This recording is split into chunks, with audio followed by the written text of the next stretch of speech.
Hello, gang. Hi, Nicole. How you doing, girl? I do not have an intro for y'all today because I'm sitting here having technical difficulties up until the moment that I go live. It never fails.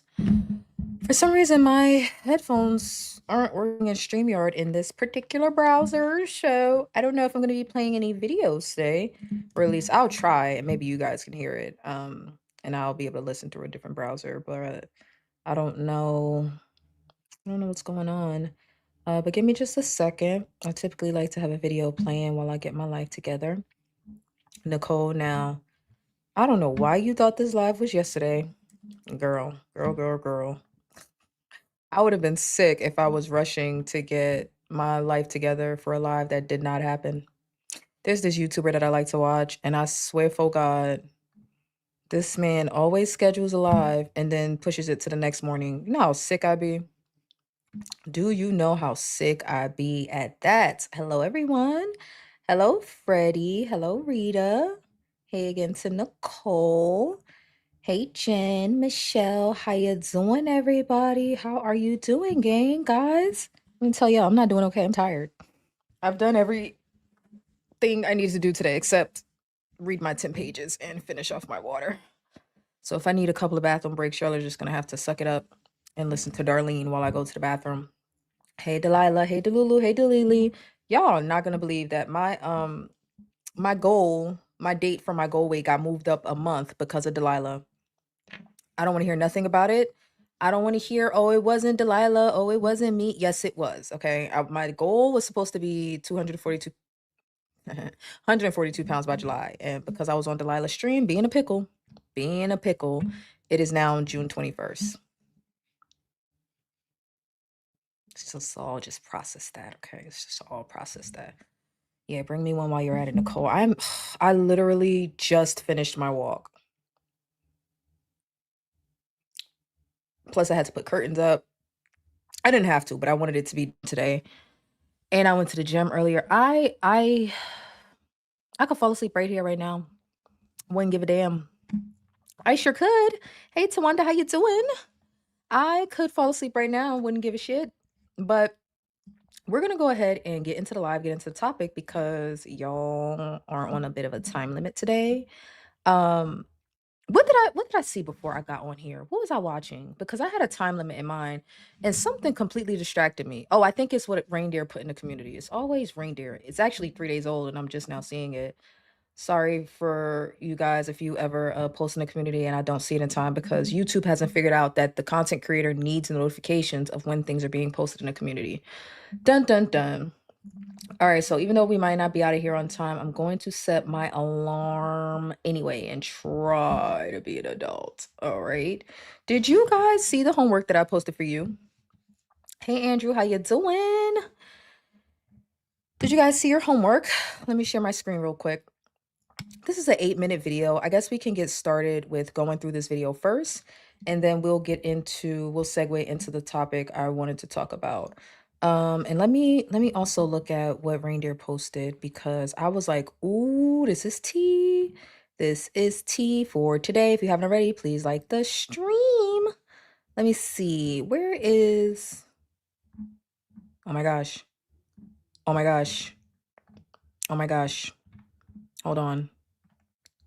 Okay. Let's do this first. Let me show y'all this first in case y'all didn't see it.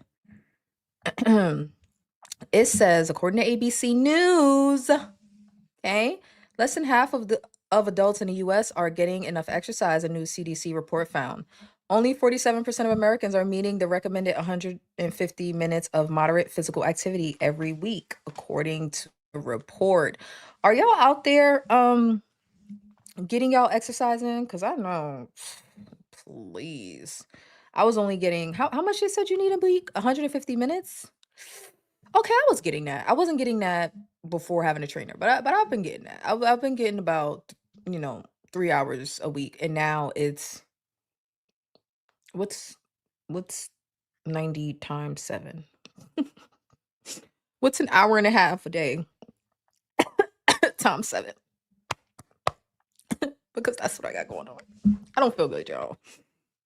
I'm exhausted, like almost to the point of, you know how on The Biggest Loser they would be working out so hard that they would throw up? That's how I feel right now. And I haven't even been working out that hard. It's just the amount of physical activity that is like sending me right now. Okay. So make sure you guys are not being big bags in your, I mean, well, even if your back is still big, make sure you're getting your exercise. Okay. It's important. And here y'all tell it, make sure you're walking 10K steps a day. I don't know. How many steps did I get today? Do y'all know? Are y'all in the app watching? I don't know. I have no idea.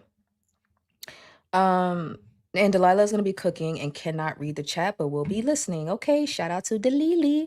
All right, so I'm gonna start out with this recommended video again from Reindeer. Thank you to Reindeer that just insists on continuing to send me content while I was on vacation, but I couldn't get to any of it because I didn't have my computer. So now I'm getting caught up on some of the emails that you guys have sent me. So this video that I posted as homework for today's stream was sent to me by Reindeer, and it is talking about realistic versus unrealistic goal weights on a GLP-1. Now, full disclosure, I did not get a chance to finish my own homework because I got distracted with Delilah's stream. Okay, I was halfway through it and I'm like, ooh, Delilah's live. Let me go do that. So I can't even get mad at y'all if y'all didn't do your homework because it was posted like 2 hours before class, and then like Delilah was live. So I was like, I guess we'll finish it together as a class, as a main class. So let me go ahead and share this. I don't know who this doctor is. GLP-1 Hub. Join Anna's steady state newsletter. I guess her name is Anna. Okay.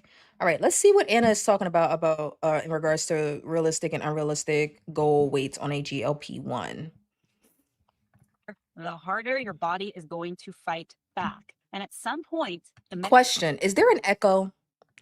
Because my audio, like my audio test for my headphones was failing in StreamYard. I couldn't hear anything through the Chrome browser. I probably need to update it or something, but when I went to Safari, I could hear it. So I prefer Chrome, so it kind of sucks. But when I play this, is there an echo? Let me know.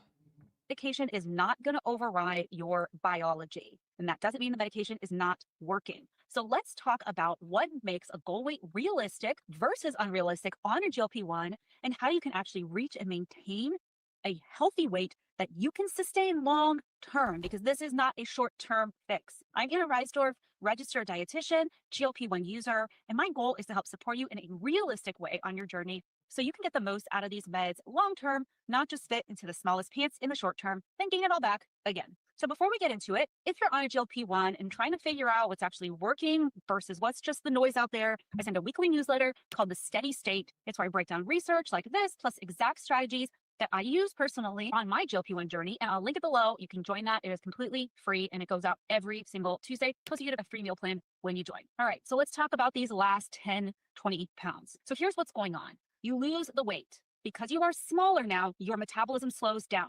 A smaller person has a slower metabolism. Metabolism is how many calories you need to exist. Now, this is correct, but I actually didn't know that this is how it was described. I already knew that as you lose weight, you require less calories. Your body doesn't require as much calories as it did when you were 80, 60, 50 pounds heavier.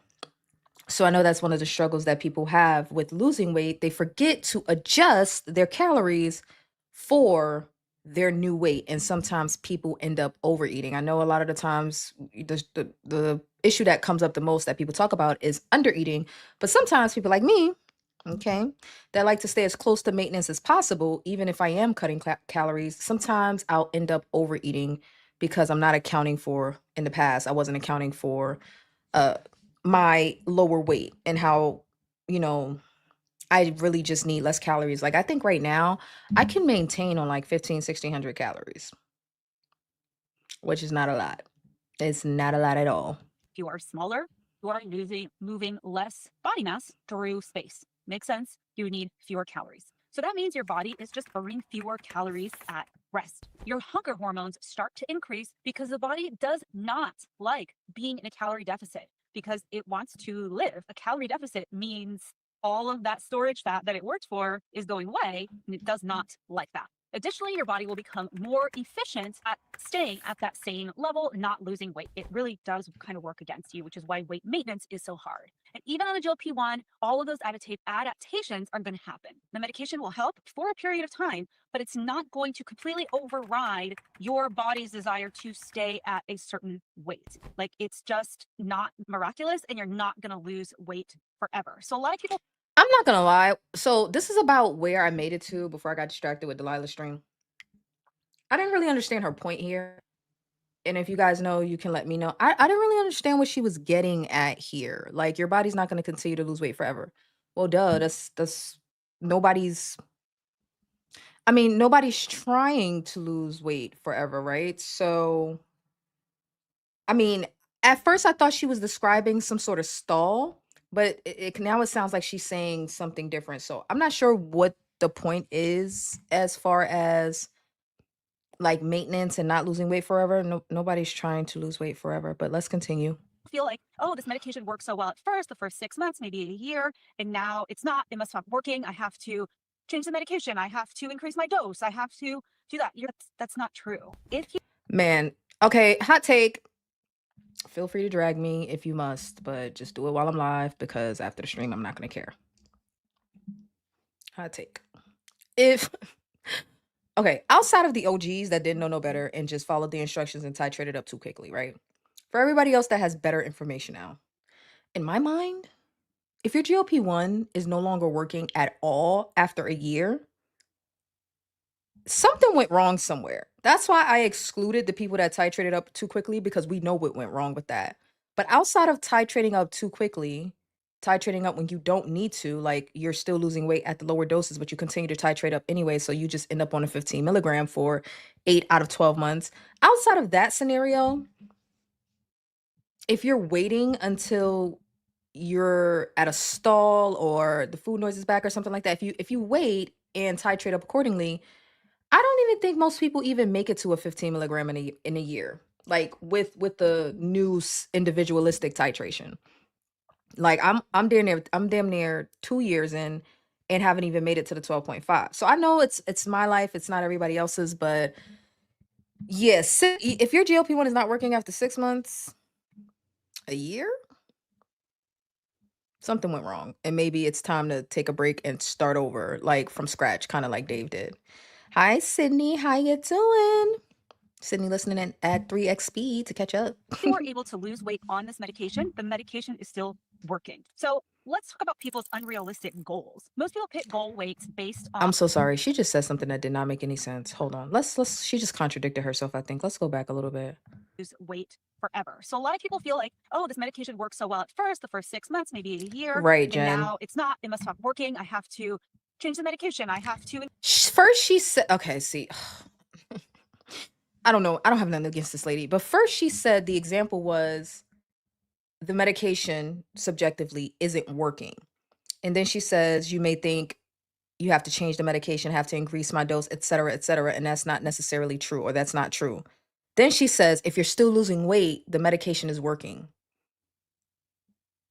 But you just said that we were talking about people who felt like it wasn't working, which I would assume those people aren't losing any weight.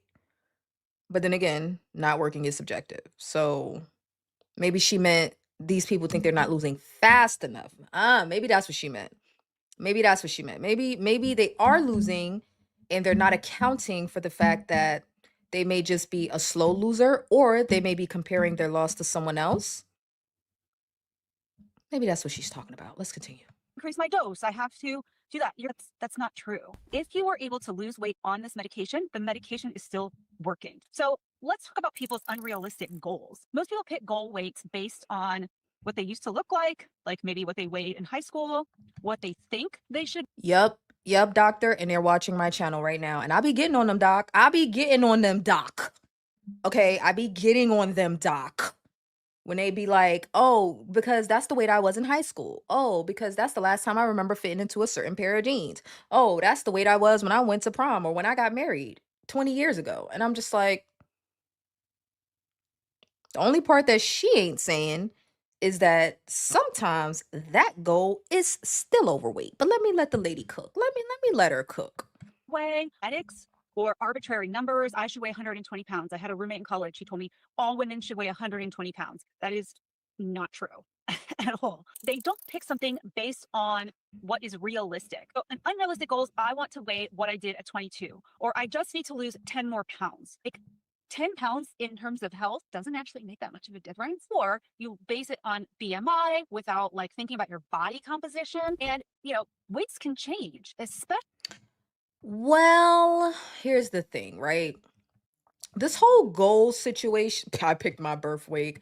Clock that, Jen, okay? Period. Here's the thing, right, about BMI being thrown under the bus in this context as far as picking your goal weight. Some people have to start somewhere. Like if you have never been successful with weight loss, or you were successful at one point but you ended up, backtracking or whatever, somebody's got to pick a goal based on something, okay? And something that people don't talk about is that your goal weight is a moving target. It is. Nobody, I don't think anybody that has more than 30 pounds to lose, I'll even say more than 20. I don't think anybody that has more than 20, maybe 30 pounds to lose can nail their target weight. I don't think they can nail it unless they gain that 20 to 30 very, very quickly and they know exactly where they're about to get back to. But most of us have struggled with our weight our entire lives. So it's like your goal is your moving target. How many times have y'all changed your goal weight? And I'm not talking about you're like, well, let me get here, then here, then here, then here. No, no, no, no. I'm talking about you decided you were going to lose weight this final time, and you're like, okay, I want to be 170 because I don't want to be too small. Half of y'all, I don't want to be too small. And then you got to 170, and you was like, 160 sounds okay. 160-ish, 55-ish sounds okay. And then you got there, and you're like, I am 5'4". Like, I guess I can go 130. How many of y'all did that? Unacceptable, Nicole. Okay, now I'm talking shit in hindsight, right? I'm just bullying you in hindsight. My goal was to get under 200 pounds. I said anything more was just a bonus. Unacceptable. Unacceptable. Okay, it is not just a bonus because where did you end up, Nicole? Don't give me the line. 45, 140. You did small goals. Okay. So you didn't have an ultimate goal. Cuz I had an ultimate goal. I haven't no, okay, had past tense. I had an ultimate goal of 100 pounds. And that was based on one, liking round numbers, whole numbers, but two, that was also based on the BMI, but not literally like it was based on the BMI, based on like, okay, what is a healthy weight range? Okay. I want to be at a normal BMI. So what weight on my body falls within that 20-pound range? And the higher end of that range was 140, 141 or something like that. And 100 pounds for me is 142. So I was like, okay, fine. I'll go to 142. But I always knew in the back of my mind that that probably was going to change because I didn't want to, gain 5 to 10 pounds and suddenly be kicked right back into overweight. After losing the first 50 pounds, I knew 140 wasn't going to be enough. Like I knew. And I still haven't even made it there yet, but I'm at 156. Yeah, I knew 40 pounds ago, 30 pounds ago, that my goal was going to change. Okay. Oh, I lied on you. I called you big. I called you a big back, Nicole. I am so sorry. You are 138. You are skin T. Okay. Skin T. So yeah, I feel like the goal weight is a moving target. Some people don't know how to pick a goal. They pick goals to me in my mind that are too high. Some people may pick goals that are too low and make them underweight. Some people pick goals based on arbitrary things like their weight in high school or what their sister's weight is or their favorite celebrity's weight is. It's very, very weird. So I think picking a goal based on BMI, I think that is the least weird thing to do. Anything else is completely arbitrary. Like, yes, we know body composition and all of that comes into play, but your goal is going to change anyway. Like, I doubt anybody picked the goal and just nailed it the first time. So, Andrew, there's levels to this, okay? There's levels to this. So, my 100 pounds is still the original goal, minimum. Like, there is no stopping of the weight loss or a GLP-1 until I at least make it to 142 pounds. However, okay? However, when it comes to body composition, body recomp, I have about a 20-pound wiggle room outside of that to get my body fat percentage and my muscle where I want it to be. So I technically don't have a final goal weight on the scale. I don't have Andrew, you're still growing. Stop it. You're a teenager. It doesn't matter. You're still growing. But I don't have a final weight on the scale, but my official goal was 142 pounds. So I'm just sticking with that until I get there so that I can know what to do after that. But I'm pretty sure I'm gonna go down to 130. I just let me get the additional 15 off, 14 off and see how I'm feeling. But I know I'm still gonna have way too much body fat. Um, I didn't want to overwhelm myself and self-sabotage. No, I know, Jen, Nicole, I'm just teasing and bullying. No, I know. But from her perspective of saying that, oh, well, some people pick their goal based on BMI. Maybe I'm biased because that's what I did, but it's like that's the least uh aesthetic way of doing it. I don't know. Like any other way that I've heard has all been based on like a look that people are aiming for, but you cannot nail a particular look just by a number on the scale. I'll leave it there and continue. Actually, your goal weight can change, especially after pregnancy, dieting, Oh, she said it. I should have let her finish. I'm sorry, doc. I'm sorry. metabolic adaptation from muscle loss, aging, hormones. Your body is not the same as it was 20 years ago. And if you are expecting to weigh what you did in your 20s and you are in your 60s, that is not realistic. And let's talk about what this medication can actually do. Medication helps you lose about 15 to 20% of your body weight. For someone who's 250 pounds, that's 50 pounds. It's not 100 pounds. It's not 150 pounds. There are exceptions. Obviously, you can see people that have lost a lot more, but the 15 to 20% is a good result, and it's an incredible result for your health. Hey Holly, how you doing? Fairy Mama. I'm not sure I like where this is going. Maybe I kind of zoned out a little bit, so I'm gonna have to go back because I am like exhausted. So it's like it's here and then it's there, and then it's here and then it's there. Let me go back just a little bit because I'm not sure I agree with this point that she's heading toward. Your body is not the same as it was 20 years ago. And if Uh-huh. you are expecting to weigh what you did in your 20s and you are in your 60s, that is not realistic. And let's Okay. talk about what this medication can actually do. Medication helps you lose about 15 to 20% of your body weight. For On average. I knew there was something about the way that she said that I didn't like. Okay. How tall are you, Freddie? And I like your profile picture. I remember you just had an avatar of an F at first. So it's nice to see your face. But on average, why do people forget that when it comes to the trials? Like that means some people lost more and some people lost less. So the average was 15 to 20%. There are people that lose significantly. There are people that lose up to 50% of their body weight. I can't even say up to, but like easily, easily. Like if you're 300 pounds, you could easily be 150 pounds with a GLP-1. Okay, not easily, but you know what I mean. Like you can make that happen. Um, I don't know what the percentage of body weight I've lost is. Let me see. Let me see. Calculator. Let me see. 242. I've lost about 35% of my body weight. I've already blown past what she's talking about here. But I don't think I'm an exception. I think I'm just a part of the average. Like I'm not the average. I'm above average as far as I'm an above average loser, but like everybody's not gonna fall with she makes it sound like the maximum. I get okay. Let me back up. Okay. Back up.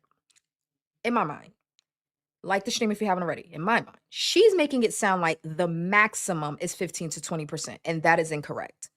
That's what I'm getting. She's making it sound like the most you can expect to lose is 15 to 20% of your body weight. That's not true. That's not even remotely true. I mean, technically, sky's the limit other than 100% of your body weight, right? So it's like it really does depend on how big the person is that's starting out. So this is a little misleading and I don't like that. Hi reindeer, how you doing? I don't like that because I've lost 35% of my body weight and I'm probably going to end off at like 50%. What's 142 divided by 2? 121. So I'll probably end off at like 47, 48% of my body weight and be perfectly healthy. I don't know. Yo no sé. Someone who's 250 pounds, that's 50 pounds. It's not 100 pounds. And you know what? You know what, Jen? I heard her say this and I just let it go. I just let it go. The reason that I let it go was because she said 60. And I haven't made it to 60 yet. So I didn't want to get in the mud on that. But Jen says, what's wrong with weighing the same as you did when you were 20? In my mind, nothing. Because in my mind, at 30, I already weigh less than what I did at 20. Like, that's very arbitrary. Like, what are we talking about here? If you are 5'7", 135 pounds at 20, I'm not really sure why you can't be 135 pounds at 60. Like, let's say you gained weight and, throughout your life and you gained all the way up to like, I don't know, 160 pounds for the same person. I don't understand why in your 60s you couldn't be, or is 135 small for 5'7"? I don't know. Let's say 145. I don't know why that person, if they were 145 at 20, I don't get why at 60 they couldn't be 145. Now, body shape, body composition, that's different, right? Because the weight is going to sit differently. So that's my beef. People say they want to be back at their high school weight. It's not because the number on the scale is a feat, which it is in my mind, but it's because people are looking for a very specific aesthetic. And I'm like, you're not going to look like that. Like when you were 20, when you were 25 and you got married and now you're 45, even if you make it back down to that weight of 130, 140 pounds, the aesthetic, the weight is not going to sit the same. It's not. So that'd be my beef. That'd be my beef with it. But okay, you're 5'3". We are the same height, girly. I'm coming. I'm coming behind you, Freddie. When I was 20, I was 296. That's what's wrong with it for me. Yeah, there's a lot wrong with her statement. She didn't think that one through. Hey Shonda, how you doing? I just changed okay. I I just changed my goal weight after I recently reached my goal weight. Original goal weight was 155, but I found out recently that I can wear some of my clothing that I used to normally wear. Can't. And Sydney's one of the tall girlies. So, I'm not surprised that 155 is not your final goal. Like in my mind, right? In my mind. How tall is the average woman? 5'4"? So she said her friend in college said that all women should be 120 pounds. That's not true because women are different heights, right? Journey of Life is shorter than me. So women are different heights and Jen is taller than me. So it's really going to depend on your height, I don't know about your age, but it's really going to depend on your height for the most part. But if the average woman is 5'4", then the average woman should be between 120 and 140 pounds.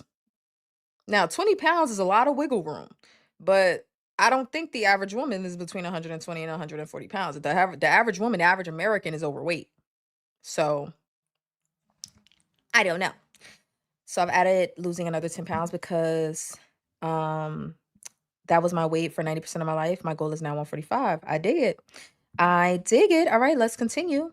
I'm not sure where she's going with this, but let's continue. It's not 150 pounds. There are exceptions. Obviously, you can see people that have lost a lot more. Yeah, see, we're not the exception though. See, this is what I don't think people okay, what do y'all consider if you lose more than the 15 to 20% average in a trial, you consider that to be an exception?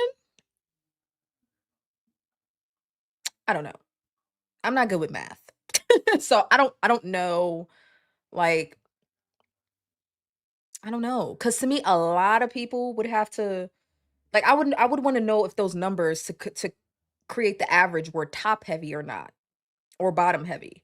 Like did more people lose closer to the 20%, or like was it like a few people that lost a lot of weight, like 50%, 60%, and then like the majority of people were like 10, 15%, and then you kind of get the average in the middle. So I don't, not the median, but the average. So I don't really know, but I don't necessarily think like there are a lot of people that have lost roughly 50% of their body weight. So but that's because we got a lot of big bags. Right, Jen? Right, Jen. But the 15 to 20% is a good result, and it's an incredible result for your health, even if you're not a normal BMI or whatever weight you think you should be. And this is What is wrong with this lady? Hey Lori, how you doing? What what is what is wrong with her? Why is she beefing so hard with the BMI, first of all? Why is she beefing with the word normal? And why is she beefing with people that have more than 20% of their weight to lose? Like, you're supposed to just be accepting of 20% if you really got 48% to lose. Like, what is her issue? I'm not understanding what the beef is. Like you supposed to just be like, well, that's still good though. Yeah, it's great. But lady, listen to me. Linda, listen. I have another 30% to lose. So like, don't make it seem like I'm supposed to just be happy. I, mm,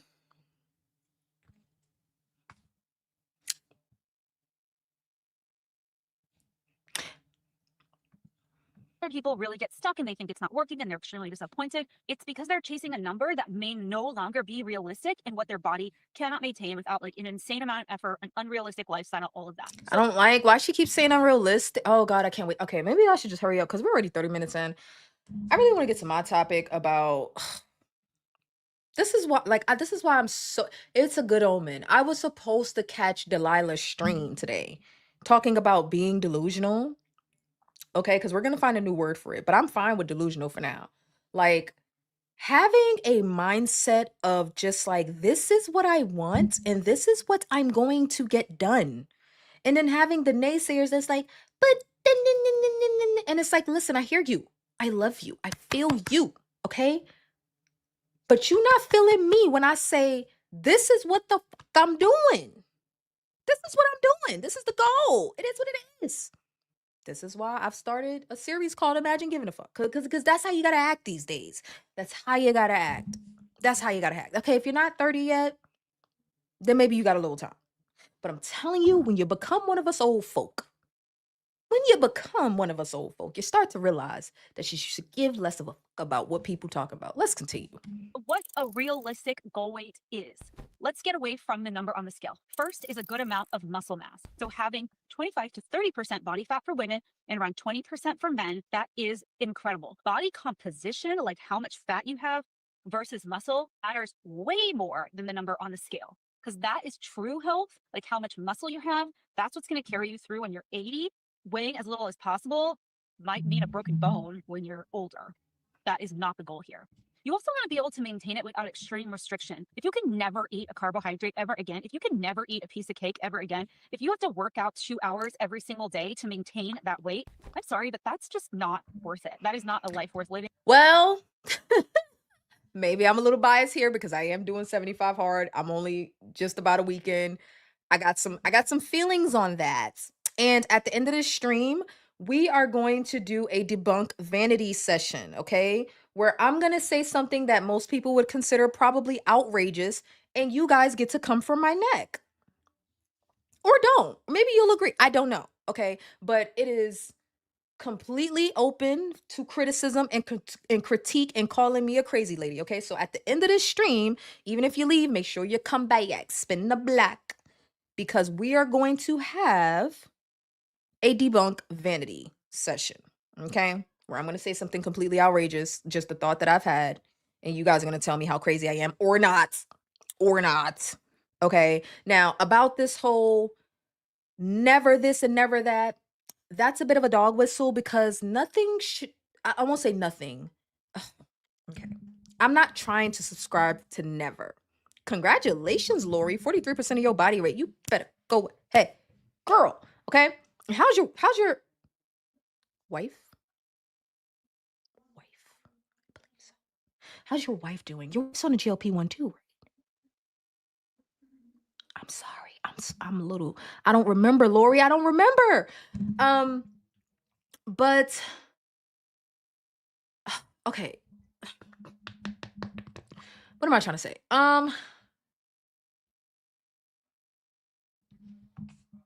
Let me go back a little bit because I don't want to say the wrong thing necessarily, but let me go To be back. able to maintain it without extreme restrictions. If you can never eat a There it carbohydrate is. ever again, if you Extreme can never eat restriction. Okay. We're gonna get into entitlement. Okay, we talked about this. Not we. You guys weren't invited. Okay. It was just me talking to myself, and it has been uploaded on my channel. If you haven't checked it out already, make sure you go to my community and check out the Imagine Giving a Fuck playlist. I uploaded the second video today, and I was talking about entitlement, being fat and entitled. Okay. Let me come here. Let me tell y'all something. If you're overweight, you are not entitled to eat whatever you want. I mean, I guess you are, but not if you want to lose weight, right? Right. Okay. We're going to talk about it. So if you're overweight and you want to lose weight, the entitlement to eat whatever you want, whenever you want, how much ever you want, in whatever quantity that you want goes out of the window. You got to play by different rules. So when she says never eat a carbohydrate again, never eat it, nobody's trying to never do. I mean, other than Monique in that the little banana pudding that's on her neck, she feels like she can't ever have banana pudding again. I think that that's unreasonable because Monique hasn't necessarily done the emotional and mental work to say, hey, it's not that effing deep. The banana pudding is here today, gone tomorrow. If I want to have it today, I can have it today. The trick is to not have it every freaking day after, okay? And if you're nasty, don't have the whole entire thing to yourself. If you're nasty, if you made it to that point yet. Am I making sense? Am I making sense? So to say never this and never that, it's a dog whistle to make people fear restriction when some of us have big backs and we need to restrict. Some of us have big backs and we need to just pull back a little bit on the banana pudding. Just on the pizza. We're going to get into it. We're going to get into it. By the way, I hate when people make it never again. No, lady, I just don't want to hinge like I once did ever again. Exactly. Wife is good, stalled, but great blood sugars sounds good to me. Stalls are temporary. All right. Whether you got to go forward a little bit or back a little bit or get off the train for a little bit, stalls are completely normal. I can't put my finger on what she is a hater of, but she is on a GLP-1. So, okay. I mean, I just don't think she's, I mean, I don't know. Maybe I got a dietitian bias. I don't know. But if I was allergic to peanuts, would you still have that never is unrealistic attitude? Yes, exactly. I have to watch the replay so I can know what we talking about. I watched her a few times. I'm undecided about her. Okay. All right. Okay. Jen says I don't like her. This is my first time. Oh, you watched the video? Okay. This is my first time seeing her. So I'm not a fan. I mean, not about her personally. I'm just not a fan of this video. I'm fine with the delusional word. Okay. Alrighty then. All right. Let's continue. I'm not digging it. Like the stream if you haven't already. I'm not digging it, but let's continue. a piece of cake ever again. If you have to work out 2 hours every single day to maintain that weight, I'm sorry, but that's just not worth it. That is not a life. Okay, that was the other thing. Oh my god, but it is though. Like, okay, not to the okay, let's just ignore the never part because that's just like ridiculous, right? But like giving up some of these things while you work on your relationship with food, oh, it's 100% worth it. Now, whether or not working out 2 hours a day is worth it, I will let y'all know by the end of 75 hard because I'm roughly at like 90 minutes a day. And sometimes just naturally it goes to 2 hours because I don't finish my workout in time. Well, I should say my workout takes longer than 45 minutes and 45 minutes. You know what I mean? Like if I finish my 45 minutes of walking, but I'm not back at the house yet, then I gotta walk that extra 10 minutes or whatever to get back to where the hell I came from. Or, if I'm in a gym and my trainer sends me a session, but I can't breathe halfway through my sets and I'm taking breaks and sometimes it takes a little longer. So we'll see. But like to say it's not worth it, it's like come here. Come here, guys. Come here.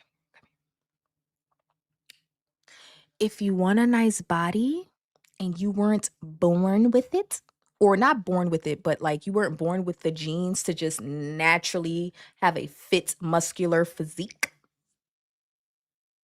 you kind of got to work for it. You're not entitled to a good body or a nice body just because you say so. You got to put in the work. Now, some people, it may be 45 minutes, 3 days a week.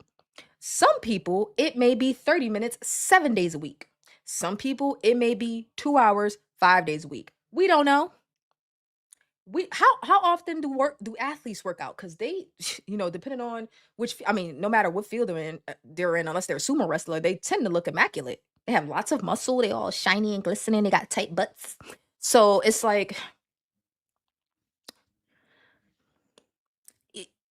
what do you mean it's not worth it? I mean, what do you want out of it? Like, if you don't want anything out of it, then maybe it's not worth it. But like, I want a butt, and I'm not gonna stop talking about it until I get a butt. Yeah. Oh yeah, reindeer. Do you want to have like a whole conversation about it at the end of the stream? Like for 6 days straight, I've been working out twice a day.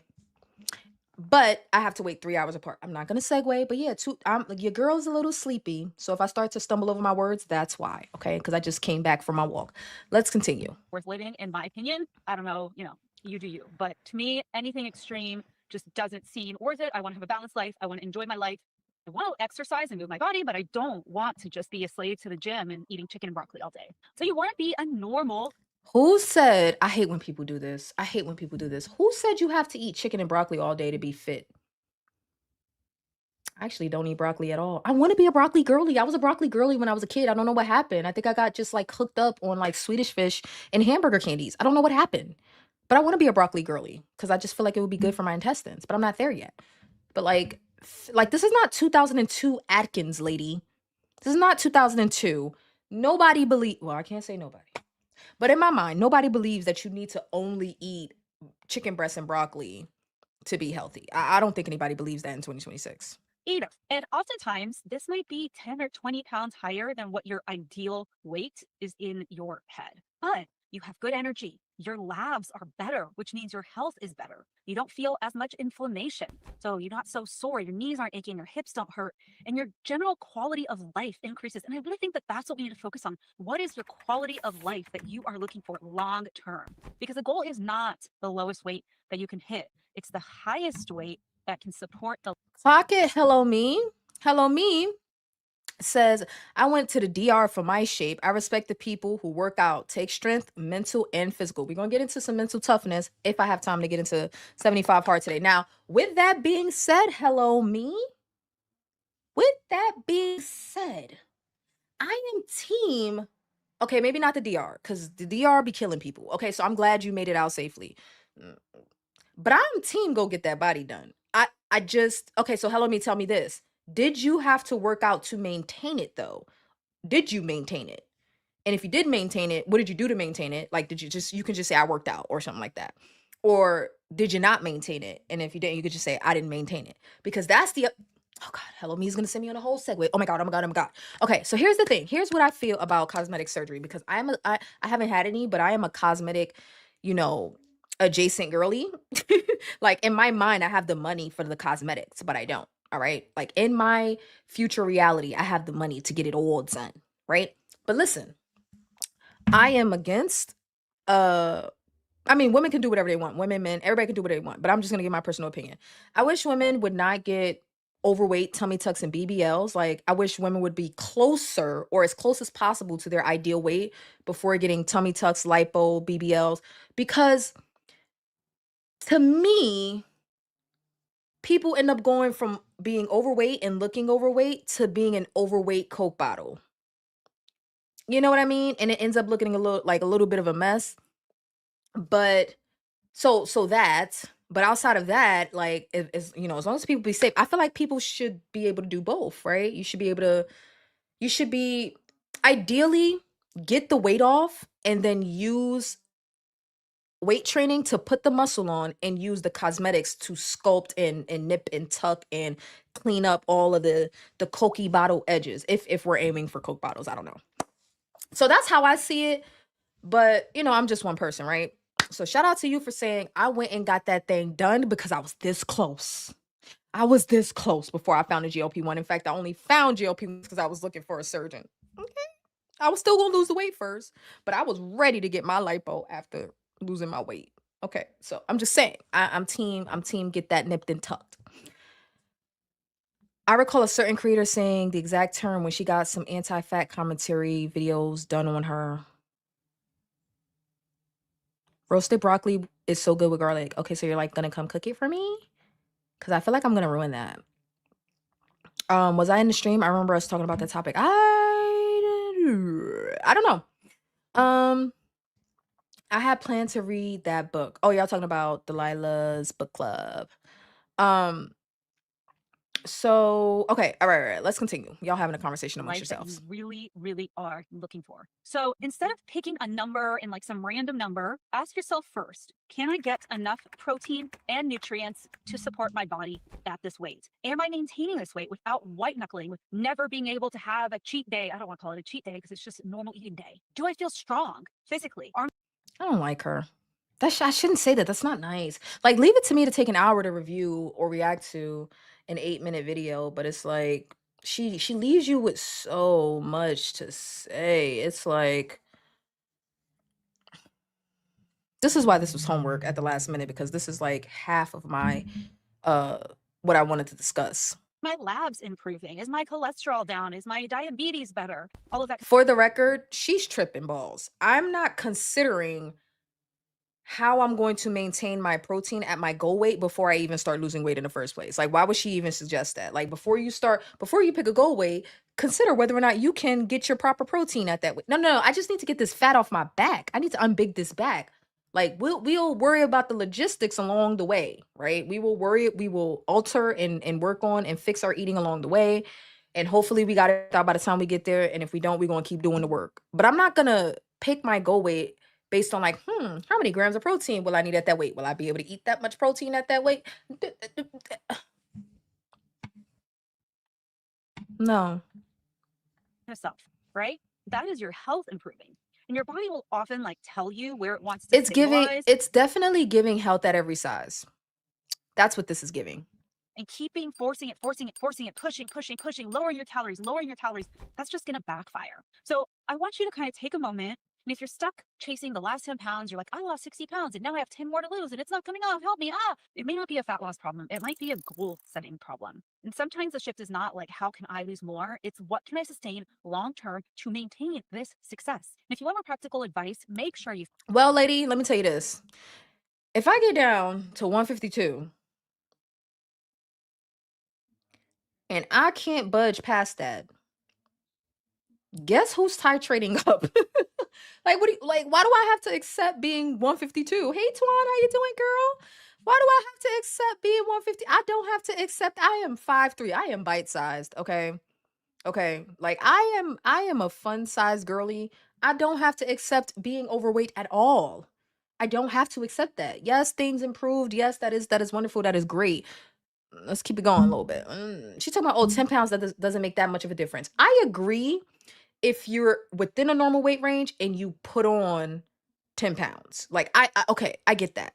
But if you've always been obese or always been overweight and you're trying to lose weight, that last 10 pounds can mean a lot. Like, it can mean a lot, especially if you're concerned about being within a normal BMI. So I don't know. Thank you for the video, Reindeer, but you sure do know how to trigger me. Like, it's like Reindeer only sends me stuff to trigger me. Like, she gets a kick out of it. It's just wonderful. I need to lose 15 more pounds to get to a healthy BMI. Me too, Reindeer. I'm at 14 pounds. Okay. All right. So that was wonderful. Leave it to me to take an hour to go over an 8-minute video. If you would like to watch that video uninterrupted without my commentary, it is on GLP-1 Hub and it is posted in the community or on the community tab. Okay. Moving on to my notes because she was annoying. Yeah, she was annoying. She was annoying. Yeah, she was annoying. Yeah, she was. Sorry, Randy. Don't apologize. Keep sending me stuff. I think it's yeah. She was very mid. Like, she wasn't completely off, but it was like, you're not quite right. You're not as right as you think you are, lady. But I don't know. Maybe she's for somebody. She's for somebody somewhere. Okay? Like the stream if you haven't already. Let's get into my notes. And if we have time at the end, we can talk about 75 Hard if you guys are interested. Otherwise, you can just catch my updates on the Imagine Giving a Fuck playlist. Alrighty then. I think you owe it to yourself to try if you're not at the highest dose. Oh, absolutely. And if I am at the highest dose, I'd F around and get off to give myself, like, to down regulate my receptors and then go back on to make sure I get that weight off. Like I would risk, like, I'm so serious about this. I am not trying to be overweight at all, right? So let's say I was at the 15 milligram and I got to my last 10 pounds and I could not get it off. I would try everything under the sun for probably like 4 to 6 months to get it off. If it did not work and I could not titrate up, I would get off of my me personally. Don't listen to me, listen to your doctor. I would get off of my GLP-1 for an allotted amount of time, maybe 30 days, maybe 45, 60 days or something like that. And I would risk a 5 to 10 pound regain, get back on, and then drop 10 to 20 pounds when my original goal was just 10 more. I would risk regaining 5 to 10 just to get the full 20 off. I would do it. But that's a very odd, extreme example. You know what I mean? We're not even talking about the craziness and the delusion of my brain. We're just talking about her telling people give up on that last 10. Why? She's just telling people to give up on it because it's unrealistic. And it's like, you don't have to give up on that last 10 pounds. Like, oh, well, you already lost 80. That's wonderful. You don't need the last 10. It's not that big of a difference. No, it's a difference, lady. Especially if you're short. Like, if you're a tall girly, it may hide in your hips. You know what I mean? Like, if your stomach and your back is on flat, and that's the look that you're going for, like, and you can't see it up here and it's all in the pants, you might be going for that look and it might be perfectly fine. But for those of us whose stomachs still sit on the outside of their jeans, unless it's high waisted, no, no, man, no, ma'am, it's not. We're not doing that. All right. So now we're gonna get into what I wanted to cover. Okay, about how being stubborn sabotaged my progress for about 80% of this journey for me. Now, I've talked before about things that I felt like I did wrong and things that I would have done differently. One of those things being like I would have gotten on brand sooner if I had known better. But I've talked about these things before, but I'm going to give it a little bit of a different approach this time around. And some of the things that she talked about is relevant. So maybe a bit or a piece of this may sound redundant because we just went over her video, but I'm going to try to provide some additional context. Okay. So, hey, Tamika, how you doing, girl? So, one of the things that I was the most stubborn about is being willing to let go of the foods that made me fat in the first place. This was a huge, huge, humongous, ginormous struggle for me because yes, I know how to get rid of certain things for like temporarily for a certain amount of time for a certain challenge or a certain number of days or something like that, or to meet a particular weight on the scale. Yes, I know how to do that. But I spent about 70 to 80% of my journey eating exactly, not exactly because I couldn't eat as much, but the types of food. I spent about 80% of my journey eating the same things that I ate to make me gain weight in the first place. So of the diet that I had that, I mean, from like when I was a kid, that made me overweight my entire life, I spent about 80% of my journey eating about 80 to 90% of those foods, right? So for the most part, the majority of my diet did not change. It was just the amount of food that changed based on me being on a GLP-1. I couldn't eat as much. Now there were little times where I would try to remove sugar, I try to remove fried food, and every time I did, I was successful. But you know what I did?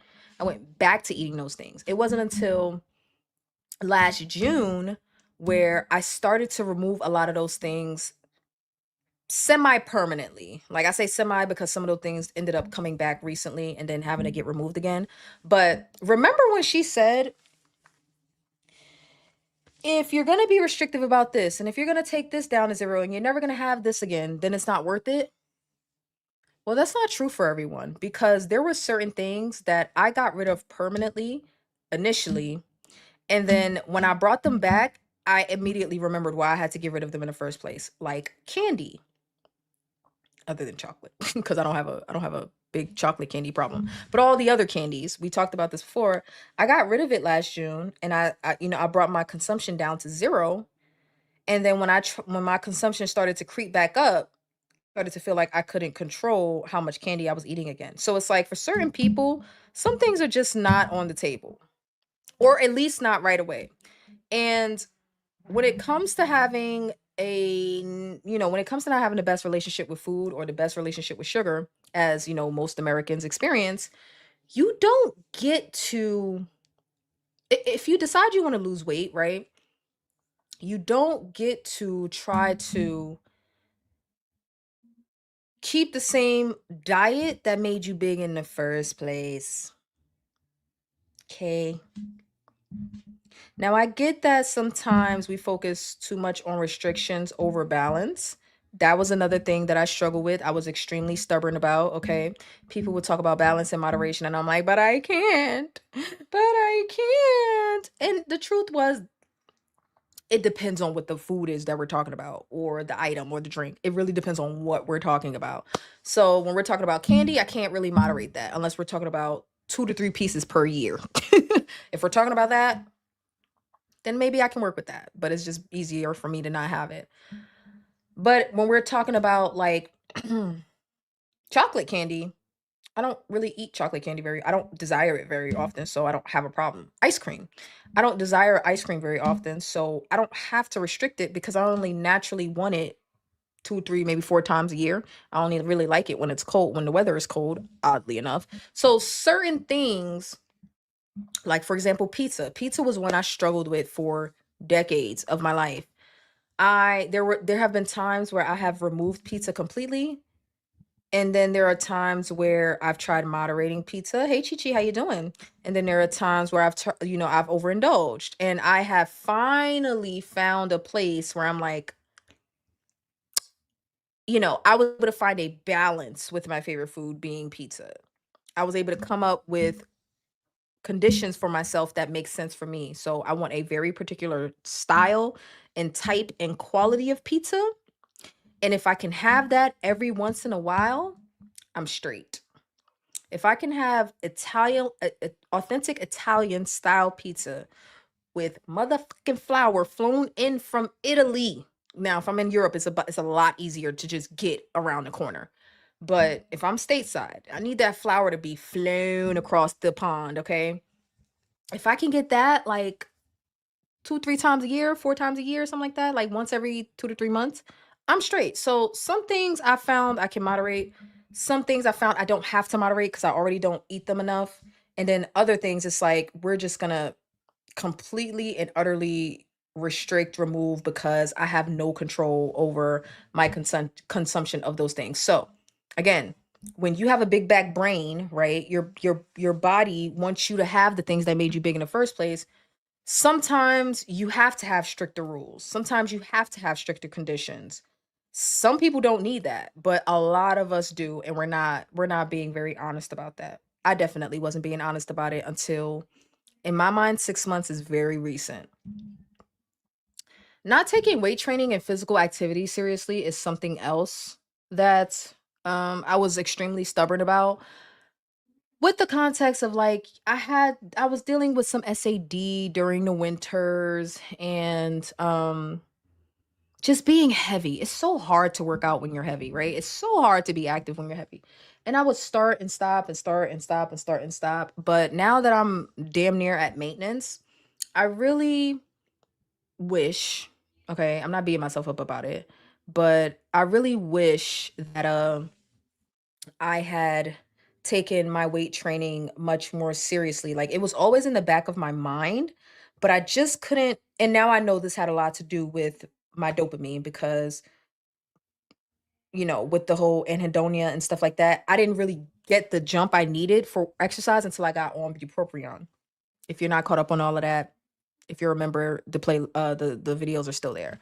But I had to start a um dopamine reuptake inhibitor, dopamine norepinephrine reuptake inhibitor, I think is what it's considered, in order to get me out of my funk after like 18 months. No, probably after like 15, 16 months, a year and a half, in order to really give me the boost that I needed to get my exercise going. So definitely exercise isn't the forefront of weight loss, but is definitely a decent enough contributor, especially if we're talking about weight training. Now, people love the walking, okay? Y'all some walking girlies and guys. Me personally, In my mind, walking is just for overall fitness. I'm not walking to lose no weight. That sound like work.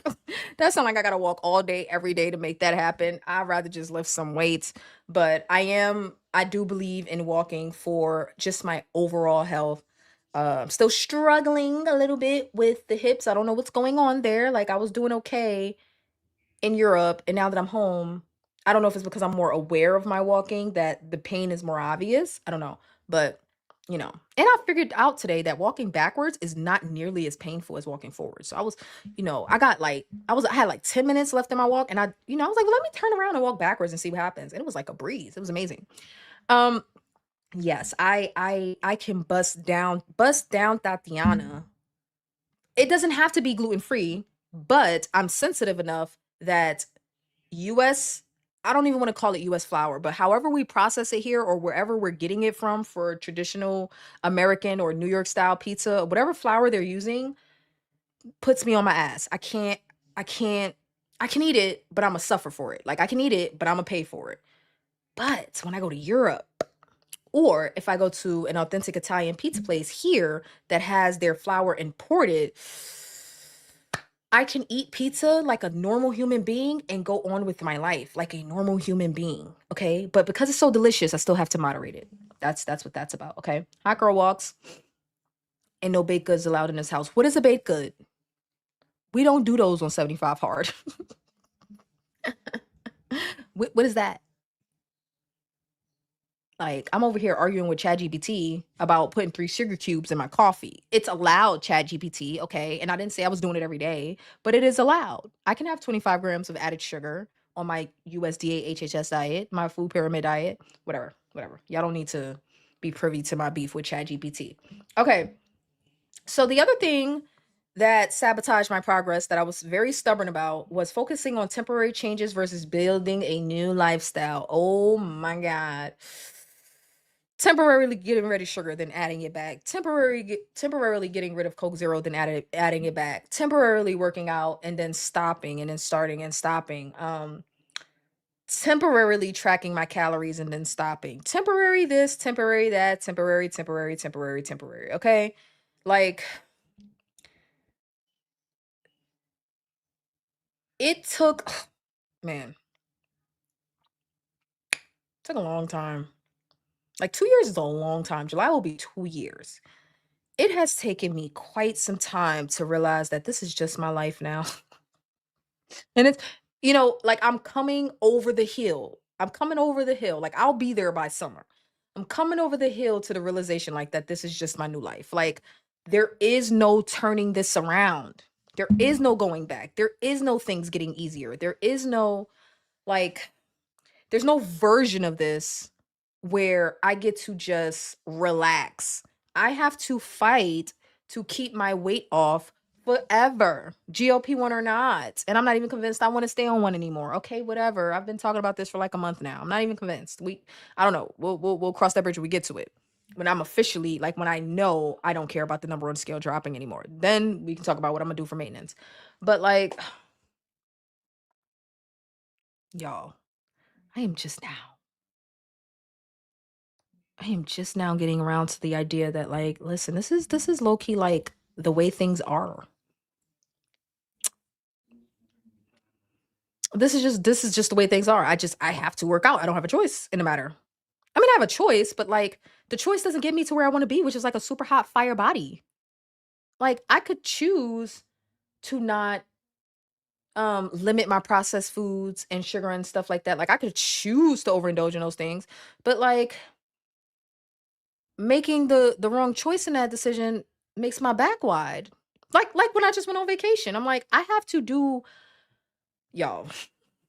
Wait till I tell y'all about this girl. It's completely silly. It's completely nothing to like make a big deal about. But I have to tell you about this girl that I saw at breakfast. This skinny European girl. I have to tell you about her. But it's like even a part of my new lifestyle is doing what I do at home wherever I go.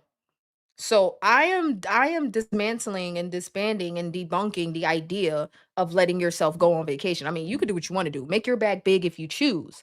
But I was able to enjoy my big vacation and come back with my back the same size as it was when I left. but that required me to not be greedy. It required me to not overindulge. It required me to pick my battles wisely, know when to say no, know when to say enough, okay? Because as a former big bag, as a big bag in recovery, as a recovering big bag, big brain, I don't get to just have what I want when I want it because I'm on vacation. I don't get to do that. As nice as that would be, it's nice. You know what I did? Because I wanted to overindulge in mocha chokas twice a day. You know what I didn't do? I said you know what I did, but you know what I didn't do?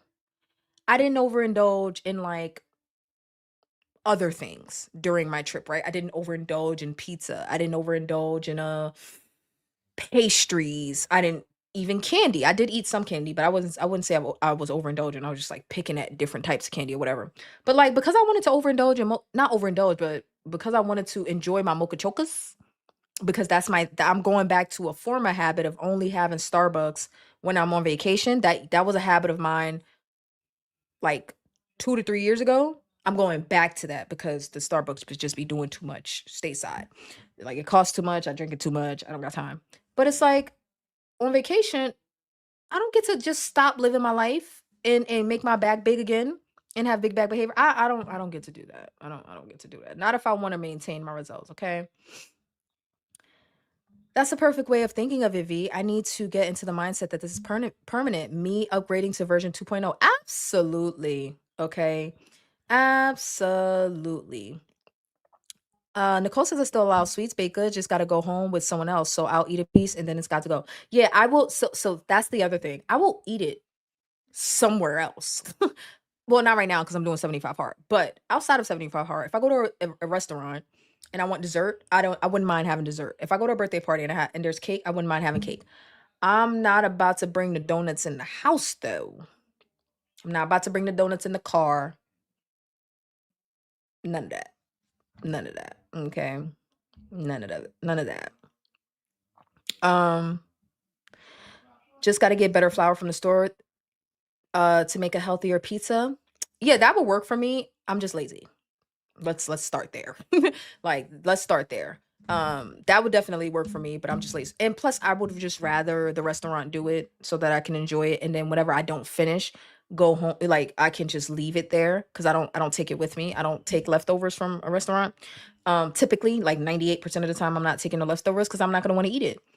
Now, if I want to indulge in some pizza at home, for now, I still use just regular uh non bread or something that I find at the store, but it's small. So it doesn't, you know, tear me up too bad because of the amount. But even then, that's like few and far in between. But yeah, some better flour at home would definitely help. I'm just too lazy to do all of that. All right. So let's continue. Now, what is my perspective now? Now that I've told y'all all of the things that I, engaged in to sabotage my progress. Because to be clear, I'm approaching 100 pounds down now in year two, but I could have been 100 pounds down 6 months ago, 8 months ago, had I taken some of these things from the list more seriously. I feel that way without a doubt. And the reason that I feel that way is because since starting 75 hard, yes, it's restrictive, but I'm also seeing quick progress. So whenever I restrict, my progress speeds up because when I'm not restricting, I'm eating and drinking things I shouldn't be eating and drinking. That's just how it is. That's just how it is. All right. So, what's my perspective now? Let's get into French Fry Girl, in which she's not French Fry Girl. I just don't remember. So, we were at breakfast and they had potato slices.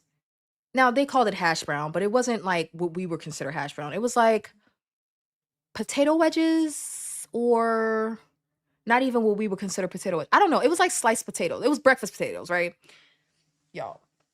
So, when I go up to the potato plate or section or whatever, I take the tongs and I scoop up a portion of potatoes and I put it on my plate. And if I want a little more, I scoop up some more and I put it on my plate.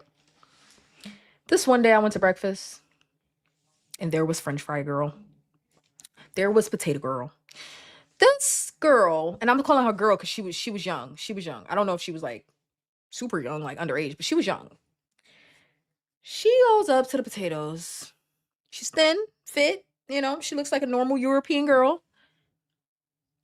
I'm waiting my turn. Okay.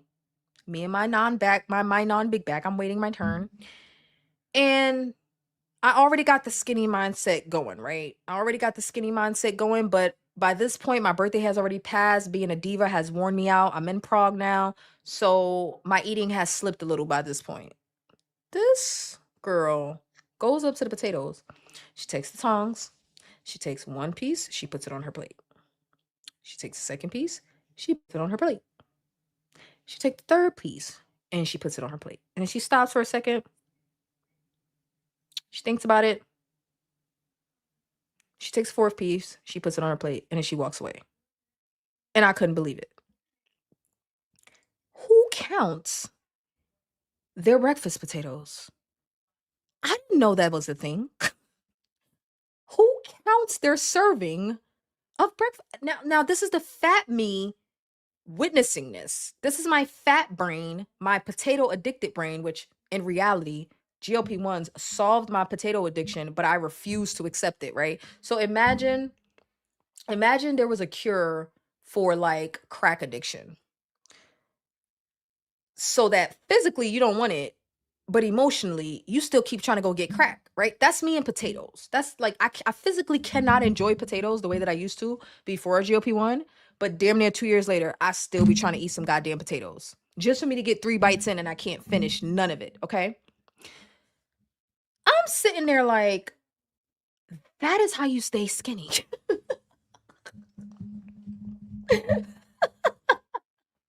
Now mind you, in Europe everything is like, there's I mean, at least in the parts that I've been to in Western Europe, all of their portions are smaller. They are smaller. I'm like, she just counted out 4 potato slices. She doesn't have FOMO, like fear of missing out on the rest of the potatoes? My big girl was like big girling in my mind.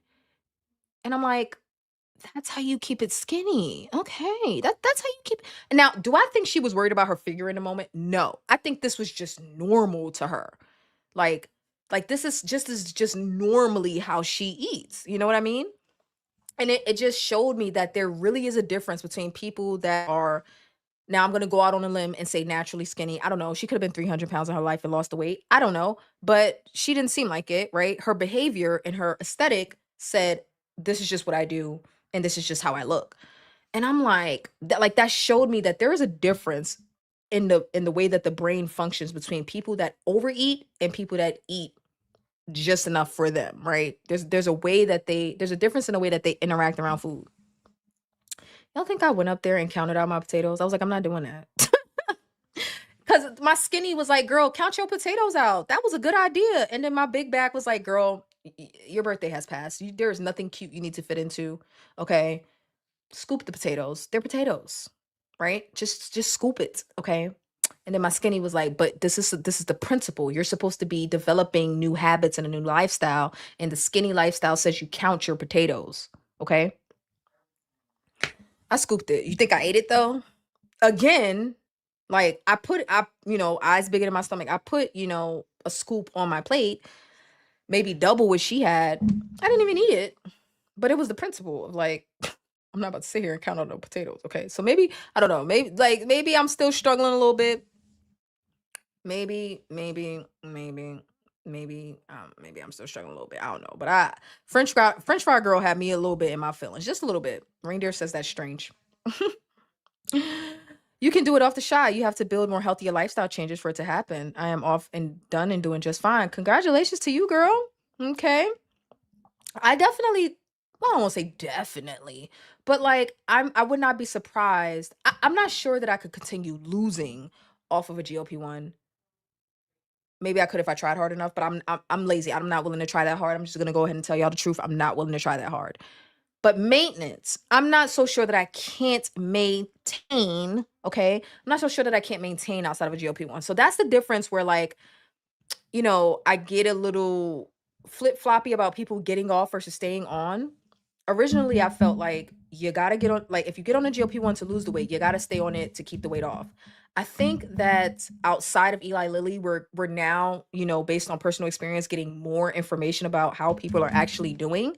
And even though officially the numbers say if you get off, you gain the weight back, that's technically true, but they're not considering the fact that one, people aren't titrating down first, people aren't weaning off the medication, people aren't changing their diets. Like, they're not eating better when they're going off the medication. They're going back to the way that they ate in the first place. They are not exercising, right? They're not doing the things, right? They're just letting the rush of hunger that comes back, which I experienced by titrating down. People don't know what the protocol is to not let that experience get the best of you. So people gain it back. It is what it is. But does that have to be our reality? I'm not so sure. Hey Kat, how you doing? Kat says, yes, man, we got to get that portion control unlocked. We are undefeated. But Kat, like, you are so right. But in that moment, I was like, I couldn't believe it. It was like skinny talk playing out before my eyes. I was like, oh, she just counted out. She just gonna sit eat that little four pieces. I'm still greedy a little bit in my mind. Like, I still want more than I can finish. I'm working on it. I'm working on it, guys. I'm working on it. My aunt counts everything she eats and everything around her she eats. She would say, damn, did you really need 6 chips? Yes, ma'am, I did, and more. Period, Pooh. Like, leave me alone. Leave me and my 6 chips alone. You know what I meant? That came out wrong. I weigh everything that isn't already pre-portioned. Works for me. I got that. Yes, I definitely count them. I weigh everything, right? Like, I am a weigher. I will weigh stuff, right? That doesn't make it obvious. Like, that's not individual packs. I will weigh stuff, right? But I could not believe she counted those potatoes. I was like, "Oh my god, that's how you stay skinny." That is a non-greedy person standing in front of me. Now, she might be greedy about some other stuff, but I was just like flabbergasted, okay? Anyway, moving on. Like the stream if you haven't already. The old way is the wrong way. This is the other thing that is a part of my perspective now. All right. All right. All right. Listen. Listen, y'all. Listen, listen, listen. I'm actually doing okay. I'm at an hour and 17 minutes. Listen.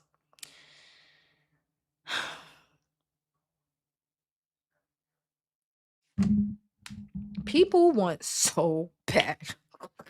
Like, go back to the dietitian that we just listened to, right? And the advice that she's giving people. People want to so bad lose weight, but still be able to live and indulge in the things that they did to gain weight in the first place. But I'm almost on the other side of the hill. I'm coming, y'all. I promise I'm almost on the other side of it. Like, by this summer, I'm gonna be well into my skinny brain, okay? But man, people want to be able to have their cake and eat it too. People want to be able to lose weight, but still indulge in the things that they indulged in that made them gain the weight in the first place. And not just indulge, overindulge. Not treat themselves to, but overindulge, right? For example,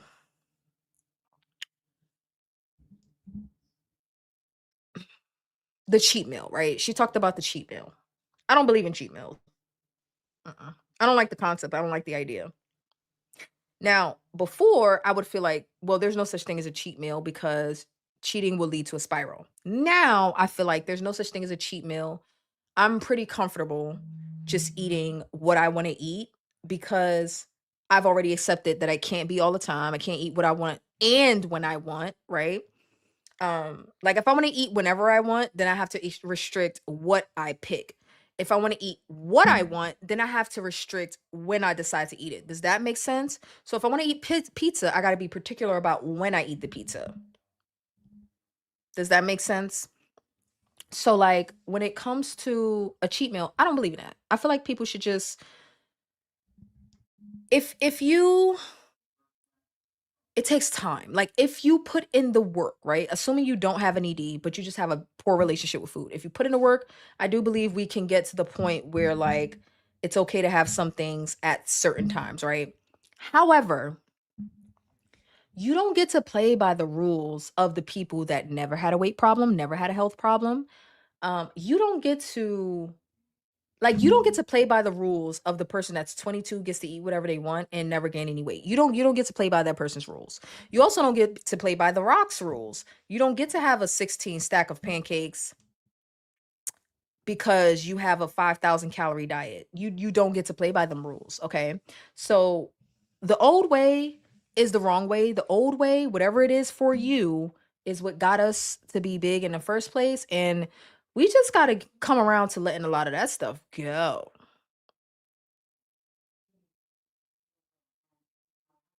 We just got to let a lot of that old way of doing things go, okay? And maybe even some of the things that were the old way are so bad they just got perverted. We're going to get into that with dieting. We're going to get into that with debunk vanity, okay? And the last thing is about my perspective now is that I'm not entitled to a better life. I have to earn it every day. Are we clocking it? Are we clocking it?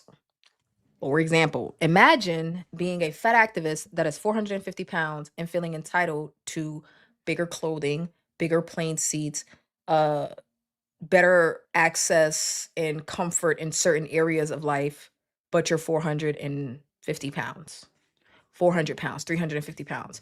You want the world around you to change to accommodate your size. Well, at 242 pounds, that didn't apply to me. Okay. I didn't like sitting in airline seats where my thighs were spilling over into other people's seats. I didn't like that. I'm not entitled to bigger airline seats. Okay. I have to work every day for the rest of my life to not have thighs that are big enough to spill into other people's seats. Is that unreasonable? Is that delusional? Am I the problem? Am I the drama? You don't get a better life just because you ask for it, unless you just have a shit ton of money and you can buy a better life, I guess.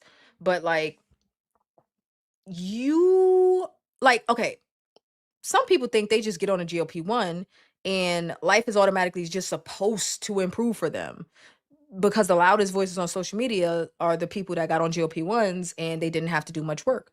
Okay, whatever. Like those some of those people exist. But for everybody else, like you're not entitled to weight loss just because you get on a GLP-1. You're not entitled to a better life just because you get on a GLP-1. You're not entitled to a better life just because you lose weight. Okay? You got to work for it every day. You got to work to earn it every day. So, I got to work for the butt I want. I got to work for the flat belly that I want. I got to work to make the money for the GLP-1 that I want.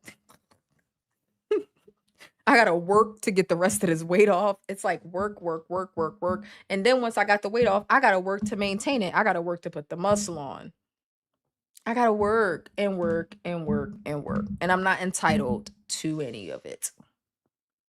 And I think that people with that mindset separates us from the rest of people that are just gonna complain about what progress they don't have and who's seeing success while they are not. If you want to hear more about that, then check out my last episode of Imagine Giving a Fuck, talking about people being bitter about other people's success and feeling entitled to other people's success.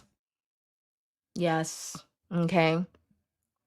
Now, before we get into the debunk vanity hour, I'm going to wrap up with this. If you are still not losing on a GLP-1, oh, I'm sorry. If you're still not losing on a GLP-1, a couple of different things can be going on. And this is not limited to the list that I have here. For one, you could not be at the correct dose, okay? If you are on a 2.5, for the love of God, do not get on the internet crying about you're not losing weight. Or even if you're not on the internet, do not go around to people or your doctor crying about you're not losing weight on a 2.5. Calm down, okay? Like that ain't even supposed to happen for everybody. If you do, you do. If you don't, you don't. The way that the medication works is that you titrate up until you get to the dose that works for you, and then you stop and you stay there as long as it keeps working. Okay. That was. I don't think that was my hand. I think it was my elbow. Your diet is not tailored to your goals. Some of y'all got weight gain diets. Some of y'all got bodybuilder diets. Some of y'all have maintenance diets. Okay. Your diet has to be tailored to what your goal is. If your goal is to gain weight, then your diet has to be tailored to gain weight. If your goal is to put on muscle, your diet has to be tailored to that. If your goal is to lose weight, your diet has to be tailored to lose weight, which means we go back to square one. You're not entitled to eat the way that everybody else around you eats if everybody else around you never had a weight problem. If you're the only big one and they get to eat whatever they want, which I don't even think is necessarily the case. Like, I think that that's a myth that skinny people get to eat whatever they want. Mm-mm. Mm-mm. I think that that's a myth. I think that they eat what they want, but within reason. Okay. Like, that's what I think. Anyway, if everybody else around you is a big bag and they want to eat, Pizza Hut 5 times a week, and they want to go out and drink, and they want to, have birthday cakes, and they want to do all of that, and they want to have milkshakes 7 days a week, and they want to bring donuts to the office 3 to 4 days a week. You don't get to do that either. You don't. You don't get to. Okay. So your diet, if you're not losing weight and you thought that just getting on a GLP-1 was going to be enough, yes, it is for some people. But those are the lucky ones. I think those people are the exceptions. But for everybody else, you have to make the changes. And that includes what you put into your mouth. And even if you don't change what you're eating and you still see success, it might be slow success like me. I could have been at my goal within the first year. I wasn't, because I was too stubborn to really take changing what I was eating seriously. If you're not losing on a GLP-1, you could be eating too much or too little.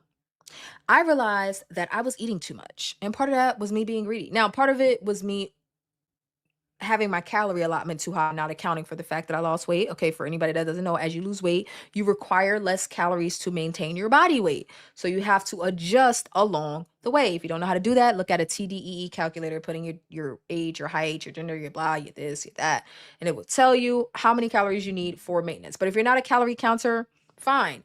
However, it's fine. However, if you're not losing weight, you may want to start counting your calories because you may be overeating. But you also may be under eating. This happened to me a lot when I was on a 5 milligram. I had a dietitian at the time, and she was very well aware that I was not getting enough food. And you know what happened?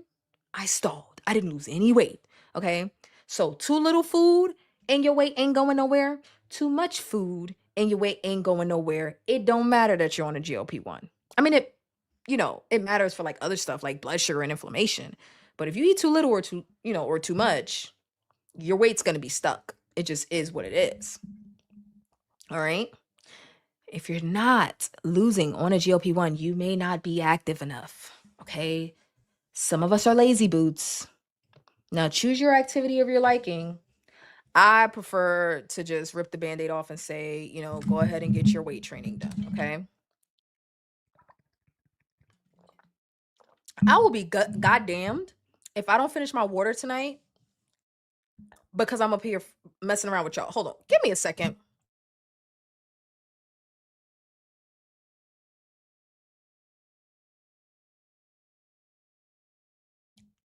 No, ma'am. No, ma'am. Mm-mm. I should be at 75%. I'm only at 69. Mm-mm. I'm gonna have to go refill my bottle in a second.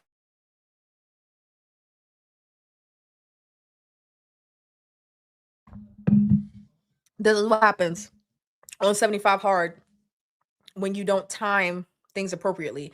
Now, I don't have until midnight or anything like that. I have until I decide to close my eyes for the night. So with that being said, if I don't get my water in, by the time I'm ready to go to bed, I'm going to have to stay up later to get the water in. So you're not being active enough, okay? Now I say jump out the window with the weight training. And by jump out the window, I mean, light weight training if you've never worked out before.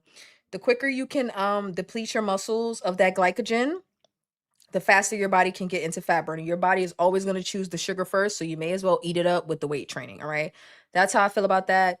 Get outside, do your hot girl, hot guy walks, do your swimming, do your rowing, do your weight training, do your push-ups in your living room. I don't care what you do, just do something. Make sure you are active on a GLP-1 or you will look very raggedy. I'm just going to go ahead and say it. Like, maybe I should save this for like the faceless content that I've been doing. But if you don't work out, you're going some form, walking something other than just sitting around. You gonna look bad. You're gonna be down bad by the time you get to your goal. Maybe looks aren't important. So I don't know. Like the stream if you haven't already. All right. Um, you're playing by the wrong set of rules if you're not losing any weight. We've talked about this. You don't get to play by big back rules. Okay. If you're not losing weight, if you're trying to lose weight, you don't get to play by the rules that got you big in the first place. And you don't get to play by other people's big back rules. You just don't. Yes, it's unfair. Who the cares? Who cares? Okay. You don't get to subscribe to cheat meals. Now, see, here's the thing. What I'm saying, I'm not saying that people can't have sugar or junk food or fast food. I'm not saying that people shouldn't have it. What I'm saying is be mindful of what the goal is and sit some of that shit down temporarily. It ain't going nowhere. Bojangles will be there when you're skinty. Okay? Like, Bojangles will be there if you even still want it when you have a better relationship with food. And if you have a better relationship with food, then Bojangles at that point is just a treat and it's not that big of a deal. Like, oh my, like, y'all don't understand when I tell y'all, realizing that it's just food. It ain't going nowhere. It's just food. It is just food. It's not going nowhere. Put it down for a little bit. Put the fast food down for a little bit. Put the fried food down just for a little bit. Just for a little bit. And see the success that you see. Otherwise, it's just like, then we gotta listen to y'all complain about how you're not getting no progress. And don't nobody want to hear all that, okay? Am I frozen? Did I freeze? Oh, how dare you? Did I freeze just now? Y'all let me know. I gotta go back to the stream. You were talking about a creator named Brittany. I got 25 minutes in, fell asleep. That one sounds very interesting.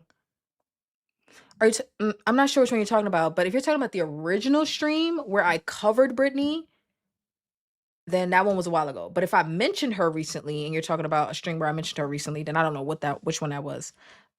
Skinny people know how to have self-control with their food and most of them work out. Yeah, see, I don't know if they know it's self-control. I think it's very natural for them because I think their hunger cues and their fullness cues are very much so intact. So their hormones function properly, so much so that they don't have to think about it. That's the nice part about being on GLP-1. If you are at the right dose, you really don't have to think about it. So like I have to think about it on a 7.5 milligram. I'm just okay. Like guys. Okay. Hear me out. Pick a struggle, pick your battles, and pick them wisely. Okay. I could have stayed on the 10 milligram where I never had to think about food. Just didn't have to do it. Didn't have to think about a craving. Didn't have to think about food. I didn't have to think about shit. I didn't have to think about anything. Okay. What was food? What is that? I don't know what that is. I don't need that. Okay. But my life was miserable because I couldn't eat. I wasn't interested in eating. And not only was I not interested in eating, I wasn't interested in sex. I wasn't interested in going outside. I wasn't interested in exercise. I wasn't interested in doing YouTube, even though I kept doing it because I love you guys. But I just wasn't interested in anything. Okay. I had too much of a hedonic suppression at the 10 milligram. Is never thinking about food worth all of those other struggles? To me, the answer was no. But that was my experience. Everybody doesn't have that experience on a GLP-1. So now titrating down to the 7.5, I do have to think about food. I do get hunger. Food noise, really? These days not as much, but I do get cravings. I do get cravings. I get hunger. Um I think about food, you know, but my life is better. I'm still losing weight. I still have satiety cues, okay? Life is just easier on this. Like there's a bit of a trade-off. So I traded less of a hedonic suppression for just normal levels of hunger, normal levels of cravings. It's not like it was crazy when I first tried titrated down. Like the first 2 weeks were awful, but I've since leveled out. And if I really need extra help, all I got to do is take my shot sooner. All I got to do is take it on day 5 or 6, and I'm back to where I need to be. So I don't mind being hungry. I don't mind my stomach growling. I don't mind thinking about the fact that, I mean, yeah, would I rather not think about wanting a cookie? Sure. But I'm also at a point in my life where I'm okay with having the cookie, not during 75 hard, but outside of that, I'm okay with having the cookie. I'm also okay with knowing that I have to make a decision to not have the cookie every day. That's where I'm at. 7.5 was the best dose for me. I stayed on it for about 6 months. Ever since you started drinking more water, I've been making sure I drink the appropriate amount of water. I just got to thinking about that. You better go ahead, Andrew. Like my cousin, y'all, my cousin, for those that haven't been caught up on the playlist. So I'm on day 6 and 75 hard. My cousin is now on day 2. My cousin is fussing about this water, like having to go to the bathroom every 5 minutes. I've just accepted that this is just what it is. And I cheated a little bit because I started drinking a gallon before we went on vacation. I, I was so nervous about this gallon of water. I'm like, yo, this gallon of water is going to make me fall flat on my face. So I started drinking a gallon of water 2 weeks a day, 2 weeks before we left for vacation. And then when we got on vacation for a week and a half, I wasn't really drinking a gallon. But like now I'm back to drinking a gallon a day. And it's not easy. It's not easy. Like as of right now, I didn't get my water in by 8 p.m. on the East Coast. So I'm gonna be up all night going to the bathroom. If I'm being responsible with my timing, I get the water in by 8, I'm straight. I can sleep straight through the night. So congrats to you, Andrew, for drinking my water. I'm on my walking pad. It don't have handles, so I just gotta lurk. How you loving the water bottle? I love mine to help me stay on top of my water. I love my water bottle. Y'all want to hear something funny? I tried to be a good cousin and order my cousin this water bottle as a surprise. So I ordered it, but then it dawned on me. My cousin is me and I'm my cousin. I bet my cousin already ordered a water bottle, and just my luck, I bet my cousin ordered this exact same water bottle. So I call my cousin after the order was already placed. I call my cousin a day later. No, actually, I messaged my cousin. Did you get a new water bottle recently? Yeah, why? Damn it. I was like, damn it. Because I ordered you one. And I'm like, which one did you get? And my cousin's like, one that has an app. I'm like, shit. Did you get it from Amazon? Is it called the Water H water bottle? I bought my cousin the my cousin got this exact water bottle, this size and this color. But I ordered the bigger one in blue, and now my cousin's gonna have 2 water bottles. I'm like, okay, so let me cancel it.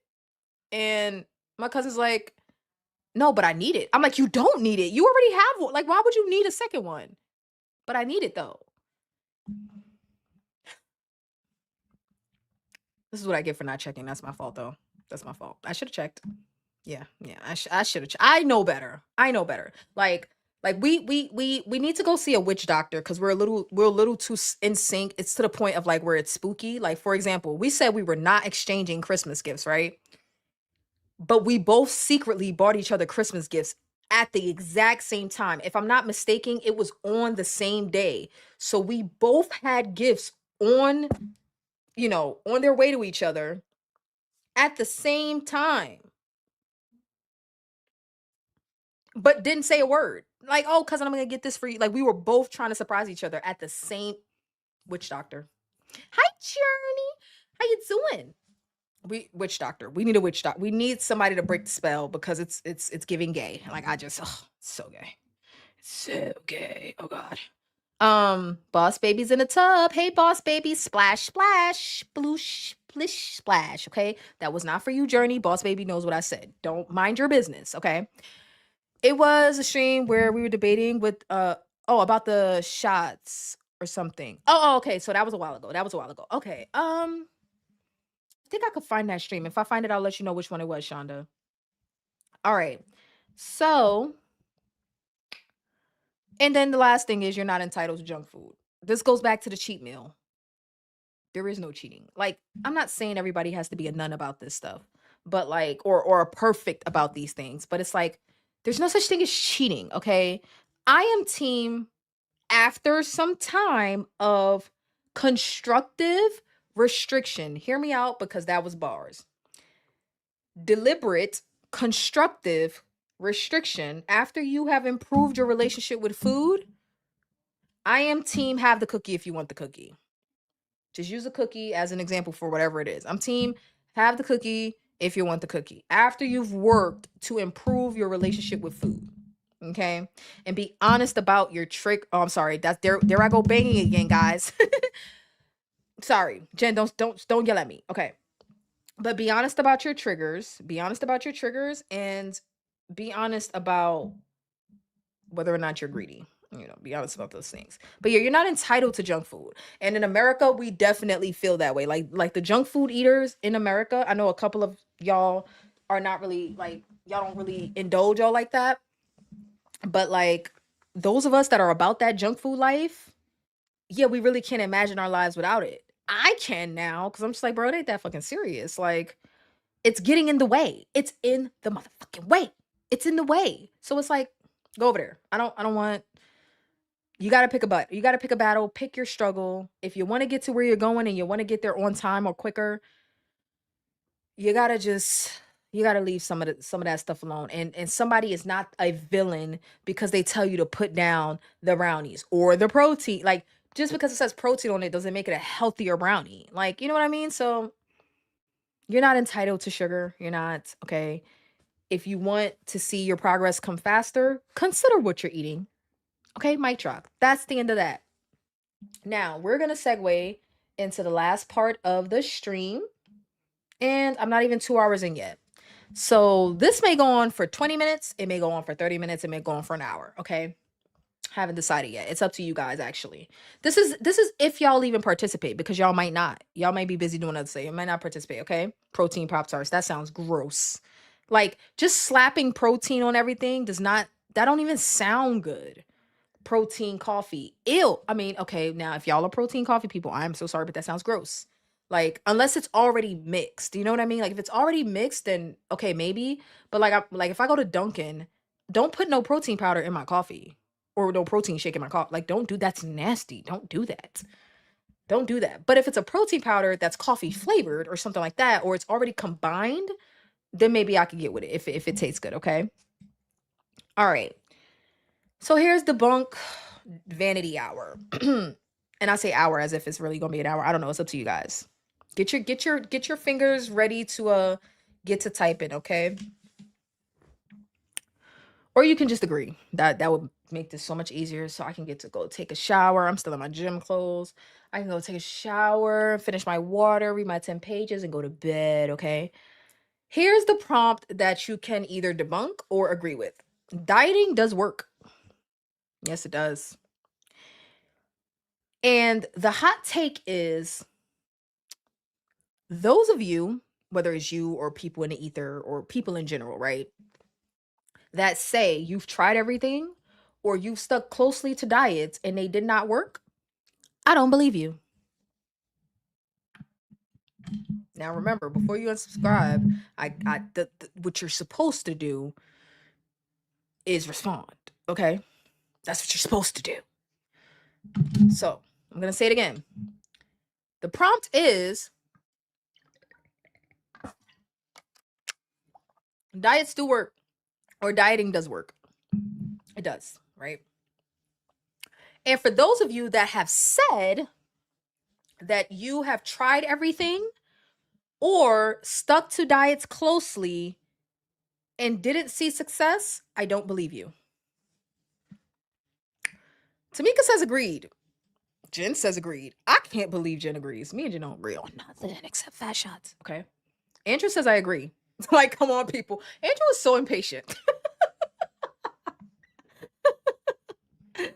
Nicole, I compared the macros and the protein version has slightly more protein than the regular. That's it. Oh, of the Pop Tarts. Gross. Ew. Ew. Love you, V. Thanks for the baby shout out. He's vain too. Right. Splishity splash splash sploosh. He understands. We speak splish splash. He gets it. We speak boss baby over here. Reindeer agrees. Okay, hold on. Wait a goddamn minute. Y'all are ruining my come for vanity's neck hour, okay? Because I'm not going to lie. I did not think you guys were gonna agree with this. Or maybe you know what? I need Sweet Tea here. Sweet Tea be clocking me and getting me together. Okay, maybe I just need Sweet Tea here. All right, Sweet Tea. If you are in the clouds, come down and give me your vote, girl. Okay. All right, here we go. We got a little bit of pushback. Agree to a point. All right. Spell it out for me, Nicole. Spill it, Nicole. Do I have to drop the link and have you come up here, Nicole? We've heard you talk on stereo, so you don't got to be shy. You ain't even got to show your face if you don't want to. Chi Chi agrees. Okay, so why y'all all agreeing with me? I'm supposed to be wrong.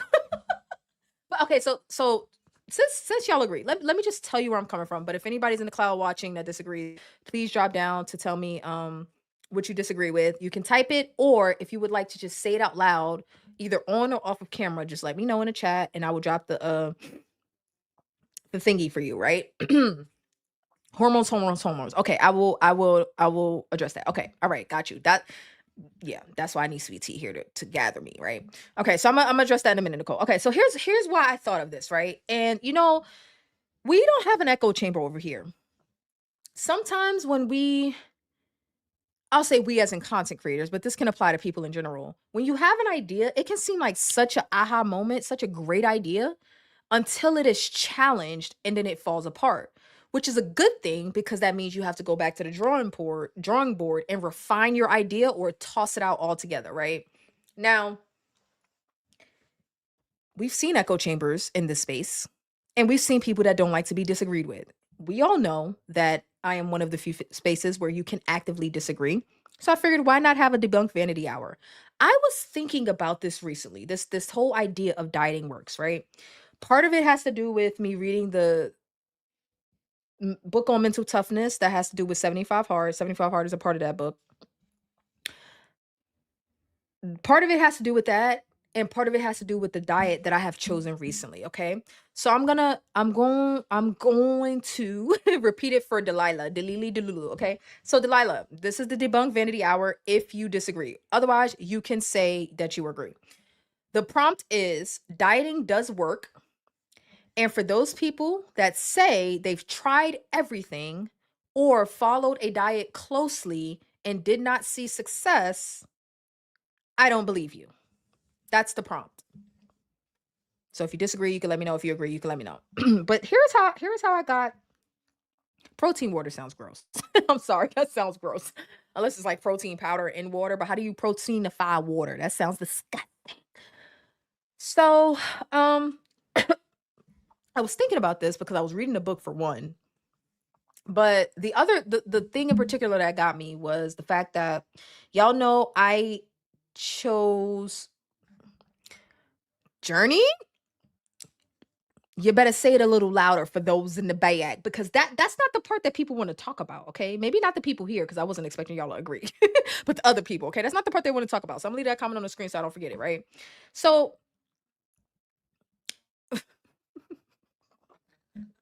Delilah, stop. Okay. All right. So uh Puerto Puerto Rico, Puerto Rico, Puerta. I'm gonna get this right. Puerto Rico. Puerto Rico. Okay, I see your comment. I'm gonna address it in just a second. Actually, I'll leave it on the screen so that I don't forget. I keep saying that, but then I keep switching the comment. Okay, I'm gonna stop right here.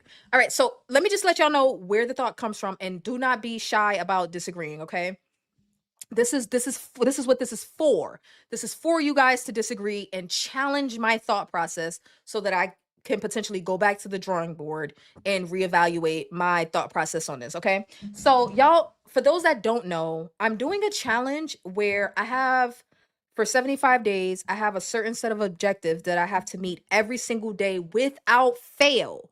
No exceptions, no excuses, no room for error, no mistakes, nothing, none of that, right? So, as unfair as that sounds, this is a choice that I made to go through with this challenge, right? And one of the things that I have to do is pick a diet and stick to that diet without wavering, even once, so no cheat days for 75 days straight. Now, the diet that I chose is the new food pyramid from 2025. Now, if anybody hasn't seen a new food pyramid, just leave a little pyramid in the comments or something like that, and I'll show it to you guys. But essentially it focuses on protein, produce, it decriminalizes dairy and fats, little bit of fruits, and your processed grains are all the way at the bottom, okay? So a little bit of processed food, but everything else is 90% whole foods, right? So I basically just picked the whole food based diet put together by the US government because they got it wrong for the last 50 years. So why not see if they've done a better job with this one, right? Since starting this diet, I know people don't like the diet word, but since starting this way of eating, I lost 6 pounds within the first 4 days. Now, you could say some of that was water, some of it was constipation. You could say whatever. It could be whatever, right? And I'm talking to everyone, not the comment on the screen. I'm talking to everyone. I'll just address the comment in a second. But I lost 6 pounds in just a couple of days. And of course, we still gotta get to the end of the week to see if it, if it sticks or whatever. But I had a moment, like I had a moment of realization because for one, I went through sugar withdrawals in the first day. This was not an anti-sugar diet. This was not an anti-sugar challenge. You got to get rid of sugar. Nobody even said a word about sugar, okay? In 75 hard. But because I picked this particular diet and I have to stick to it, I already know that part of the food pyramid or the dietary recommendations for Americans, there's a recommendation for added sugars of 25 to 50 grams, a range of 25 to 50 grams if you're going to have any added sugars at all. So, with the way that I was eating, after removing all of the processed food, there was barely any sugar left. There was barely, I mean barely any sugar left. I'm talking about less than 20 grams left, less than 15 grams left if I only have one coffee with 3 sugar cubes. You know what I mean? Okay, Journey. So, the fact that the scale was dropping so rapidly, the fact that I was going through withdrawal, I'm like, you know what? This does not feel restrictive. The only way it feels restrictive is because I can't have the junk. Does that seem unfair? No. I still get to eat. I get to eat real food. I still get to drink water. I still get to have 25 grams of sugar. What's wrong with 25? Like I had to think about it like, damn, what's wrong with 50, 25 to 50 grams of sugar? I ended up staying on the lower end of 25. But I'm like, damn, like, why am I like what is wrong with just I've never done this before. It's always been all or nothing. Like I'll either eat all of the sugar I want or no sugar at all. Like I'll go down to zero. But I never thought to just like keep it within a particular range of added sugars.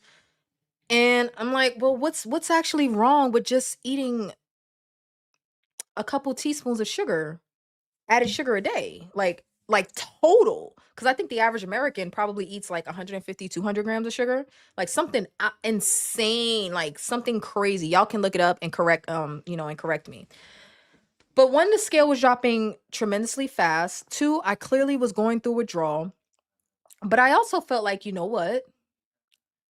I thought I was eating right before this moment. And I realize now that this entire time that I thought I was eating right, I could have been doing better. And this is the doing better. Removing even more processed food than I did before. Removing even more processed food than I did before. So, for whatever I thought I was doing so well up until this point, I now realize that there was so much more that I could be doing.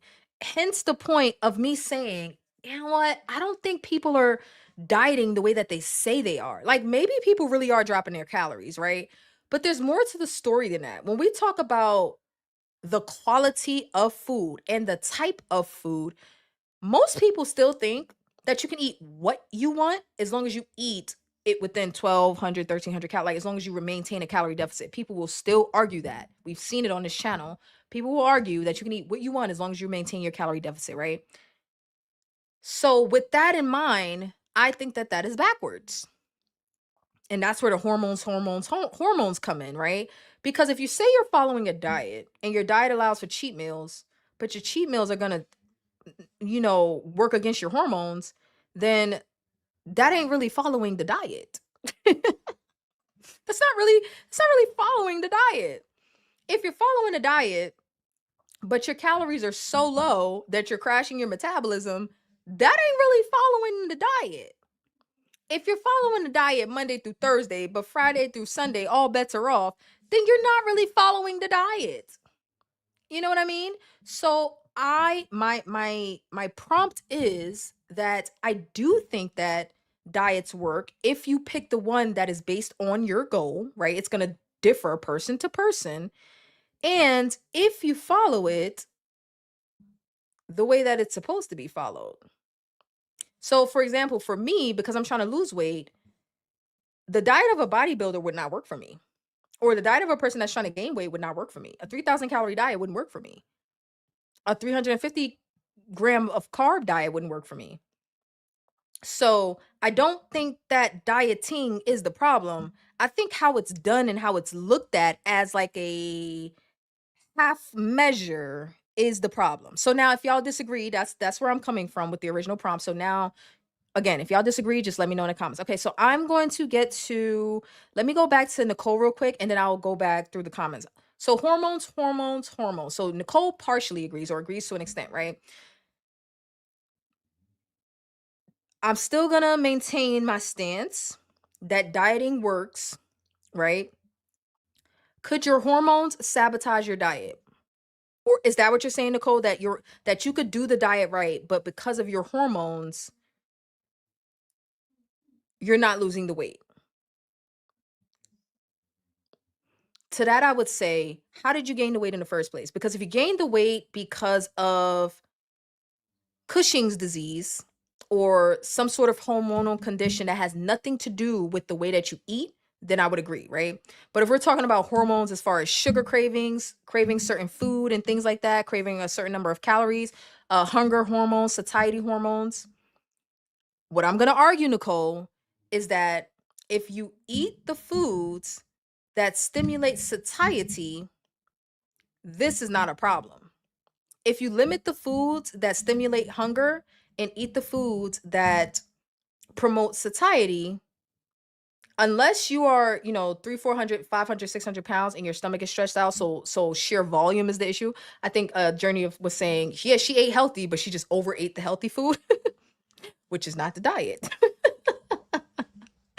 Under eating or overeating is not a part, I think, of dieting. But as far as the hormones go, I'm gonna push back on the aspect of like, yes, the hormones are a concern. However, I think that some of that can be accounted for with the diet that is chosen. So like some people do this with keto, some people do this with carnivore. They don't really they resolve or they blunt their hormonal issues as far as satiety and hunger because of the food choices that they're making. These foods aren't appetite stimulating, they're appetite crushing. So that's what I have to say about the hormones, Nicole. You can let me know if you still have some pushback. Um Now Puerto Rocon says, I was hesitating to disagree because so many people were agreeing, but as I stuck with the diet and exercise, my hormone, am I be menopause? Had my body completely off track. Did you mean before menopause? Did you mean perimenopause? Or is this a word that I just don't know? Let me look it up. Or was there a typo?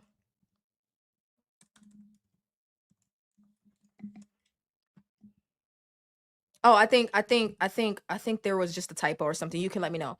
Okay, so I was hesitating to disagree because so many people were agreeing. As I stuck with diet and exercise, my hormones, I'm gonna say because of menopause, had my body completely off track. Okay, so we're back to the hormone. Okay, so with menopause. Okay, so I don't know what the hormonal changes of menopause are. Let me look it up. Um, Menopause hormonal hormonal changes. I don't know what the actual changes are. Decline in estrogen and progesterone produced by the ovaries. This shift triggers symptoms like hot flashes, vaginal dryness, insomnia, and mood changes. Um, Sorry guys, give me a second. I'm trying to educate myself real quick. So how does menopause lead to weight gain? Or well, you didn't say you gained weight. You said you couldn't lose weight. So let me see. How does menopause impact weight loss?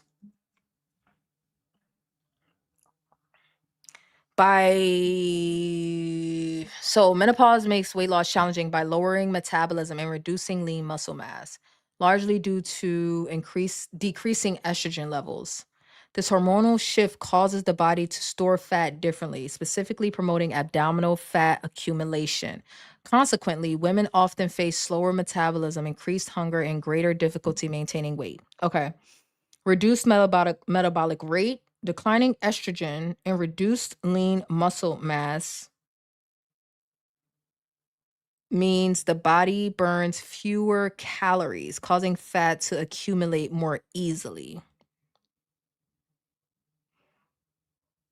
Body fat shifts away from the hips, thighs, and instead accumulates in the abdomen, increasing visceral fat, increased hunger. Okay, lower estrogen levels can result in reduced production of leptin.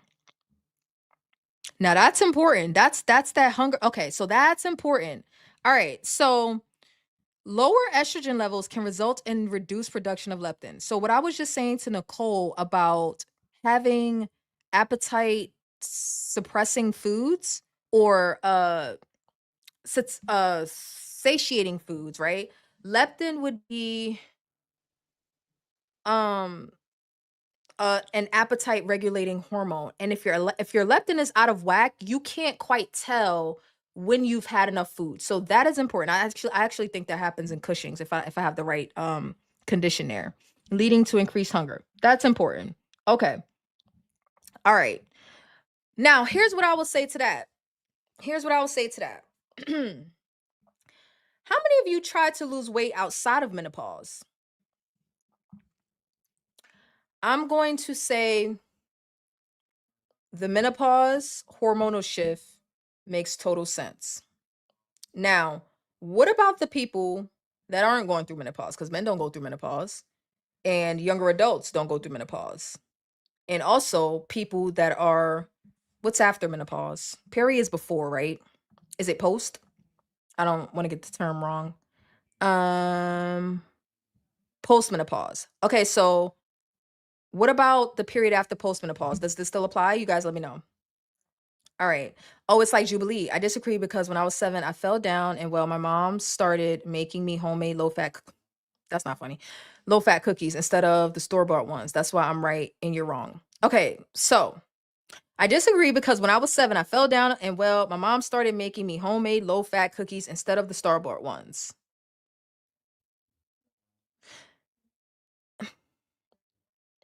But was that so? No, well, you missed part of the prompt, Delilah. The part of the prompt is okay, dieting works, but the caveat is that it has to be a diet that's tailored to your needs. Kids don't need to be on a diet. I mean, okay, they shouldn't just gain all the weight in the world either. But I don't think kids need low fat cookies. And the thing about low fat cookies is that they are loaded with sugar, so that technically would not be a part of a good diet. Now, what you got to say, Delilah? I agree 1,000% with you. We think so much alike. Okay. Um, so okay, because I overeat sugar whenever it's added or natural, so I had to draw a line and say I can only eat blank carbs a day to keep me within limits of what I can eat and not hinder a watermelon. Num num num num num. All right, Puerto Rican. Oh. Moroccan. Okay. I got you. Puerto Rican. Okay, I got you. Caddy Coles says the average American adult consumes approximately 17 teaspoons, about 71 grams or 270 calories. Oh, I thought it was over 100. Maybe I'm just thinking carbs total of added daily sugar, which means more than double or triple the recommended amounts. Thank you for that. Maybe I was thinking total carbohydrates. Maybe total carbohydrates is closer to 150, 200 grams. But added sugar, particularly, even though that is a carbohydrate, added sugar specifically is around 71 grams, which is how many teaspoons? 17. Maybe I should get on camera and put 17 teaspoons of sugar into a mason jar and just let y'all see what that's like. Maybe. Um, there's no evidence that shows menopause causes weight gain. Instead, like with hypothyroidism, it makes it harder to lose. Yes, I think I corrected that. Yes, that makes more sense. I never had a problem with my weight until menopause. Okay. I never knew what regular size was. I've always been on the heavier side. Me too. Um, Menopause is only a 24-hour period. Perimenopause is the first, and post begins at the 25th hour. Are you joking? Why do I feel like I'm being trolled? I don't. Are you serious, Delilah? How long is menopause? I thought menopause was like a season.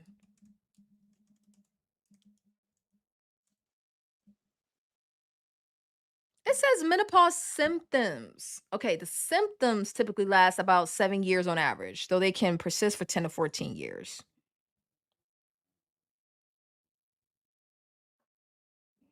So perimenopause, this stage where periods become irregular and symptoms often start, typically lasts 4 to 10 years before the first menstrual period. What? This is a single point in time marked after 12 consecutive months without a period, occurring on average around age 51. Postmenopause, post period. Many women continue to experience symptoms like hot flashes and vaginal dryness for several years.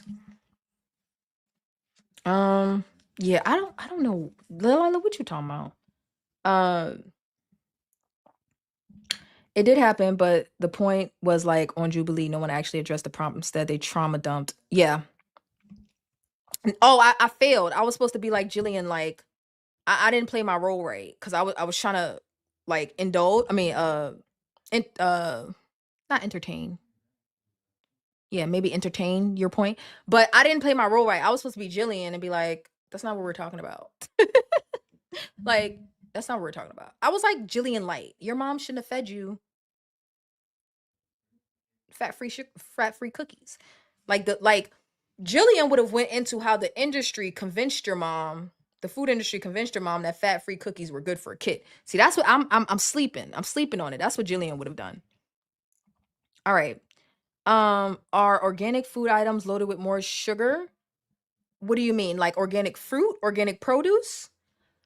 I'm not really sure what's organic outside of that. What's organic outside of that?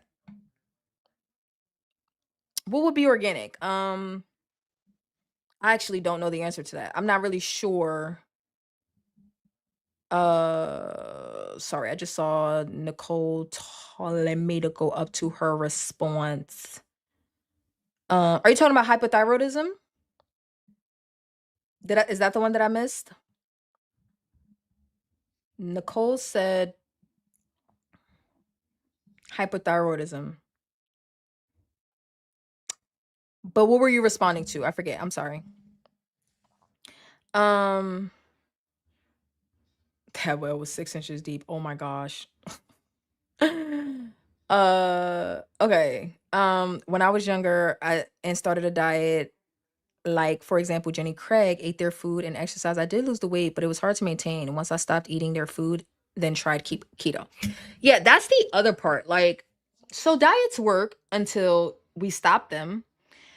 But the thing about that is, here's where I blame, the industry and the government. The rules around how to eat are wrong. Well, I mean, they're trying to get it right now with the new food pyramid, but for the past 50 years, the rules around how to eat and which diets to pick have been incorrect. So where it's made to seem like we can just pick a hat up, pick a diet out of the hat, and it should be one size fits all, or you should be able to use the old food pyramid and still lose weight. That is rubbish. It is rubbish. Now, did Jenny Craig require calorie counting or point counting or something like that? Because some diets, the food may be decent or okay, but if they're telling you to cut your calories too low, then that's also a recipe for failure as well.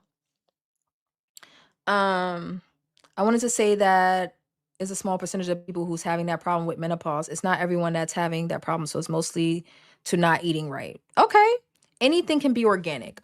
What is? I'm not really sure. Are organic foods higher in sugar? I'm not really sure how to answer that. Like organic cheese doodles? Organic soda? I don't really understand. And it's not the question that's the problem. It's my understanding of organic.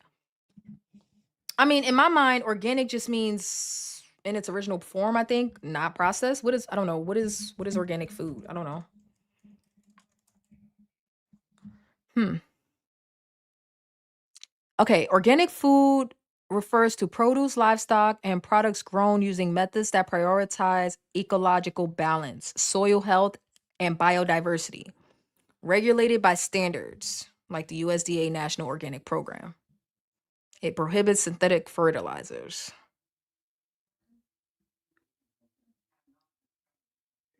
But these aren't foods where sugar would be added, though. Like these, so it says produce and livestock and products grown. So these things are still in their original form in my mind. Like let's say organic flour. I'm not I don't know if sugar is added to flour just for the sake of adding it to flour. Now, if there's a sweet bread that's trying, like a raisin bread or something like that, I don't basically what I'm trying to say is I don't think whether or not something is organic has anything to do with the sugar content. Like something can be low in sugar inorganic or high in sugar inorganic, like agave. Agave is the perfect example. It's 101% sugar, but 9 times out of 10, it'll say organic on the bottle. So sugar can be organic. Does that make sense? Sugar can be organic. Sugar comes from a plant. It can be organic. I've seen organic sugar. It's like, what does that even? Okay, so it's organic. So you didn't spray a bunch of pesticides, pesticides on the beets, on the sugar beets. So okay, I mean that's great, but like it's still sugar. So yeah, okay. Hopefully that makes sense. Okay. Um, that's because we got smarter and the government realized it and trying to fix their wrong. Too late though. No one is looking at the pyramid for a health check anymore. I am. I mean, I'm not looking at it for the health check, but I am gonna be a social experiment for myself, um, to see if they did get it right. Because that's the point of me picking that. Like, well, did they get it right? Is it right? Is it right? Is it right? Is it right? Chi Chi says I'm in Perry now and it's awful, but my weight has been an issue for me for almost 20 years. Okay. Um, okay. Organic cookies, I guess, would be an example. That sounds so weird though. Like, why does it matter? Okay, for the sake of pesticides, yes, I would say organic is better. It's better to not have things sprayed with a bunch of chemicals and stuff like that. But I don't think that has anything to do with the sugar content. Um, okay. Diets work, agree to a point. Hormones. What would make a diet not work? Hypothyroidism. Got you. Okay. Got you. That was the hormone point. Got you. I was at a repast yesterday and the caterer clearly put sugar in the mac and cheese. It was weird. I wondered, is this what people are doing now? No wonder so many people are overweight.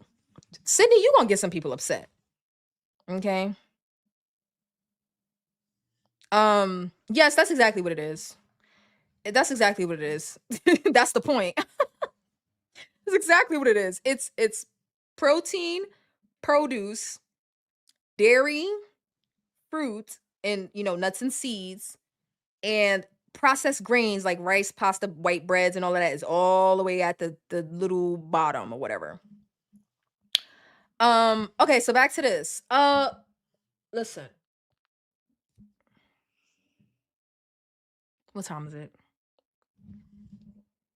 It's not, it's after 9 o'clock. All right.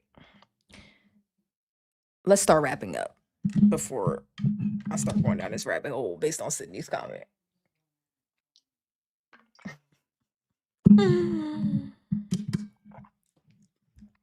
Because I've had this. I haven't made it, but I've had this. I had mac and cheese, but the crust of it, like the top of it, was sweet. And I'm not gonna lie, I was very conflicted because my original reaction wasn't like, "Ugh, this is nasty." Because when I read the comment, I was like, that is so nasty.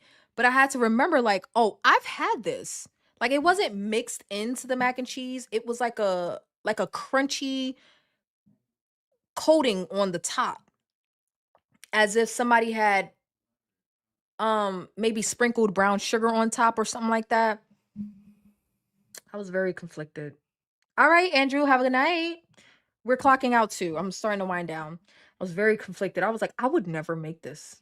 But I do put sugar in my red sauce. So when I make ziti, lasagna, spaghetti, I will put, a teaspoon or two of red sugar in my red sauce because I don't really like the super duper tartness of tomato sauce as it is. I used to put a lot more sugar. I used to put like a quarter of a cup, but now it's just like a little bit to take the edge off the tartness of the tomatoes. Um and sugar in enchiladas, that's funny. I've never had an enchilada, so I don't know what's in it, but that sounds funny. Uh um Girl, ain't no crust on our mac and cheese. It was some blacks that made it. Okay, so I am not the like expert on mac and cheese because I just started eating baked. I am a child. I like Kraft mac and cheese. Okay, I like Velveeta. I like processed American mac and cheese. Okay, but the black version, the baked version. Okay, well I guess all mac and cheese is the black version because technically a black man invented mac and cheese. But whatever the combination. But anyway, so the baked version, the soul food version, I only started eating that about 2 years ago, 3 years ago, 2 years ago, 3 years ago. I only started eating that about 3 years ago. So I'm late to the mac and cheese party. So I don't really know the rules. And I've only made it once or twice. I've only made it once. And it was in the same year, the same season that I started eating it. I started eating it because I made it myself. So I'm very late.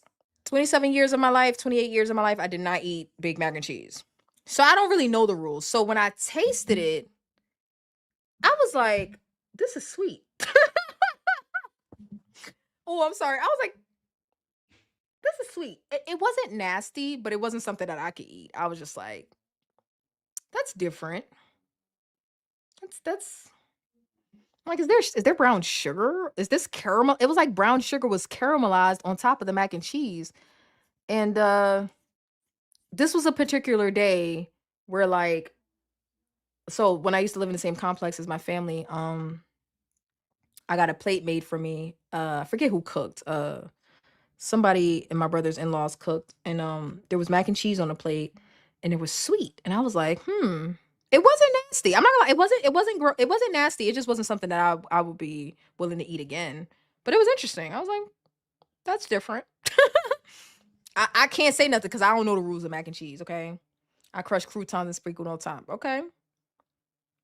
Yeah, yeah. I mean, I get it. It sounds gross. It really, and I'm gonna be team it's gross. But I did have it, and it wasn't the worst thing I ever tasted, but I would not eat it again. Makes sense with the tomatoes. Tomatoes are naturally sweet. Remember, tomatoes are fruit, not vegetables. Correct. Correct. Um, so yeah, so, Jen is upset. Jen, you can't remove my black card because I didn't do it. Um, No, I think they knew because I asked the people around me if the mac and cheese tasted sweet, and the people told me that's how they make their mac and cheese, and as well sweet. I was like, "What?" No, I've only had this once in my life, and it was like a little bit. It was like a barely a spoonful. It was a little bit. I was like, mm, "Okay, that's different." I didn't hate it, but I didn't like it either. It was just. mm.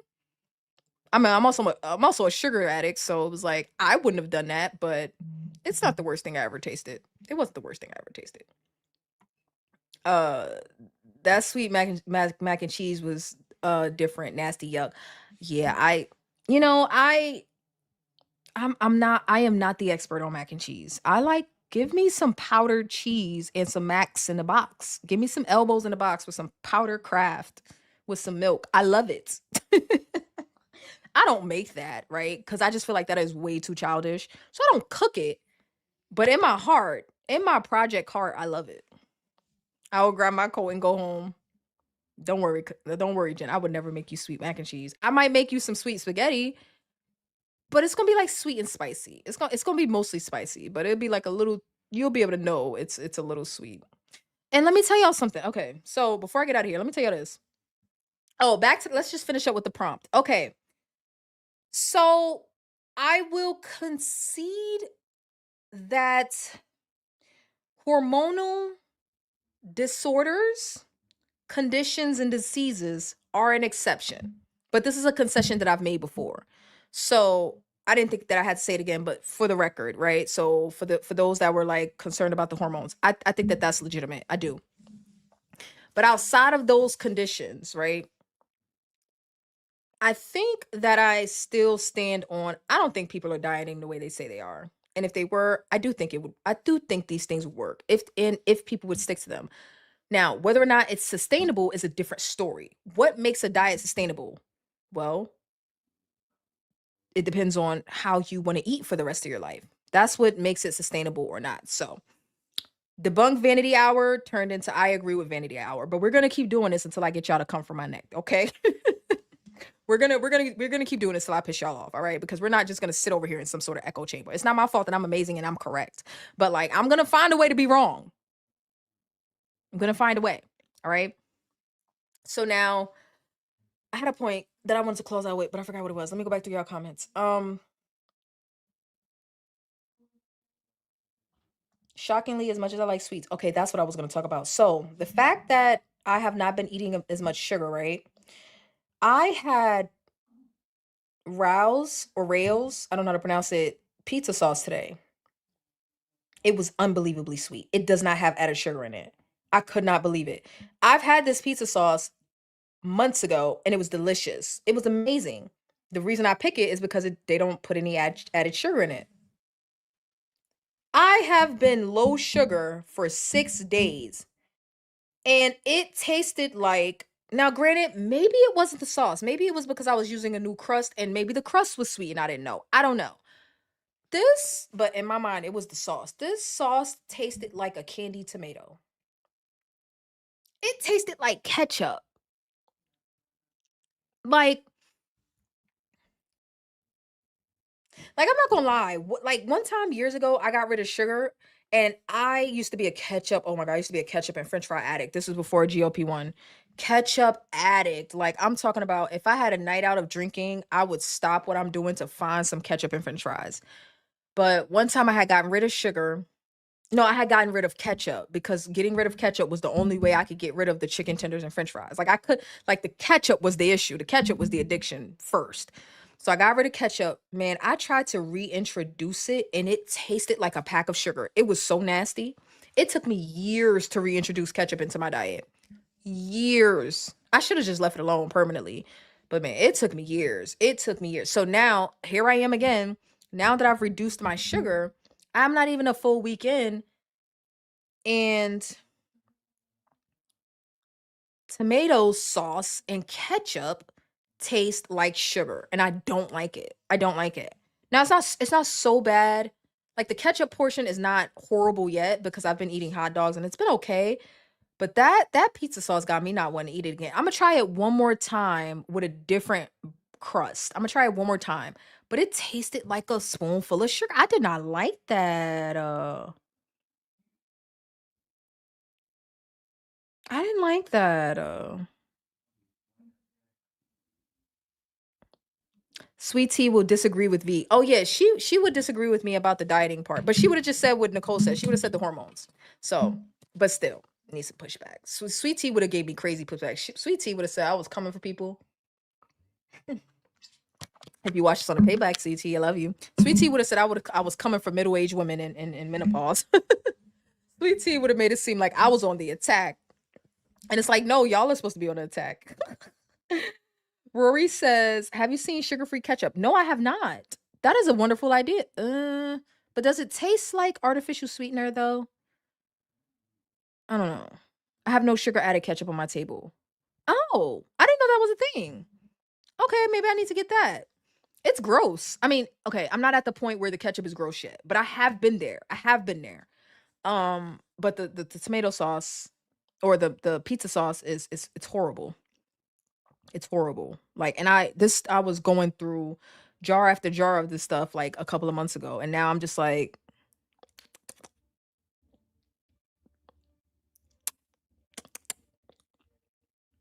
I kept trying to eat it, and I was just like, why does this taste like 7 teaspoons of sugar? Gross. That's what I'm saying, Sydney. That's what I'm saying.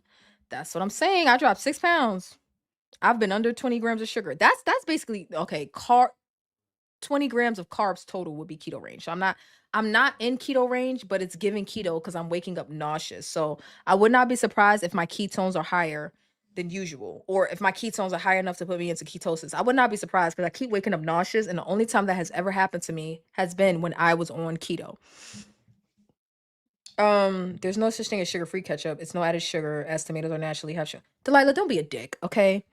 You know what I meant, and you know what Rory meant, okay? Don't be an ass. Okay, no sugar added ketchup. God. Now, is sugar-free ketchup sugar-free? No, because tomatoes are naturally sweet, okay? I'm gonna have to find me some no sugar added ketchup, okay? No fake sugar. I hope not. Like, tomatoes are naturally sweet. You know what? Maybe that's why that pizza sauce tastes gross. Oh my God. I was like, ew. Is that all it takes? Is that all it takes? Is that all it takes? Is it just 1 week of reducing my sugar and I can't even take it no more? Like, I can't even like, I wonder what would happen if I tried to eat a Kit Kat right now. I'd probably keel over and die. No, I want I wanted pushback. You know what? Touche, Delilah. But for the record, I wanted pushback about that prop. I didn't say be an asshole about other stuff, okay? But you're right. You're right. You're right. You're right. G Hughes barbecue sauce is decent. Not very sweet. I'm not a barbecue sauce person, but somebody else may be interested in that. Not very sweet. Is barbecue sauce genuinely generally sweet? I don't know. Um, but yeah, I've been having these organic, or I don't know if it's organic, but I've been having some like pasture raised, I don't know what you call it, but hormone free hot dogs, and they've been really good. They're not as fat and juicy as I like, pause, but they've been good. All right, so let me get out of here as much as I don't want to.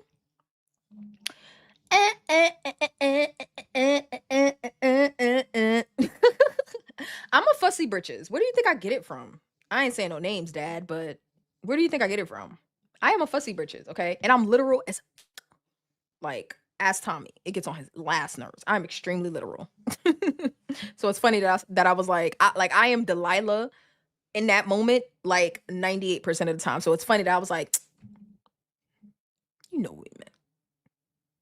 You know what we meant. We talk about some ain't no such thing as sugar-free ketchup because tomatoes are automatically sweet. They're naturally sweet. You're right. Okay, you're right. Or whatever. So I'm gonna get out of here. Let me show you guys the playlist that I've been talking about before I go, so that I'm not completely over here talking to myself. Actually, it's unlisted, so it's not gonna show up here, is it? Oh, it will show up for me, okay? So it won't show up here for you guys, but if you want the link, you can find it on my community tab. Matter of fact, let me do it that way. Let me go to my community. Okay, so here it is. You can click on the playlist and you'll see the 2 episodes that I have here documenting my updates as far as 75 hard. But not only that, like I get into a lot of shenanigans, you know, in that. And I'm gonna be posting daily there, right? Um Go check G's out on Paul's channel. He lost 100 pounds. Congratulations to G's. Sunshine met her goal as well. Go Sunshine, it's your birthday. Go Sunshine, you're so skinty. Oh my God. Oh God. Because of Delilah, I gotta meet my goal of 14 pounds down by June 21st. If I disappear from YouTube, just know it's because I didn't meet my goal and I was too embarrassed to come back. Okay.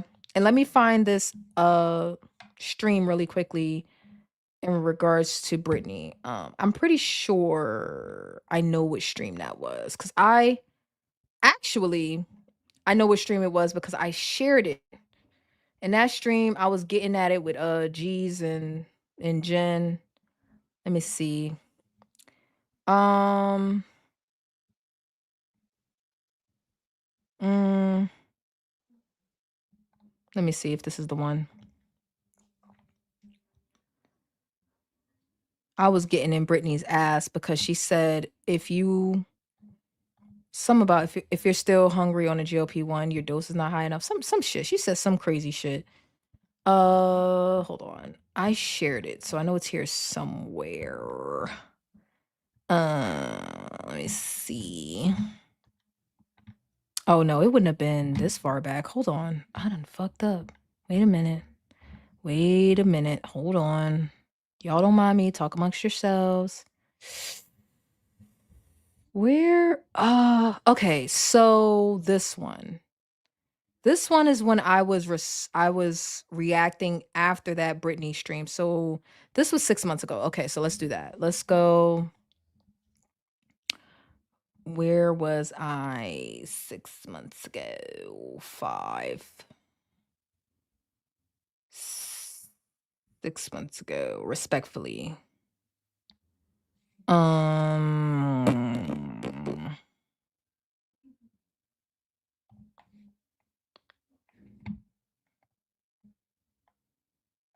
Let me see. Sorry, y'all.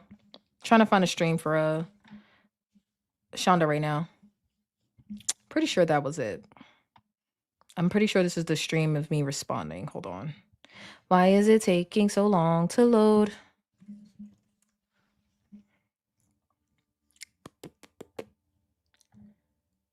Who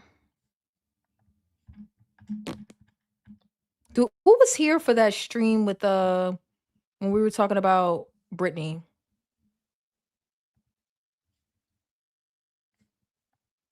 Oh wow. My internet is just not gonna cooperate. This is what I get for being in the boonies.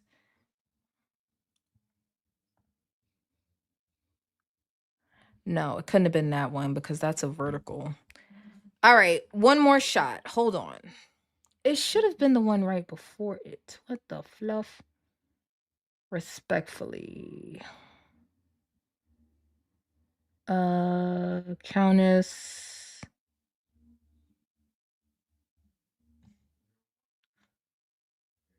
Okay. All right. All right. So Shonda, keep an eye out in the community because I will find that stream. I'm gonna find it and then I will post it. Brittany Rose. Brittany Rose. And I mean Paul left me hanging too. He never emailed me. Yeah. Yeah. He never emailed me, but it's all good. Paul is non-problematic. Paul just don't like the stupid shit. All right. So with that being said, y'all, I'm gonna get out of here. I'm exhausted. I need to go take a shower and probably have some yogurt before I go to bed. Okay, so make sure y'all check out my next update on how things are going on 75 hard. We will be back here live for a yeah, it was 6 months ago, Jen.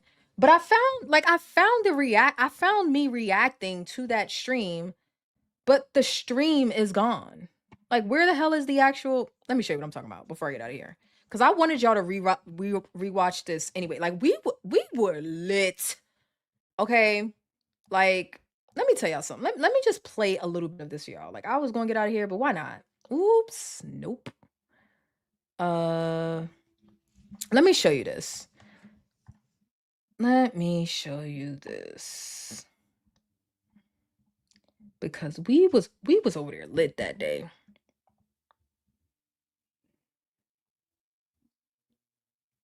Look at Nicole commenting.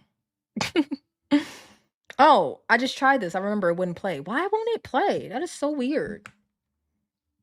Hold on. That is ghetto. Let me try it from my phone. 6 months ago. Okay, respectfully. So, oh, there's a stream missing. Hold on. I think it was this one. It was the Guess What I Got stream. Did I scroll past that and I just missed it? Hold on. I bet it was this one.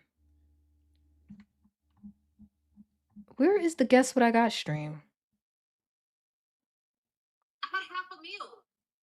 It's right here. Why can't I see it on my phone, but I can't see it on YouTube? I knew I wasn't tripping. It's literally right here. Why? Okay, this is ghetto.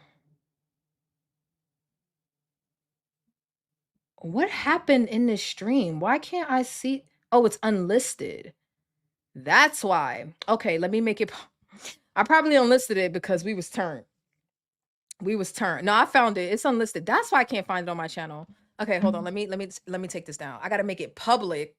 It was the stream where I found my mom's blanket and all of that. I'm like, why is this shit not here? Hold on. I need to make it public. That's why. That's why. That's why, bruh. That's why. It's unlisted. It's unlisted. Hold on. I got you. I'm going to share it to the community so that everybody can rewatch it. But you're going to have to skip ahead if you just want to get to the point about Brittany. I don't have a timestamp. So you're going to have to just like find it, like locate it. Oh my God. I don't know. Okay, here it is. I got to make it public. And we was probably wilding out on this stream. That's probably why. Actually, I don't have to make it public. I can just share it. I'm pretty sure I can just share it. Hold on, let me see. I'm pretty sure. Can I share it? Let me see. If not, I'll make it public because it wasn't that big of a deal. It was just like, ooh, I don't need nobody coming for me, bruh. I'm from Memphis. What you know about me? All right. So share. Create a post. The stream. I'm just gonna put the stream in all. All right, I shared it on the community. Shonda. Hold on, let me show y'all real quick. We was going. Well, I was going in. Hold on. How far into the stream is this video? Ooh, I guess it wasn't that far in. Sheesh. Hold on. That is an hour and 48 minutes in. Okay, let's see if look.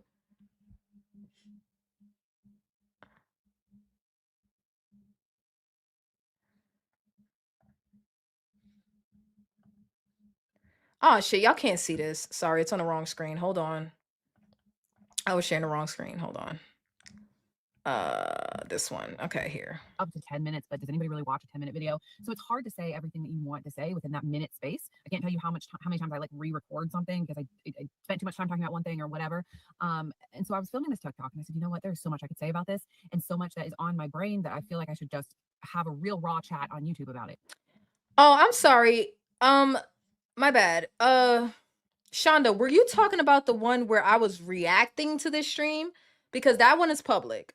But so the one of me reacting to the Britney stream, okay, I take that back. My original reaction to the Britney stream was unlisted. That's this one. But me reacting to this stream or how this stream went down, that one was public. So let me go ahead and share.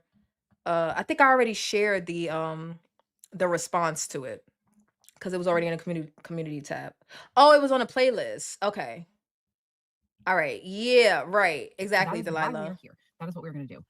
There has been, I have noticed in the last, I don't know, maybe 6 months, this new wave of GLP-1 content that focuses very heavily on diet culture. And we've seen how that has transformed. If you are in the social media space at all, we've seen how that has transformed into like censorship. Shout out to you guys. I'm going to let this keep playing. Let me just go ahead and say my goodbyes. I love you all. Good night, everyone. I'm going to let this stream take us out. I probably won't let the whole thing play, but I'll let a decent amount of it play. And if you want to see the full stream, go ahead and click on the video that I just shared on my community tab and fast forward about an hour and 45 minutes in. All right. I love you all. Have a good night, y'all. Right. So like on TikTok, for example, they don't want you, their new guidelines that they came out really heavily focus on like restrictive eating and fad diets and stuff that is going to trigger people into heavy restrictiveness and possible problems down the road. Right.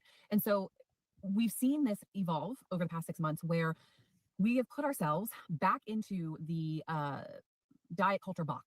And what I mean by that is heavy restriction. Of course, the sun's going to come out right now. You can see all my shadows, but it is what it is. Heavy restriction in terms of calorie counting, in terms of how much protein we're eating in a day.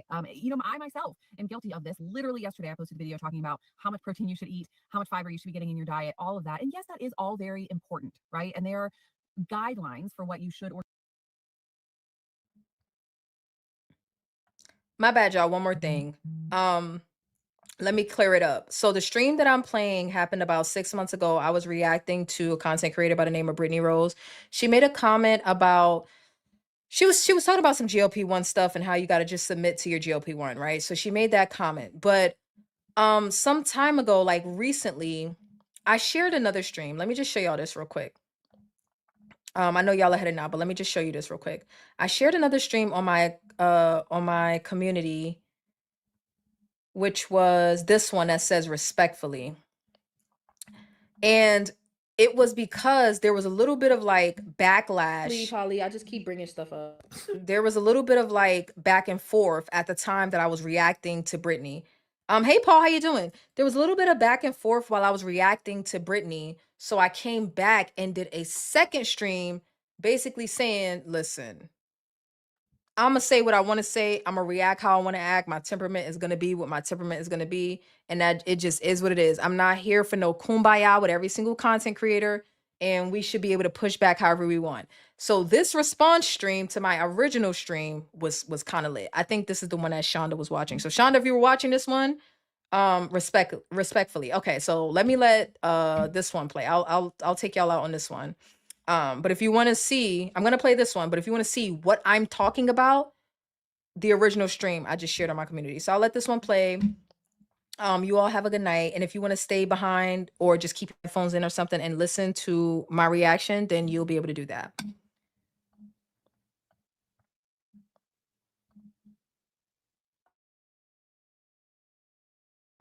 And I guess that kind of relates a little bit to the topic that we were talking about yesterday. Like if you don't pay attention to your eating, you'll fuck around and not eat or undereat. So I got me 2 gluten-free Oreos here. I know it's bad, it's not food, and I got me a cup of coffee, my Disney coffee cup, coffee mug. And the house here, they have some Irish cream on the counter, so I put a teaspoon of Irish cream. So I might have a little bit of a buzz going, okay? So yes, am I already here at the house? Yeah. Okay, so let's go ahead and get into the topic. I had notes to keep me organized, but you never know, I may just jump around. Um, I'm gonna go ahead and give the disclaimer early. By no means, by no means is this meant to be a response to G's. Okay, it just so happened that he talked about the exact same thing that I wanted to talk about today. So I'm gonna reference back to some of his points and then also some of my points from yesterday. I don't remember not eating all day on the 10 milligram. I haven't eaten all day and I feel completely normal, but it wasn't on purpose. I was traveling this morning and then I got here and then I went to sleep. I slept for most of the day, and I just haven't felt like putting the effort into making a meal or eating out. Um, so yeah, we got to get into the 10 milligram on a different stream. But so I think everyone here, hello Fortnite player. I think everyone here was present for the stream yesterday. If you haven't already, double tap the screen to like the stream for me, please. 12 people watching, 2 likes. Um, and I was turned up on last night's stream, which is not unusual for me. It is not unusual for me to be high energy when I'm reacting to a video. Um, so yeah, like I meant to do this in advance. Hold on. Hold on. Okay. Let's do that. All right. I'm gonna do that in advance because we're talking about something that the subscribers would have been present for. 26 people watching. Please give me a like. Double tap the screen to like. How's everybody doing tonight? Feel free to let me know in the chat. So I was turned on last night's stream, and when I was done with the stream, I kind of felt bad. I was like, did I do too much? Because when I did the poll, most people said I was fair or spot on or something like that. There was a couple that said I was like a bit too emotional in the poll, but I think it was like 14% or something like that. But I don't remember exactly how many people voted. But for the most part, it was like an even split between fair and spot on. Yes, it does. If you double tap for the vertical, if you're on your phone, you should be able to double tap to hit the like. Let me see. Have I been saying that wrong this whole time? I don't think so. Yeah, look, double tap. You just like it. Okay. So I felt bad, as I often do. Okay, like whenever I finish being turned, I feel bad, and I come back the next day. I'm like, okay, well, let's talk about it. Like, like was I being unreasonable? Oh, it doesn't let you double tap either. I can't even say it's like an iPhone or Android feature because I just tried it on my Android and it works. So I'm not sure, but however it works for you on your end, just go ahead and hit the like. If you have a like button, that works fine. Or I'm not sure if it gives you the option of thumbs down, whichever you prefer. Just go ahead and like or dislike. Um, so I was like, okay, so I didn't get any sleep last night. I got off the stream about midnight, 1 a.m. or something like that. And oh wow, okay, Delilah, I have no idea why. Um, And instead of going to sleep, because I had to get up at 6 a.m. and drive to North Carolina, instead of going to sleep, I went back and listened to the stream. It was a 4 hour stream. I only listened to the last 2.5 hours that were in reference to Britney. And I'm not gonna lie, I didn't have no problem with it. I didn't have no problem with it. Like because I went back just in case I needed to like give out some apologies to my subscribers. Like, I'm sorry if I was being really hard on you guys, or like maybe I was just doing the most or something. So I'm like, well, because like it felt like some people like Jen and G's, I think Michelle too, were kind of like, we understand what she was trying to say, we understand her sentiment, and I'm just like, I don't care. I was like, okay, so what? So do I. Like, so I was like, okay, was I being too harsh? So I went back and listened to it, and I'm like, they're fine. I'm like, they can handle it. Like, I was laughing at the back and forth between, it wasn't necessarily a back and forth, but like, I feel like we got a good handle on my energy, right? Like we y'all kind of know what to expect from me, right? So I just went back to make sure that I wasn't like being disrespectful or anything like that. So my initial impression of the stream was that it was fun. It was a success. I enjoyed myself. I thought we had a good time. I did feel like I was being fair in my assessment, even though I was firm in my approach and high energy, and maybe even like a little bit, I got my own emotions into it. I'm okay with that. Like, I'm okay with showing my feelings and things like that. So now today the point is to just reflect on some of that and see what you guys have to say about it as well. And then I'm going to get into some of the topics as far as like how content creators interact with each other, how subscribers interact with content creators, um disagreeing, is there a proper way to disagree, not mean girls or mean guys or girls, it could be guys or girls, but I got the mean girls topic from G's, but it could be related to what I'm talking about, so I'm gonna talk about that. So we're just we're gonna go through a bunch of things, okay? And if for any reason y'all feel like I'm misrepresenting something, y'all can let me know, okay? So um about last night. Like I said, I was happy with the live. I didn't see any problems with it. No problems with my energy toward Brittany. So I got to the point where I'm asking like, oh, you commented and she replied. Oh, how was that? Let me know if it's not too much to type. Um, but I I I got to the point where I was questioning like, okay, so we are all in this, like, as the content creators, not the subscribers. I'll talk about the subscribers at the end, but as the content creators, we're all in the same space talking about a lot of the same things, right? And we're all speaking publicly, which is something that I mentioned yesterday. So, is there a proper way to react to somebody else's content, right? So, to me, in my opinion, right? Hi, Sydney. The only thing that content creators owe each other is respect. That's it. We don't owe each other support. We don't owe each other engagement. We don't owe each other a conversation, an email, a phone call. We don't owe each other anything. We don't. Like where it starts and stops is, if respect. If somebody's respecting you, you respect them, or if they're not addressing you and you're going to address them, be respectful about it. Um that's it. Other than that, we don't owe each other anything. So when it comes to how we interact with each other or how we address certain topics, I don't think there is a necessarily right or wrong way to do it unless you're incorporating disrespect. Then I would say being disrespectful is the wrong way to go about things. But if you're not being disrespectful, if you're just being, like, me speaking for myself, this is how I see things. If I'm being respectful but my energy is high, I don't look at that as in like there's a better way to do that. No, there's just different ways. Like, we're different people.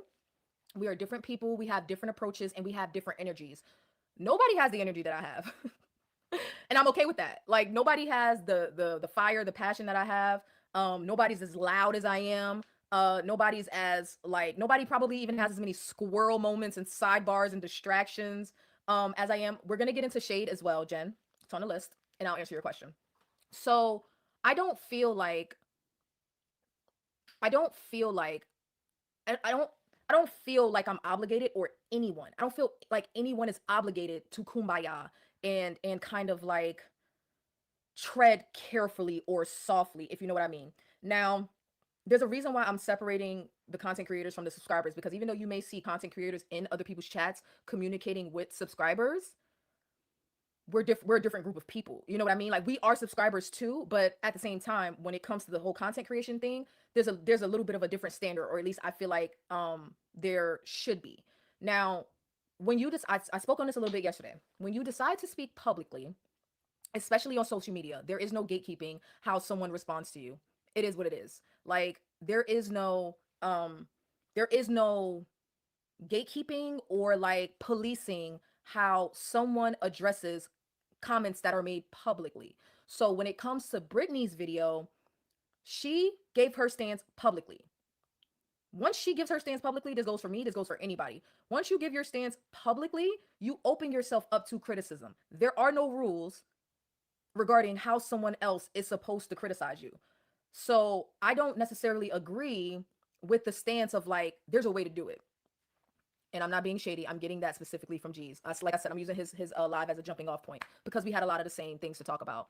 Um, me personally, as a person that does react to other people's content, um, hey Sway, as a person that reacts to other people's content, one, I don't go seeking out people's content. I may go seek out some TikToks from people I don't know, but on YouTube, I don't go seek out other people's content. If I'm reacting to a video or responding to it or giving my commentary, it's because it was sent to me. Okay. It's because it was sent to me and someone asked me to speak on it. It's because it was sent to me and hold on. Sidebar. Do you want me to read it, Nicole, or like no? I wanted to get into the calories today, but we're going to separate that out.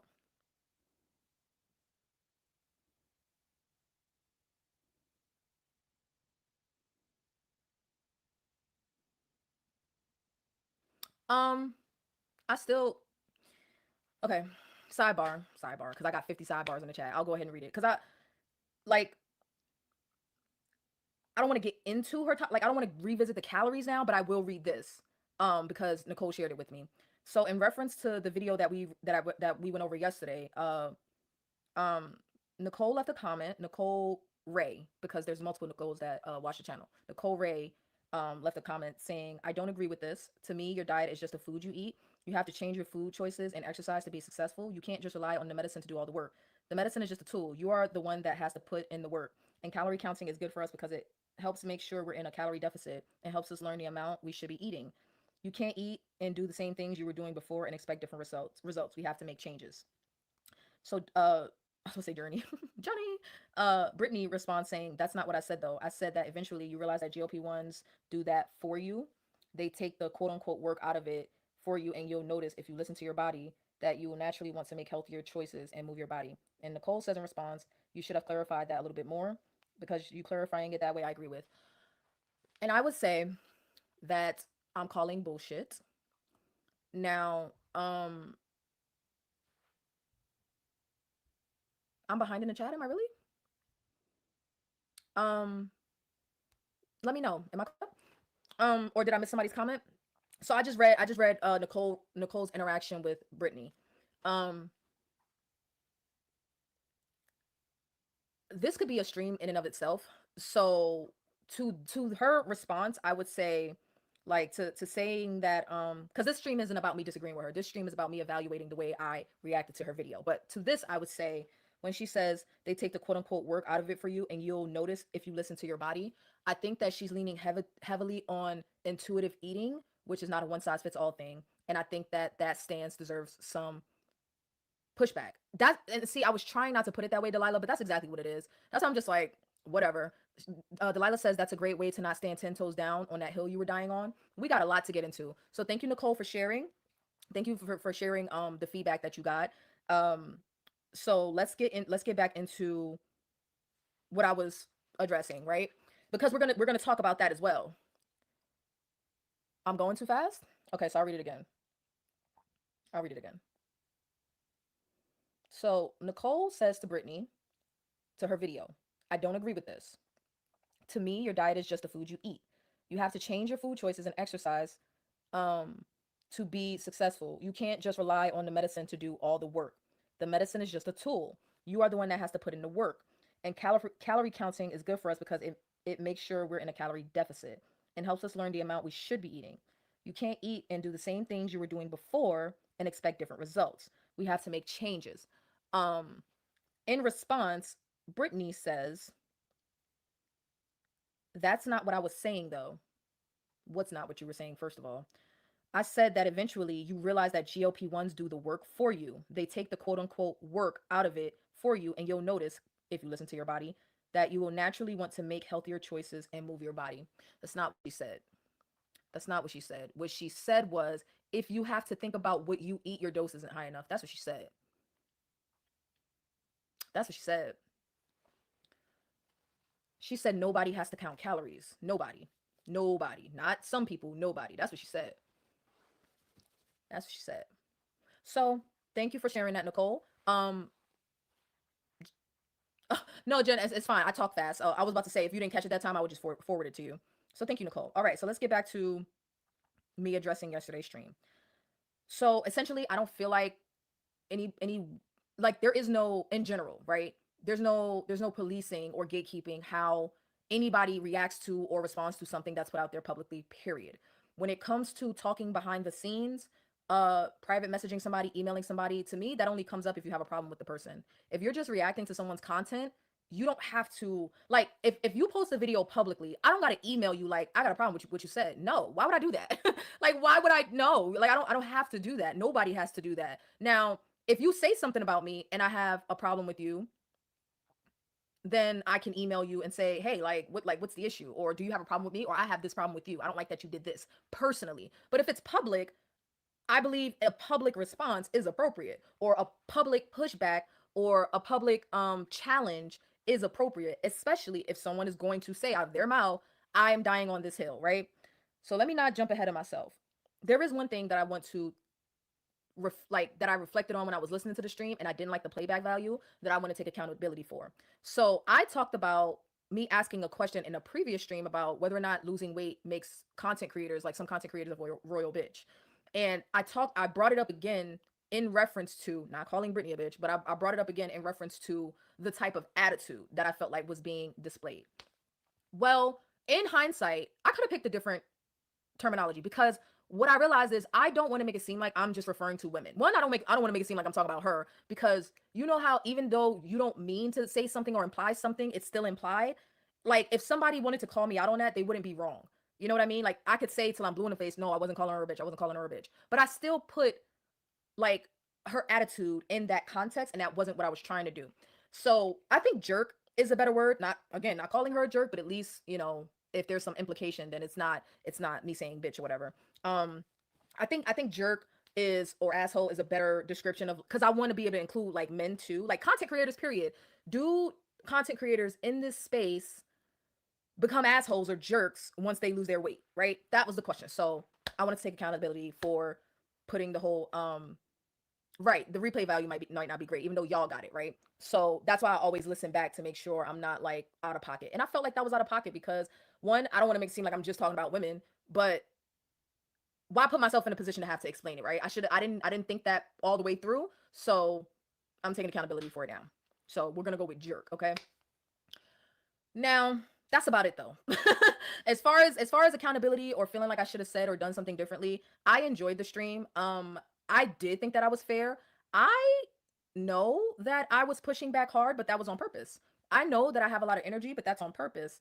Um, I mean, it's just like, it's my personality, right? I enjoy the spirit of debate or pushback, if you want to call it arguing. But I open up my platform for people to tell me how they really feel, right? So other than the whole bitch thing, I stand on my reaction. Okay. Now back to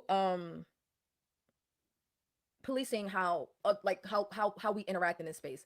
I don't think anybody can police it. I don't think anybody necessarily needs to judge it. We're all adults. We're all choosing to speak publicly. Sometimes we make mistakes and we don't say exactly what we mean, right? It happens. I just clarified something. So to be fair to Brittany, which I already felt like I was fair enough, but to be extra fair, I wanted to reflect back and see, like, okay, maybe people need to see that I really did understand where she was coming from. I felt like she was still wrong, right? And that's just my opinion. And I feel like my pushback isn't necessarily inappropriate. The way that I push back isn't inappropriate. There is no right way, like I said before. But also, like, when I do these reactions, the only person whose opinion I care about is the person I'm reacting to. If they feel like they are being misrepresented, then by all means, I want them to have the opportunity to defend themselves, which you don't need to defend yourself, but to speak up for themselves. So when I review the whole therapy thing, it was the same thing. When I reviewed the whole getting rid of alcohol thing, it was the same thing. I'm like, I appreciate everybody for being here. I love y'all, I love y'all, I love y'all. Thank you for supporting. But I don't care about nobody's opinion other than the person that I'm speaking on, right? I don't care about anybody's opinion on my opinion, right? To be clear. But it's love. It's all love. It's never personal. There are no rules that say scrutiny has to be gentle. I don't know where people get that from. Like, and this goes for anybody. I Out of touch is a good way to put it. Out of touch is a good way to put it. There are no rules that says that scrutiny has to be gentle. To be clear, like, there are no rules. There are no rules that says that scrutiny has to be gentle. Okay, so whether you like, if you are the gentle type and you want to be gentle, then be gentle. I am the I got smoke type, so I'm gonna give smoke, but I'm prepared to get it back because I'm speaking up basically from the stance that I got the better point.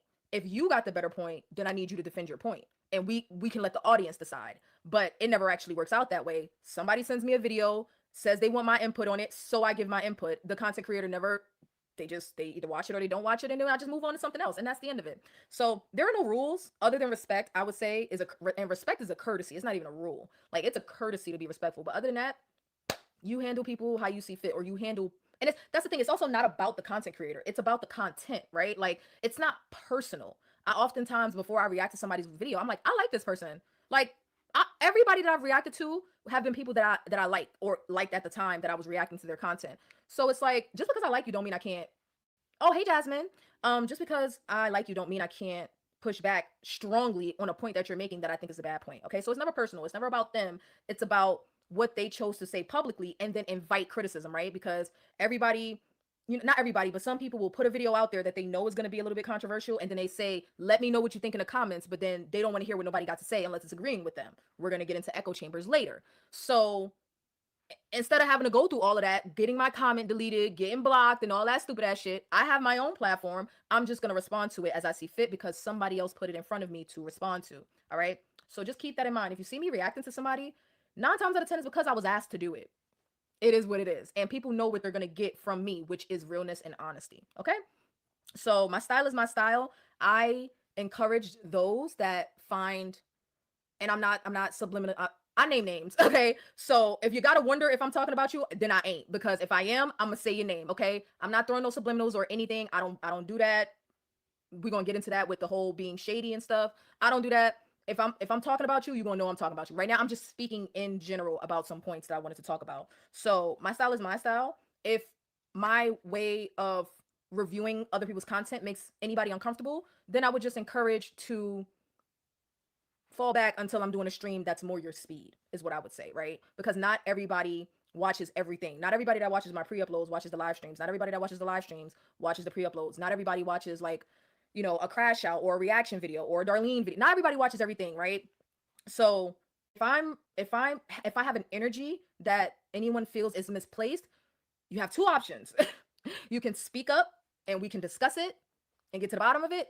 I'm open to criticism, or you can just wait until a stream more your speed and more your comfort level and entertainment level comes up. All right. So being a mean girl or guy. Now this is directly a jumping off point from a Jesus stream. Because I talked about, did I mention Mean Girls? I don't think I did. I think I mentioned clicks. We were supposed to talk about clicks, and we couldn't really get into it because I kept pushing streams back. But his point about Mean Girls was interesting, and I think it relates to my point about clicks. Okay. So being mean girls or guys and shading. Okay. So this gets back to Jen's comment or question, which was, um, is being shady disrespectful? Was that the question? Hold on. Damn. Um, you probably wrote it again by now. Jen, was it is being shady? Okay, is being shady being disrespectful? Okay. Um, so Shading is real. Okay? Shading is real. I have seen it. I, in my opinion, have experienced it in this space, but I don't speak on things that I can't back up, right? Like, how do you back up shade? You can't really back it up with like evidence. You kind of just gotta, the people around, like the subscribers are gonna see it, right? So it's almost like you really don't have to say anything because the people that support multiple channels are gonna pick up on it. So the shade is very real. Is shade disrespectful? No, shade is not disrespectful. I just think it's unnecessary. I don't get why, like, I don't get the point of shading people. If you, if you want, if okay, if someone, because maybe I can't relate also because I don't watch enough channels to be in the mix as much. Jesus was talking about this as well, and he also responded to one of my comments about this. Like, you may not be in these streets all like that, but I am. So this is what I go through. Is essentially what he was telling me. So I'm like, okay, like I don't know all like that. Um, so who's your fearless leader, Holly? I hope you're not talking about me. So when it comes to shade, I don't understand why people lean toward the subliminal. Um, I feel like no, I don't think it's disrespectful. Is it nasty? Probably. Is it mean? Depends. It can be, there is shade throwing shots, what Jeez was talking about, than being direct. Um, I don't think it's disrespectful. I think it's cowardice. Like, and again, I don't even like, I don't have anybody in particular in mind, just the topic. So, okay, subliminals can be can be interpreted as shade, right? So I don't think, and I'm not here to tell nobody else what to do, but my stance is, if I'm not prepared to say your name or review a video of yours, I'm just gonna do my best to not talk about you. Because, and then if I catch myself in a moment, then I'll correct it. Like, no, I don't want to do that. I don't want to be messy. Like with Countess, when we were talking about Countess, I had made a subliminal comment, and then I was like, that wasn't nice. Like, I didn't mean that. Like, I was trying to be funny, but in like a goofy kind of way, not in a mean way, but I caught myself and I'm like, no, I don't want to do that. Like, I don't want to build that reputation of like, oh yeah, I know who you talking about. If so I said her name. Like, so I was like, let me just go ahead and say her name, because I'm not trying to be mean, I'm not trying to be shady, I'm not trying to be indirect, because that breeds a ground of like, that breeds a nasty space. But here's the thing with that. I don't give a shit for real. Like, to be honest with you, I just know what I'm doing, and I'm gonna say your name. I can't even say if I got a problem with you because I ain't got a problem with nobody. But if I'm talking about something that you said, with the exception of one person, because they blocked me, so I won't say her name.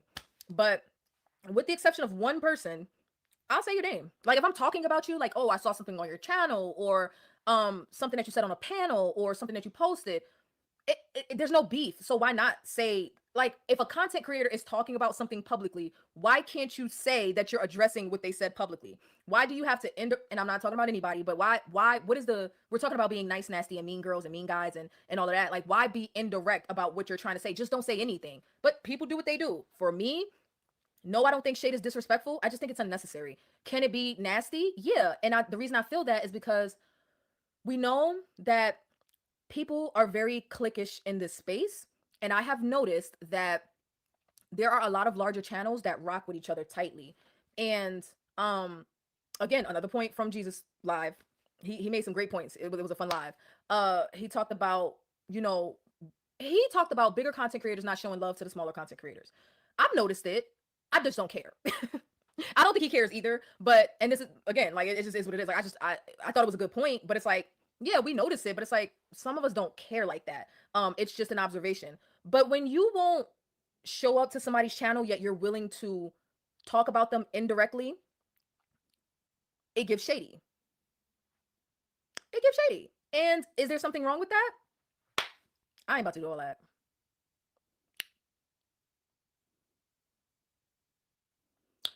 Jen said, in Jesus' defense, did I say something where he needed to? Okay, I'm gonna read it. In Jesus' defense, some of the ladies were throwing shots in their lives for weeks. But okay, so this is what I'm. Oh, you might be talking about me talking about him. He's him saying me girls. So what I'm saying is, it's not even about whoever you're talking about. Like, it's not even about G's. It's not about who he's talking about. It's the principle of the point. I don't care who he's talking about. I honestly don't care who talking about him because I'm like, G's don't bother nobody. So it's like, it's kind of weird. Like, what are you talking about? Whatever. That's not my point. It's not about who the particular people are. It's the principle of like the topic of Mean Girls. Um, oh, not me. Okay, the topic of mean girls, mean guys. Um, and people being cliquish and like, dare I say, icing some of the smaller creators out. I see it. He was, all I'm saying is he wasn't wrong on that point. I see it too. I just don't give a shit. I don't be in these spaces enough to care. In fact, I don't be in these spaces at all. Like, so it don't matter to me. I would never know if someone is throwing shots because I'm not watching. The only way I'm gonna know if somebody's throwing shots is if it's G's, Delilah, Michelle, Teddy, Joe. Like, who else? Who else's channel do I like? I at least try to keep up with. Like, there's so many, but it's like, if it's not one of them, I'm not gonna know unless y'all tell me. I'm not gonna know. I'm not gonna know. And there have been times where things have been told to me, and I responded to it, and like, moving forward, it's like I won't be responding to it because um if you ain't say it to me, it don't matter. If you ain't say my name, if you ain't say it to me, I don't give a fuck. If you ain't say it to me, if you ain't say it to me, if you ain't say my name, if you ain't tag me, I don't give a fuck. I don't give a fuck because I'm loud. I'm loud as fuck. But I don't start no shit with nobody. I don't talk about nobody behind their back. I don't say nothing about nobody that I wouldn't say to them directly if they would get on a panel with me. So I don't give a shit all like that. But in the context of being mean, if four people get together to talk about one person, yeah, I don't know if this is what's happening. I'm giving a hypothetical, but that gives mean. That gives your and your channels are bigger potentially. I'm making assumptions based on what he said. So if I'm wrong, y'all can correct me. But if if 3, 4, 5 content creators with 5, 8, 10 plus thousand subscribers, like, you put them all together, they got 20,000 subscribers, they getting together, subbing somebody with 1,000 subscribers, yeah, that looks some kind of way. And you're not like, are you saying like that looks some kind of way? You know what I mean? So, um, it do. And like I said, I wouldn't know if that was happening to me because I don't watch enough to know. I don't watch enough to know. So I would know, but I thought it was an interesting point. Um, I thought it was an interesting point.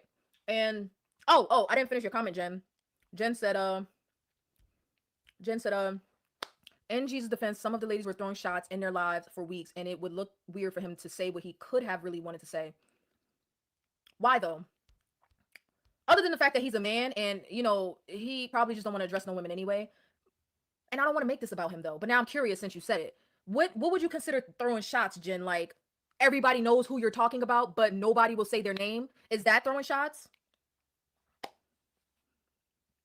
I want to clear that. I want to clear that up before I continue. Would throwing shots be everybody knows who we're talking about here, but nobody will say their name? Exactly, because he's a man. Okay. Now what about the other part? Okay, I get you on that. I get you on that. He would look weird if he's addressing a group of women. Okay, I get that. That's, well, you know what? That's actually like a good point as well. Women and men are going to handle things differently. So respectfully, now this is the G's. Respectfully, based on what he was saying to me in the live. Well, no, I can't say that because he gets it. G's, he knows that, like, if you hold too tight to what I'm saying, I'm gonna keep poking. But he also feels like I need to pipe down, and I just disagree. I think he feels that way. I think he feels like I need to pipe down based on the live yesterday. Like, he's like, yeah, you was on one. I think he feels like my energy is misplaced or unnecessary, and it's not. It's just who I am. Like, this is just how I am. But I can also come back and say, okay, let's bring it down and all of that. Um, uh, he would be a bully, right? Okay. But so my point was, we would handle situations differently. Now, were people saying his name or no? It was shady because nobody was saying his name.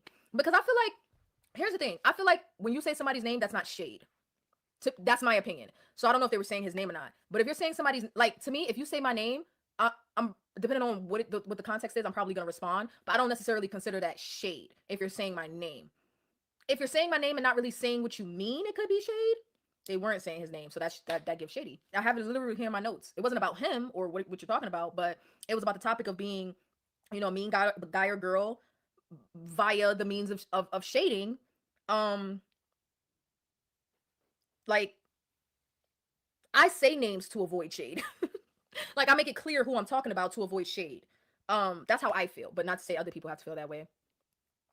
Um, Delilah says I did that the other day without meaning to, and then wouldn't say the name and said out loud that it was because I didn't want to make people feel like I was saying you shouldn't watch them. That's fine, Delilah. I don't there to me, like I said, there's no rule on how this is supposed, like how we're supposed to do this, but I think people are kind of treating the space as if there's rules and there's not. Like, we didn't all come on a YouTube together. We don't all get together. Well, some people do, but for the most part, we don't all get together and plan out our content and plan out our live streams and all of that. Like I didn't even know. I didn't know Michelle was live. Like, I had scheduled my live about an hour and a half before I was live, and then when I was getting on YouTube to go live, I saw she was live. So I'm like, oh, let me go say hi and show some love before I go live. But I didn't look at it as like, oh, and I'm just using Michelle as an example, but I didn't look at it as like, oh, now I can't go live. No, like, listen, y'all see me when y'all see me. Like, you get over here when you get over here. Like, it is what it is. Like, I'll hang out with some strangers until y'all finish up or whatever. Or when I went live yesterday, I didn't know they was having a whole panel on Dee Dee's channel. Like, I don't know what goes on in these other spaces. So I didn't know until people started coming over. Like, oh my god, that chat, that live, da, da, da, da. Not saying anything about her, but like about the whole Rita situation. I didn't know somebody else was live. Sometimes 2, 3, 4, 5 content creators are live at the same time, and I don't know. Like, if I'm not subscribed to you, I won't know. Nor do I care, because I'm not here to work around other people's schedules. Nor is anybody here to work around mine. You know what I mean? So it's like, I go live when I feel like it, and I don't when I don't. Like, and if the audience is split, then it's just split. Like, you know how many times I've been live the same time as Delilah, and then people are over there, and then they'll come back to me, and then they'll go to her, and then come back. Like, who the hell care? I mean, well, maybe some people care. Maybe some people care. Okay, well, whatever. I don't care. I don't give a shit. Because I'm just gonna do what I'm gonna do. But like, back to the whole shading situation, I feel like it's different in that context with G's, because he is a man and he wouldn't necessarily want to come off as a bully by addressing a group of women that are potentially targeting him indirectly or being shady toward him. But I come from a different school of thought, and I'm not projecting this onto anyone, but I come from the school of thought of, you gonna get what you're looking for, man or woman. You gonna get what you're looking for. So I don't know the history.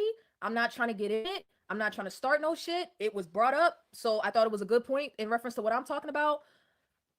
But I come from the school of thought, man or woman, you gonna get what you're looking for.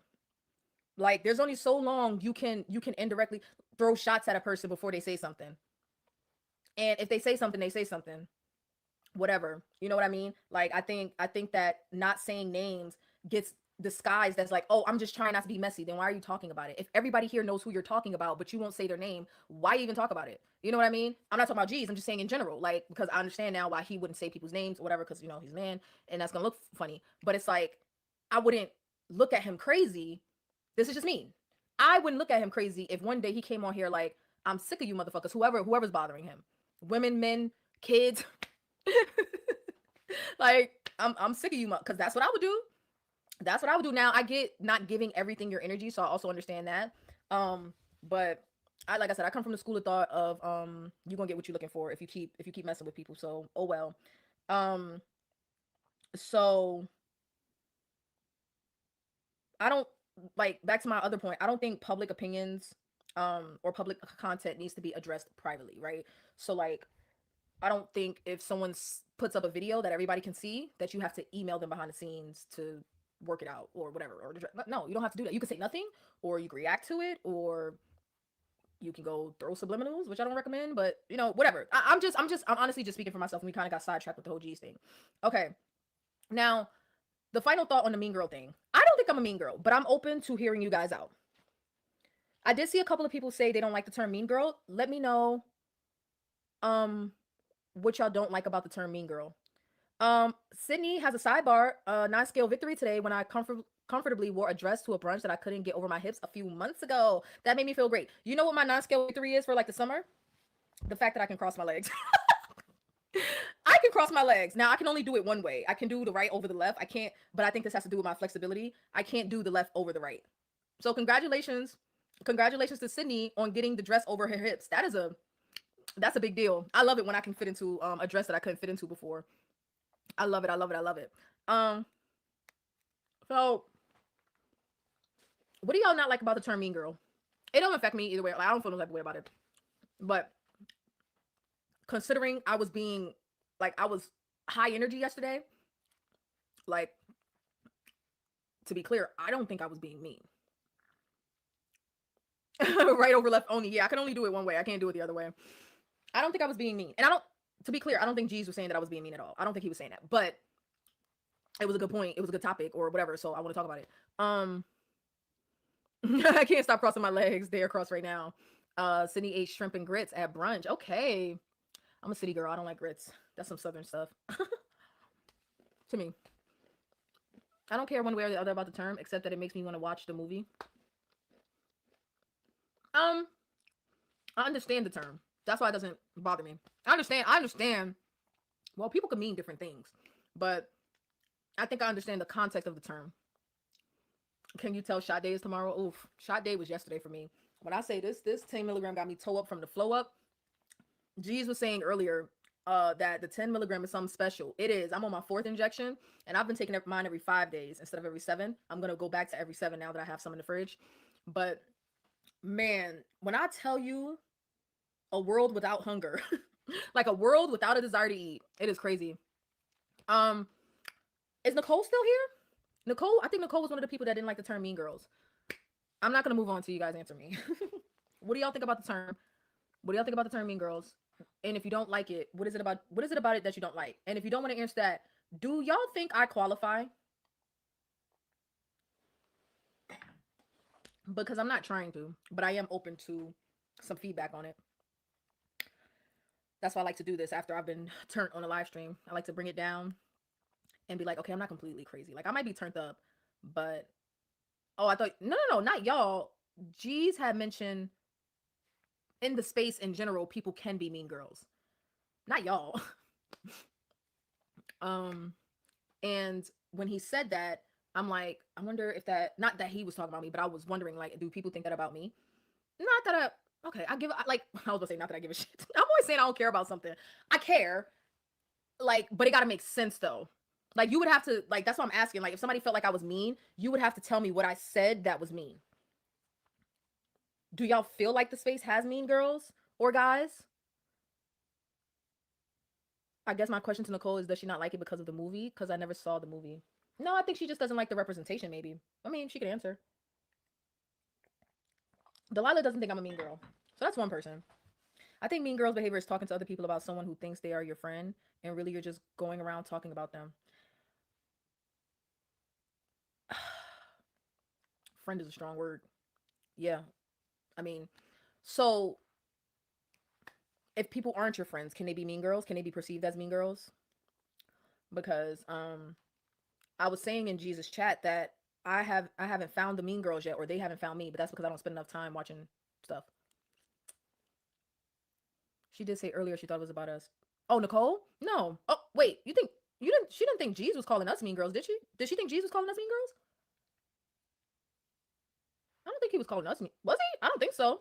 I'm pretty sure he'll watch the playback like he did the last time, and he'll comment for clarity, but I don't think so.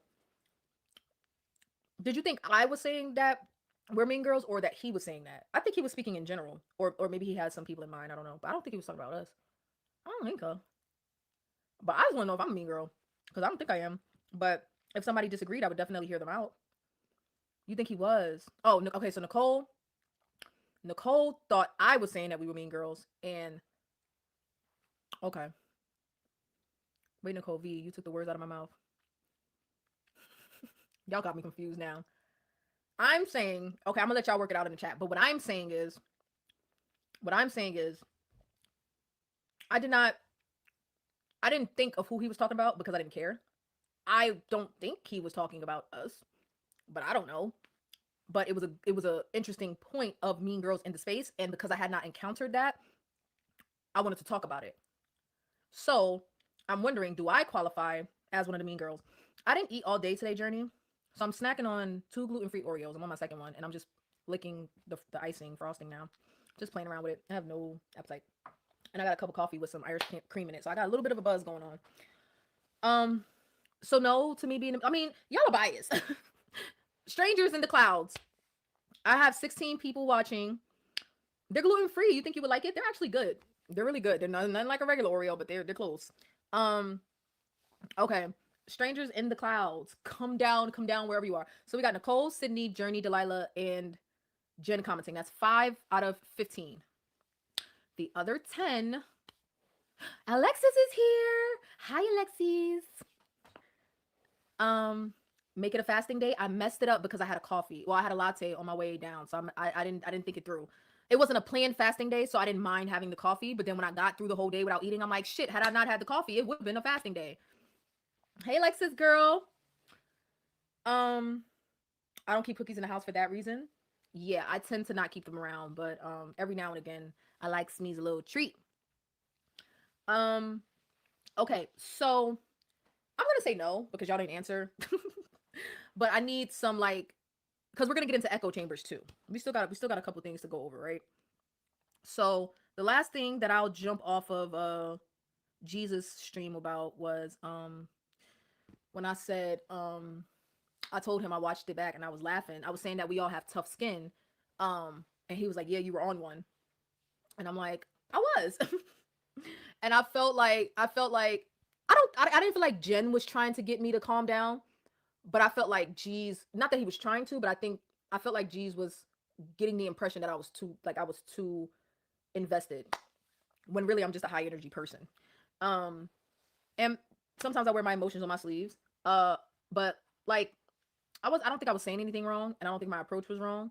Um he had made a comment that I don't see my own emotion. I'm like, I see it. I'm just okay with it. I see it. I'm just okay with it. So, um, like, I be cutting up. I get loud, energetic, may get a little emotional. At the end of the day, that's my approach, and I'm not signing up. Yeah, he thinks we're always doing the most, but he also gets it though with me. Like he knows, like he knows you just gotta ignore me sometimes. He was saying it in the stream because he thought Michelle was talking to me. So he's like, you can't take her too seriously. You gotta just let it. You just gotta let it go over your head. I'm like, see, he gets it. I mean, I was saying that last night in the stream. Somebody was like, Jesus is gonna get it now. I'm like, please, Jesus can handle himself. So when I was listening back to the stream, I just thought it was so funny because I'm like, he ain't go running hot in the bushes. He ain't go running hot in the bushes. He ain't get upset and grab his ball and lead the court. Like, he just felt differently than I did. And he felt like he would have had a different approach. My Sunday is going great so far at Top Health. Thank you for asking. But I did think that the point about me being on one was funny. Um, but yeah, I'm not signing up for, and this is not to him, this is now me speaking in general, about the space. I'm not signing up for a kumbaya. I'm not signing up for kumbaya because I have spent a lot of time in other parts of YouTube and I have seen the way content creators interact with each other. I have seen the way content creators interact with their subscribers. I have seen the way subscribers interact with each other. I've seen the way moderators interact with each other. I have seen people turn on people. I have seen people betray each other. I have seen people be friends one day, talk about each other the next day. So with that being said, I'm just here to do my content and build a community. But that's with my subscribers. I'm not here to be on the same page with other content creators. Now, if it so happens to work out that way, then wonderful. Wonderful for the space. You see plenty of content creators linking up and linking arms and working together and collabing. But and I'm not opposed to that, but like I'm not chasing anybody down for it. You know what I mean? Um I have noticed that like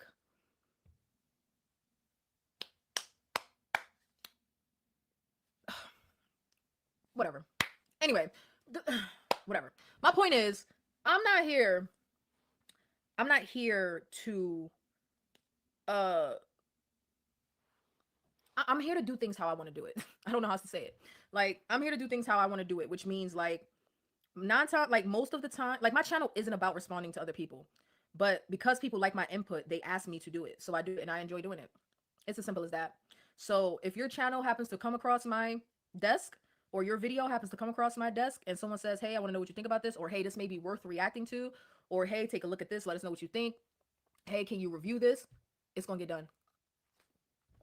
But I promise, I'm not checking for none of y'all. I promise you. I ain't checking for none of y'all. I'm not going to your channels. Again, it's not about G's now. I'm speaking in general. Because some of y'all are cloud watchers. Yes, I said it. Yes, I said it. Some of y'all are cloud watchers. You be over here. You be listening. But you don't comment. You don't like. You don't subscribe. But yet you be here. Whatever. It's not a subliminal. That's in general. Um, I promise I ain't checking for none of y'all. I ain't checking for nobody. I don't got no problem with nobody. I try to support as many people as I can. But as I talked about before, I'm I got my own stuff going on. So it's not me not showing love. It's like, let me tell y'all what really happened. Let me tell y'all what really happened.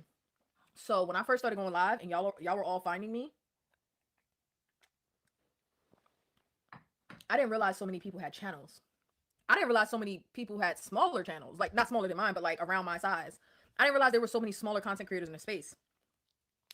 So every time somebody new came to my or fell out of the clouds, I just assumed they were another subscriber. But then y'all would like say hi to them and hello, hello, and it was like, oh, y'all know each other. Like I didn't know these people. I didn't know all these content creators existed. So as people were coming, finding my channel, every time I found out someone had a channel, I would shout their channel out without even vetting it. As soon as you dropped into my comments, if the chat knew you and I realized you were a content creator, I would immediately shout the channel out, tell people to go subscribe, and then I would go subscribe. Oh, I made you go get some chocolate. Okay, Sydney. It's gonna be good. It's worth it. But I noticed, I noticed that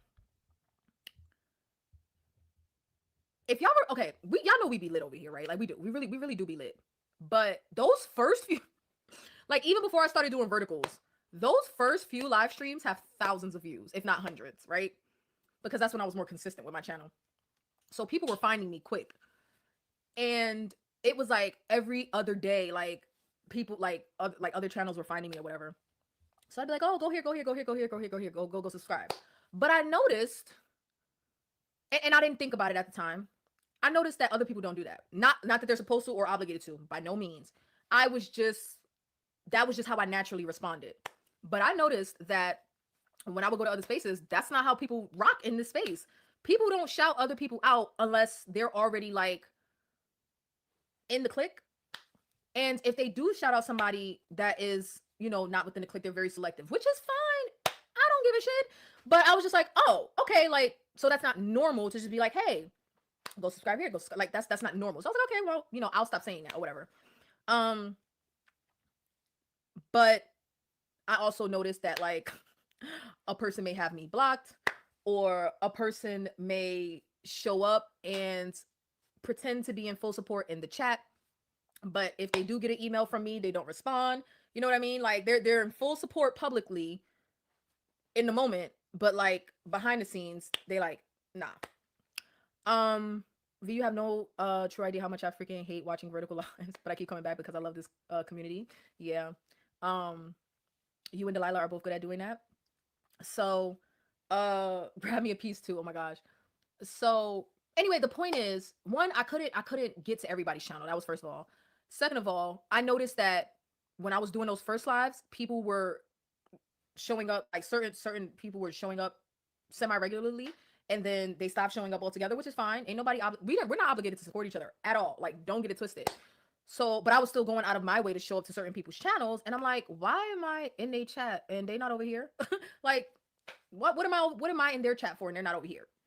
So it just got to the point where I was like, look, if I see you in my comments, and I know, because I still to this day I'm finding out people got channels. I just found out Hardy had a channel the other day, so I had to go show her some love.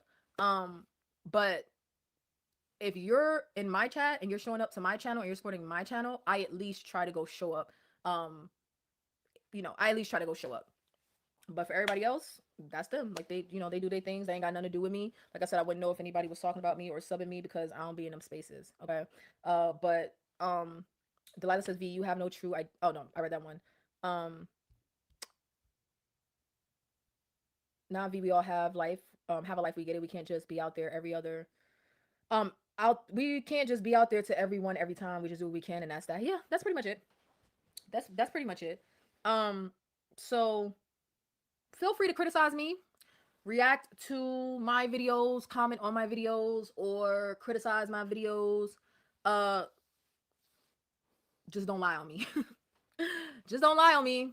You can react to, you can play my content, you can react to it. Like, it's not that deep. Nobody should have a problem with me because nobody knows me. Like, nobody should have a problem with anybody because we don't even know each other like that. Like, how could any, whatever? So maybe some of y'all do, because in my mind I'm just like, we don't even know each other like that. Like, why does anybody have a problem with anybody? Um, but yeah, like, I wouldn't be tripping if somebody reacted to my content or something like that. But I don't know. The first thing I told Felicia while she was getting her own channel, I told her, just know those creators you watch and support may not do the same for you, and that's okay. Just do you, and that's that. Literally, literally, like, it is what it is. I hope no one feels like bad that I haven't made it to their channel. Because if you do, you can send me an email and I'll come look at your channel. But I stopped necessarily going out of my way to try to be everywhere because I can't. But I definitely support and appreciate everybody that shows up here.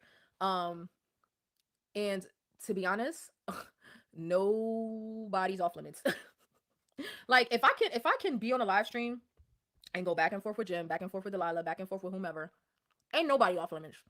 The other night, me and Delilah stayed on that stream for an extra 2 hours debating what qualified as plus size. And it was a blast. I enjoyed it. Okay? I enjoyed it. They were. I didn't say that. Maybe I got distracted on my point. That's what I was getting at. So, okay, I got distracted. So, that was the whole point of me bringing up the beginning lives. Am I saying that right? My earlier lives. That was the point of me bringing that up. People were coming over being nosy. I didn't know that at the time. I didn't know that until it dawned on me that I was showing up to people's channels and they were no longer showing up to mine. Like once people figured out who I was, because here's the thing, I don't know how y'all found me, because it's like when I started going live, I got a completely different audience. So I don't know how suddenly all of these content creators started finding me. I was sleeping, going in and out of sleep. Wake up, Jen. This is important. But I don't know how all of these different content creators were finding my channel. But like I said, I didn't know they were content creators at first. I wouldn't know until, I would be in the middle of a stream and then somebody would come in and I'd be like, hey, thank you for falling out of the clouds, blah, blah, blah. Hope you had a soft landing. I'll do my whole spiel. And then like 5 minutes into the stream, I see everybody talking to them. I'm like, oh, you know this person? Like, oh, wait, you have a channel? Oh, wait, let me go see you. Oh my God, go, let me subscribe. Like, oh, the plus size talk. Okay. You did fall asleep. Nicole fell asleep too. So it dawned on me later that a handful of people just came over to be nosy. And I don't care. I'm not begging for anybody's support. But people were coming over to be nosy. Now, I don't know if there was a buzz. Like, I don't know if my name was being said in other people's spaces. So they found, because it was like every day there was like another content creator or two finding my channel. And I'm like, where the fuck did all of y'all come from? Like, where did y'all come from? And I appreciated it, but I was like, wow, like, I didn't know there were so many of y'all. Like, I'm not gonna lie, I thought the whole space was on the pen, Countess, what am I about to say, Jennifer?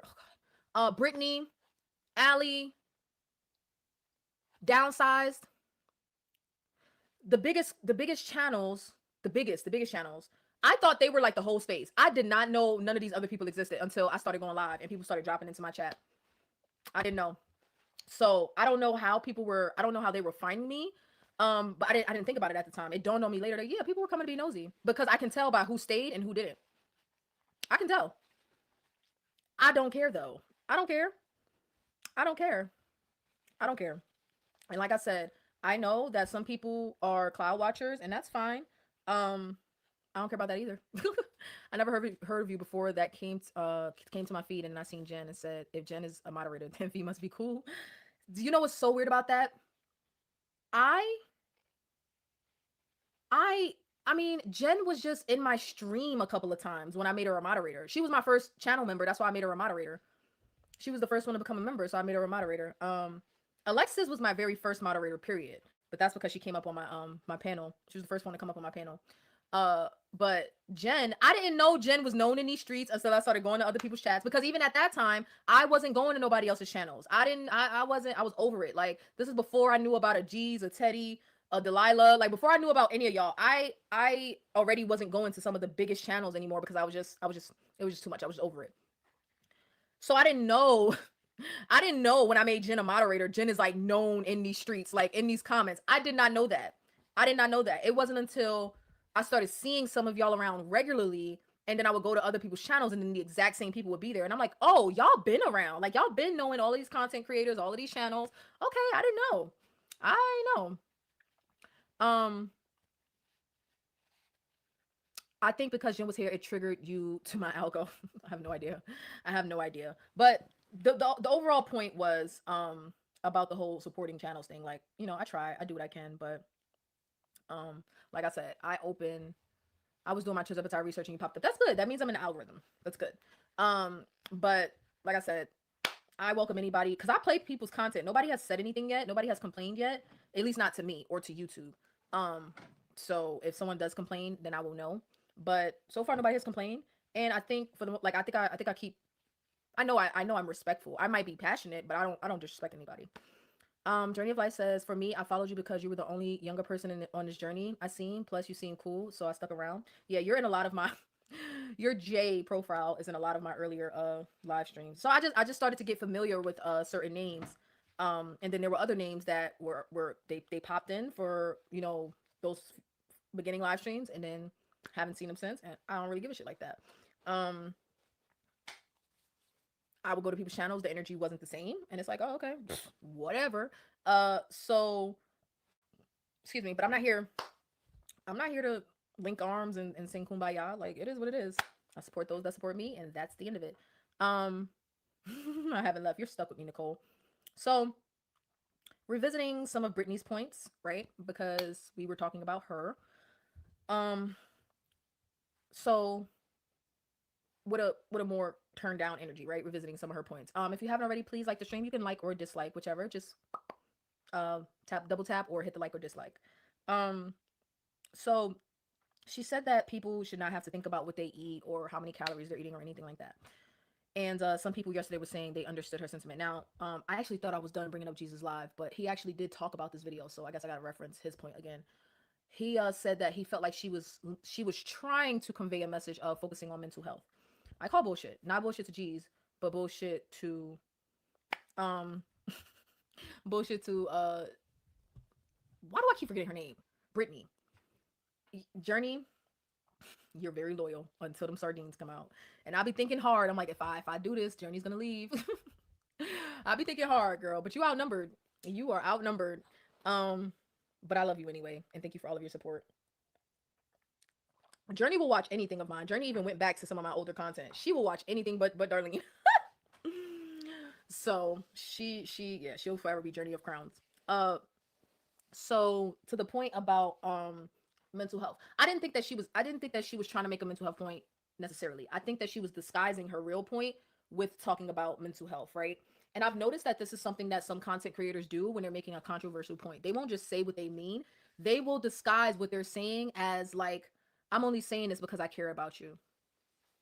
I'm only saying this because I'm worried about you. Like, she even said in her video, like, oh, I was just praying for this person that was obsessing about calories. And I'm like, that's so like passive aggressive. Like, why are you like, it felt like prayer was being weaponized. Like, it wasn't genuine, but who am I, right? This is just my opinion. So I don't think she was trying to make a point about mental health, but this is just me having a different perspective. Um, I feel like it was projection. I made this point yesterday, and I put some thought into it. I listened back to the stream. I listened to the points that I made. I am standing on the points that I made. If anybody would like to push back, feel free. Uh, I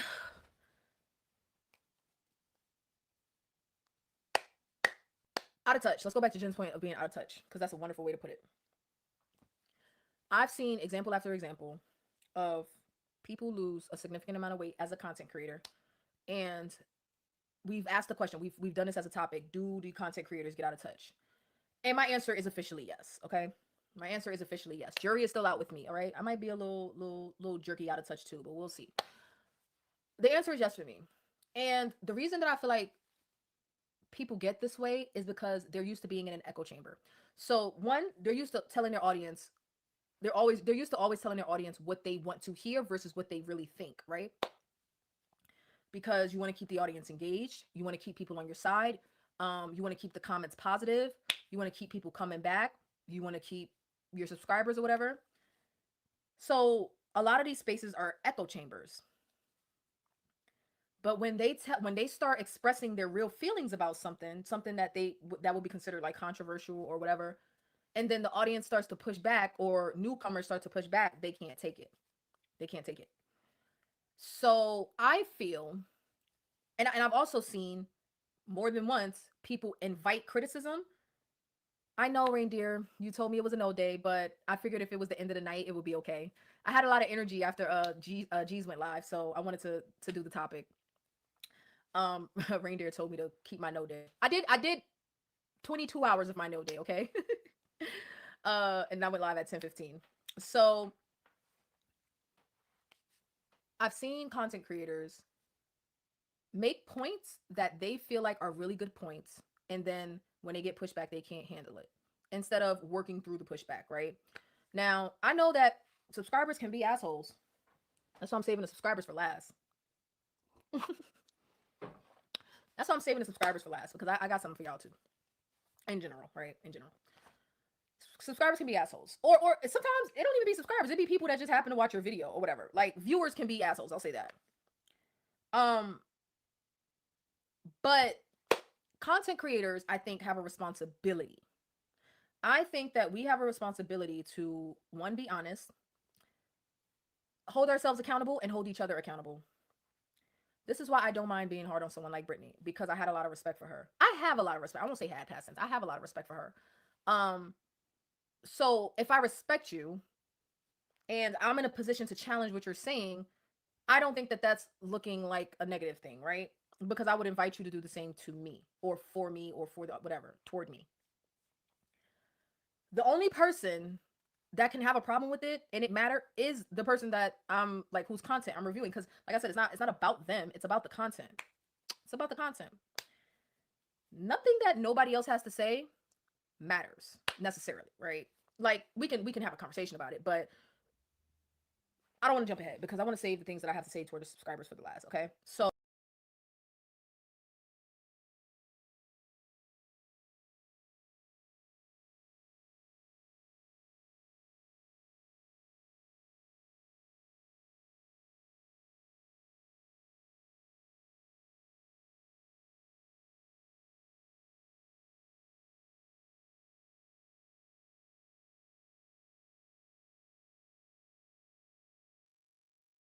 let's stick to Brittany. So she said people should not have to think about what they eat. Says the person that is already at or close to their goal. I don't know if she's at her goal or close to her goal. I don't know. Says I think that is, everyone's entitled to their opinion, but to project what will and will not work for people based on your own experiences is crazy to me. It is crazy to me. And like we can say what we want as people, we can even say what we want as content creators. I just feel like as content creators, we have a bit more of a responsibility to back up what we're saying, right? Like a little bit. Like we have, like that's why when I feel like people are saying the most ridiculous things, that is why I go so hard and my energy is so high. Because it's like you're confident in what you're saying, but with the slightest bit of pushback, I can guarantee you it will fall apart. With the slightest bit of pushback, I can guarantee you it will fall about it will fall apart.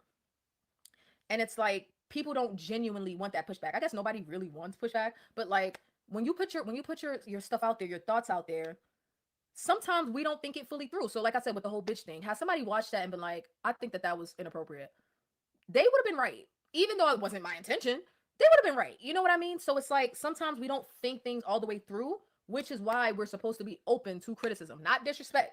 No, not disrespect, but we're supposed to be open to criticism so that we can self-reflect. When I'm pushing and I'm pushing and I'm pushing and I'm pushing, the whole point is because one, the content creator is not watching. So the next level is like if the content creator is watching, then the point is to get them to rethink their point and then come back with a better point, or stand on their point and then dismantle my point. But if they're not watching, then it's up to the audience to say, you know what I mean? Like, okay, Vanity had the stronger point, or the other person had the stronger point, or whatever. Like, or that doesn't quite make as much sense. But my objective is to push and push and push and push to prove a point that your point don't make no sense. And that's just how I am. And sometimes I'll even argue the opposite. Like, so let's get into, do I want to jump into echo chambers yet? Let me bring it up real quick. If I know I'm in an echo chamber, if I know I'm in an echo chamber, I'll purposefully argue the opposite.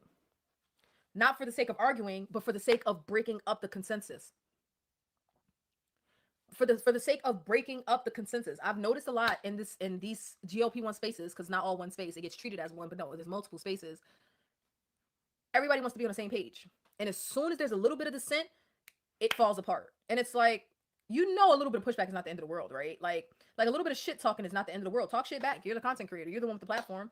You know what I mean? Like, you're gonna let a bunch of people in the comments push you around. Now, I'm speaking from a point of view that I haven't had pushback yet. So maybe when I get it, I'll understand better.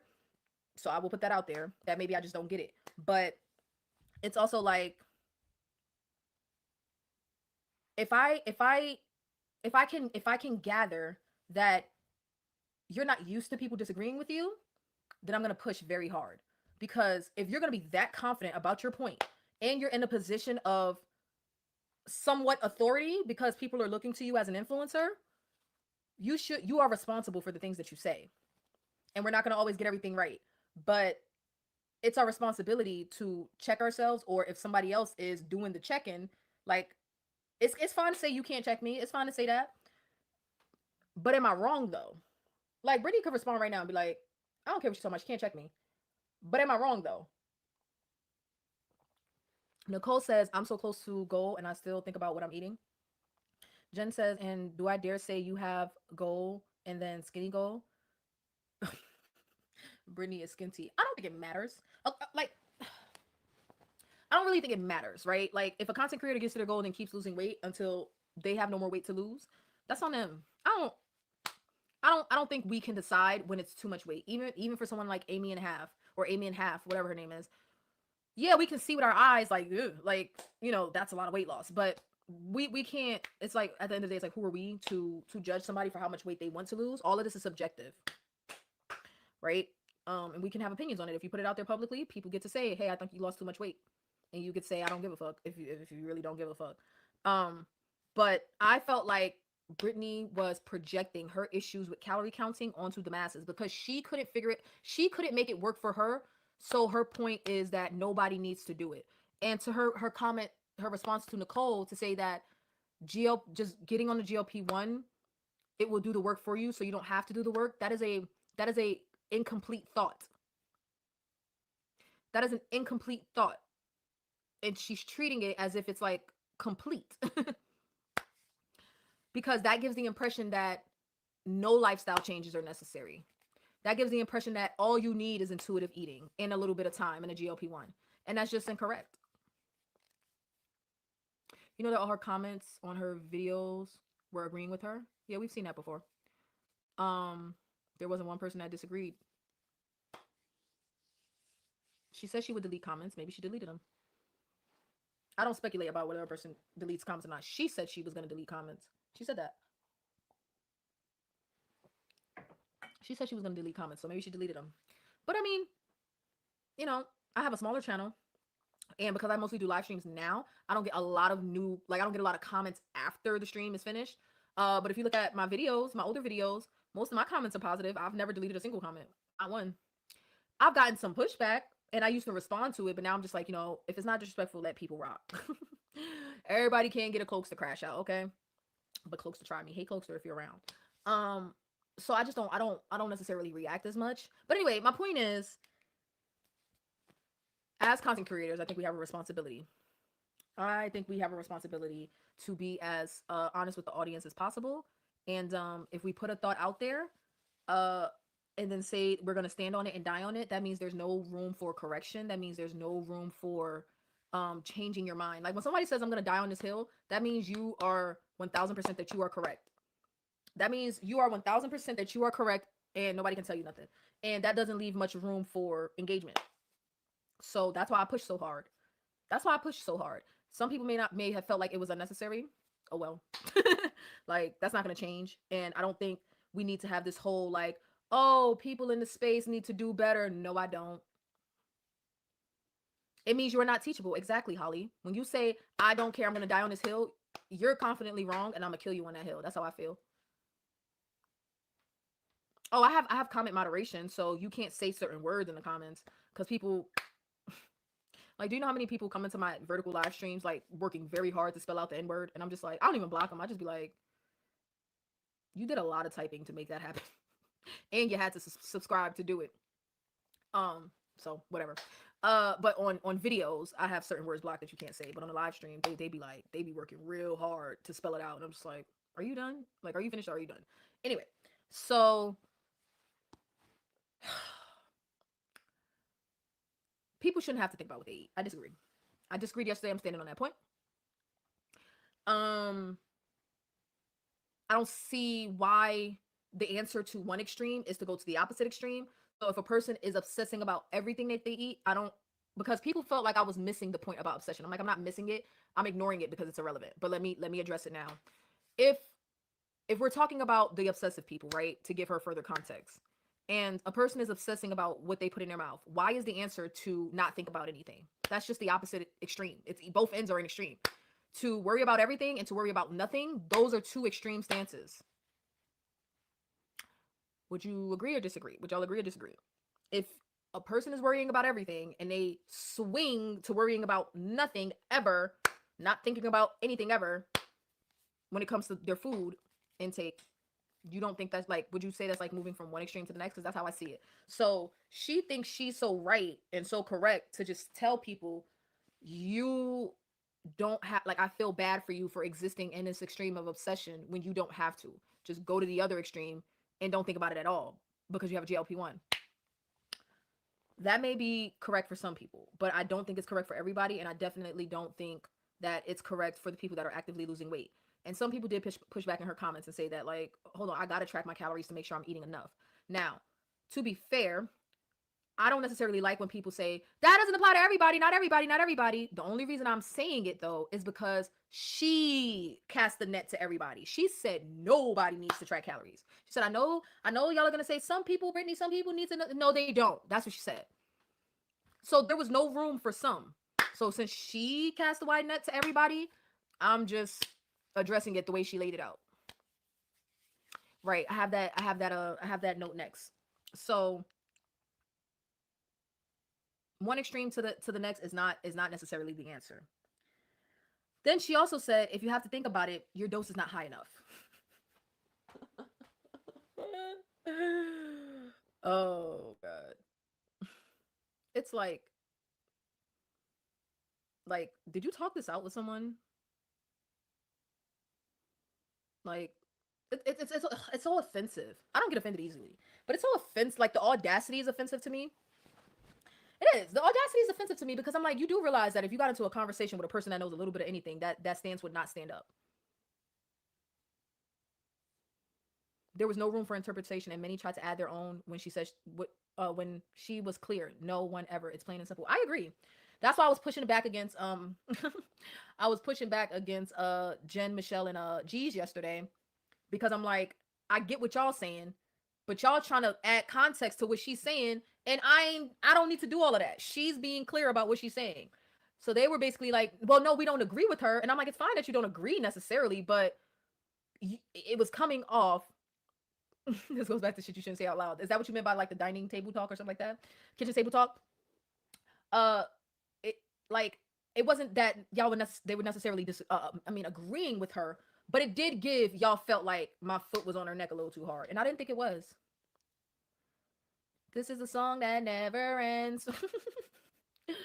So this is why I wanted to talk about it while it was still fresh because I didn't want to have to bring this up again next week. Um, but you know what about shit that you shouldn't say out loud? If it's a good point, I can back you on it. Shit you shouldn't say out loud. Nobody should be obese. Being fat is unhealthy. But I can back that up. It's not about being superficial or people's looks. I can back it up. Now, saying that saying that no one should ever have to think about what they eat, and if they do, their dose is not high enough, you can't back that up. You can't back it up because it's not a good point. It's not a good point. It's not a good point. Um, do I think everybody needs to count calories? Absolutely not. In fact, I lean more toward fuck them calories. It was only when I started on the GLP-1 and I kept stalling out that I had to actively make an effort to track my food to make sure I'm eating enough. But even then, it's not necessarily about the calories. The calories are just a ballpark. It gives me a general idea about the amount of food that I need to not stall out. Um, because truth be told, like quiet is kept, and Journey, I did see that video we posted in the community. I did watch it. Quiet is kept. People keep saying people keep talking about a calorie deficit as if it matters. Reindeer, I did watch the Jason Fung video and he was spot on.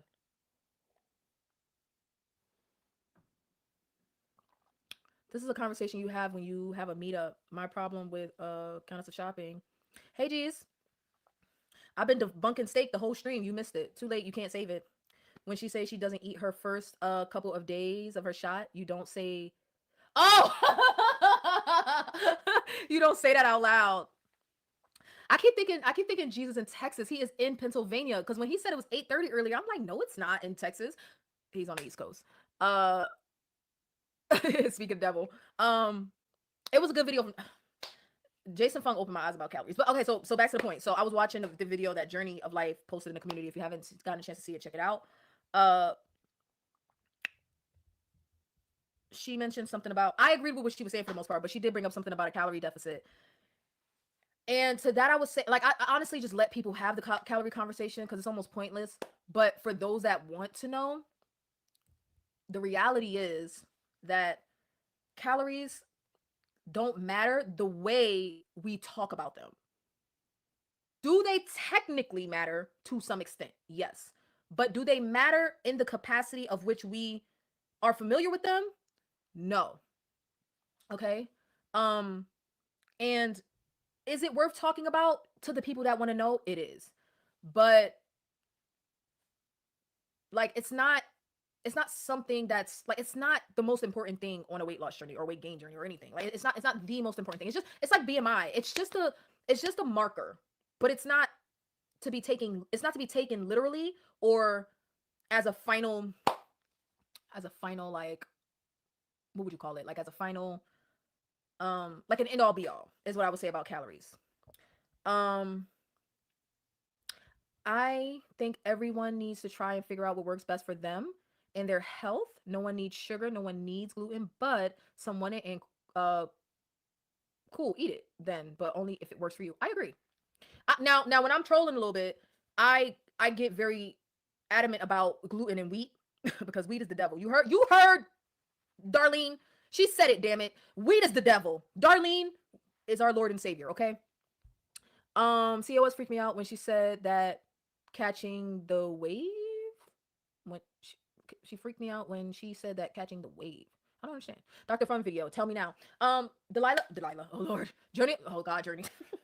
Reindeer sent me several videos this week or last week, and one of them was a Dr. Jason Fung video talking about why calorie deficits don't actually exist, and it was a wonderful video. I have often said, how does your body know whether to store fat or burn it?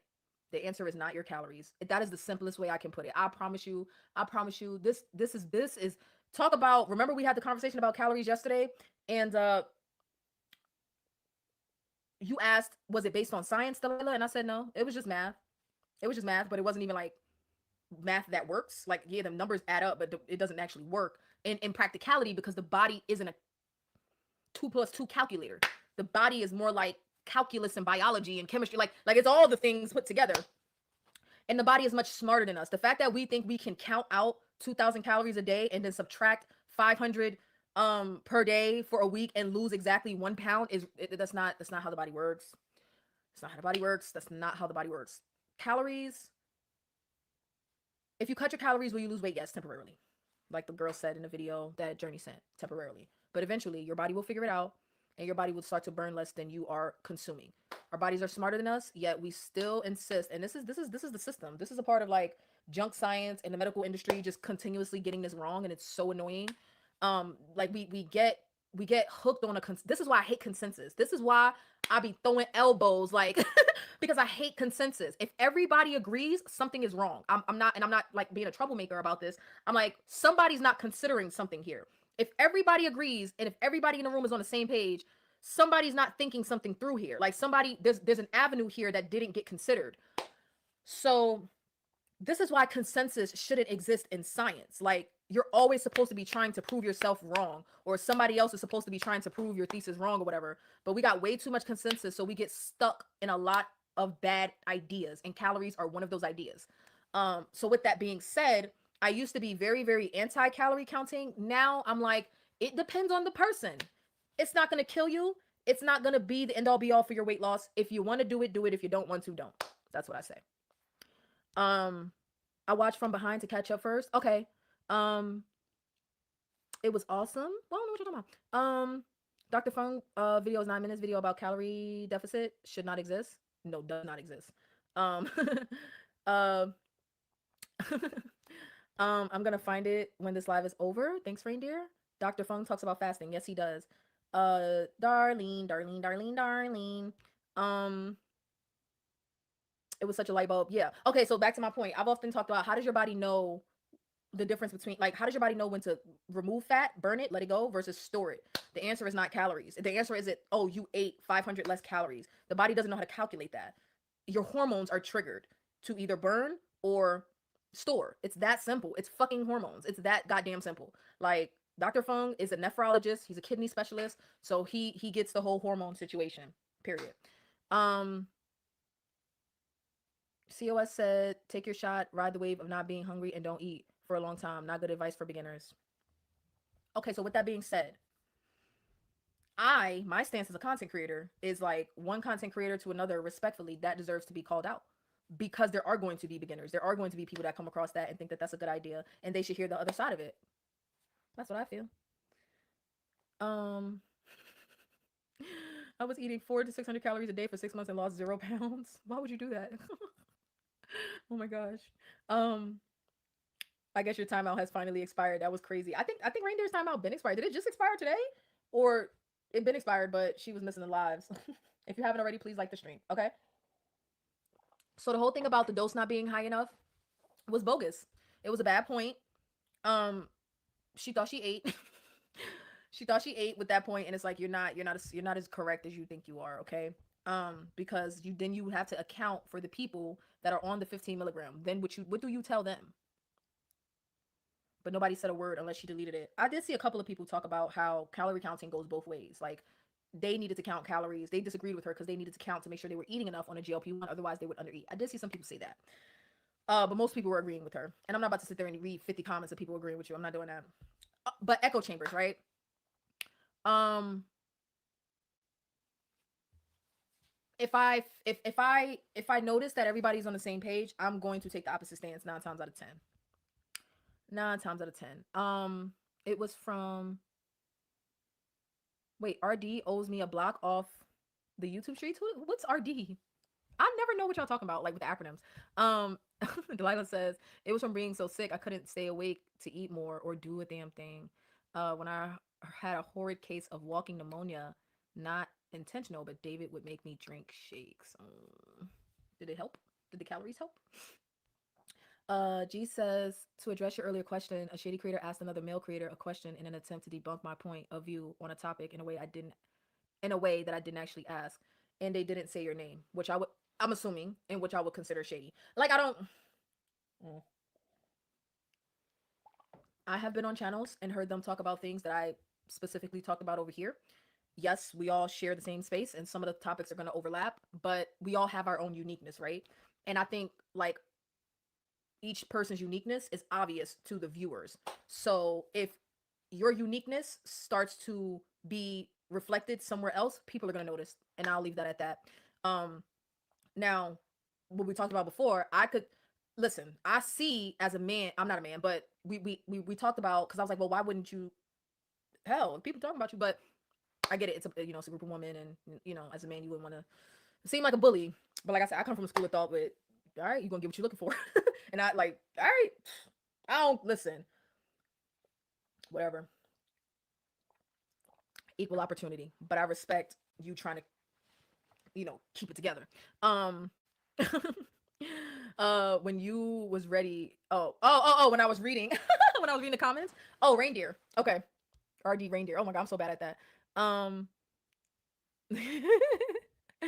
and I'm the old lady. It made me feel a little better, but I'd go back to sleep. Oh, okay, okay, okay. So, oh, that's effed up, Greg. um, so yeah, um, yeah, I thought that those things was a bad point.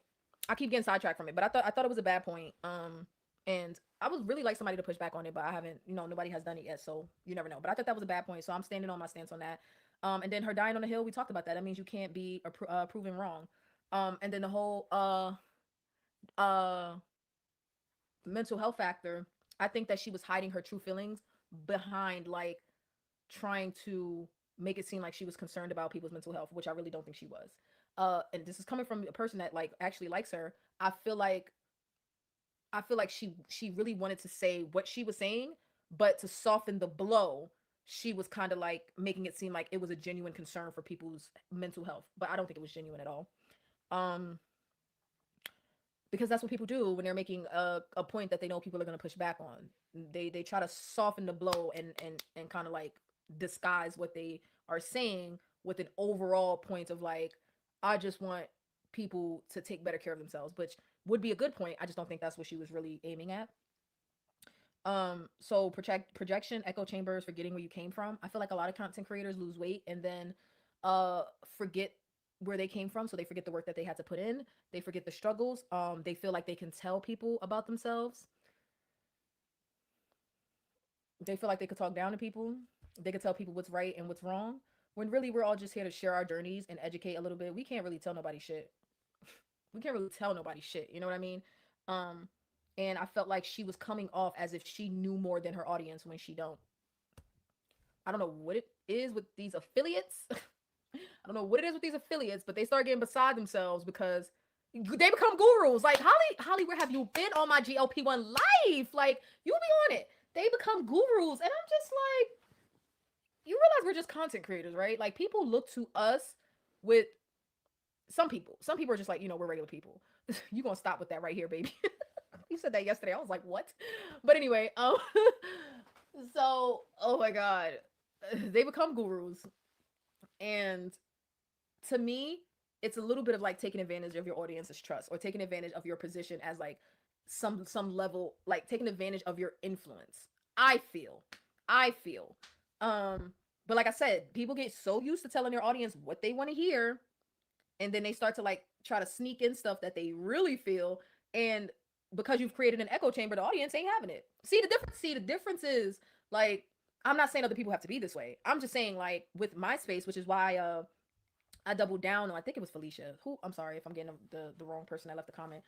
But the comment that was made yesterday about in my space, or in this space, being able to actively disagree, the reason that I doubled down on that is because that makes me so confident in like making the stances that I make, because I'm not gonna be so easily offended by disagreement, or by dissent. Uh, I could have three, four, five people at once agreeing with each other in the chat and not feeling what I'm saying, and I'm like, so, like I hear y'all, but you not making a better point. Okay, whatever, make a better point. And then at the end of it, I still love everybody. I still love you guys. Oh my god, don't leave me. Oh my gosh, don't leave. But like, I was laughing when I was listening back to my stream. I was like, yo, I am a effing fool, because like some of y'all was saying certain stuff, and I was like, so. But I don't mean, it's not personal. I don't mean anything by it. It's, I'm like literally in the moment when I'm making a point and you say something to counteract my point, but I feel like it's a moot point. I'm not fake. I'm gonna tell you I don't care. Like, not that I don't care, but I'm gonna tell you like, okay, so like, okay, you're telling me that because what?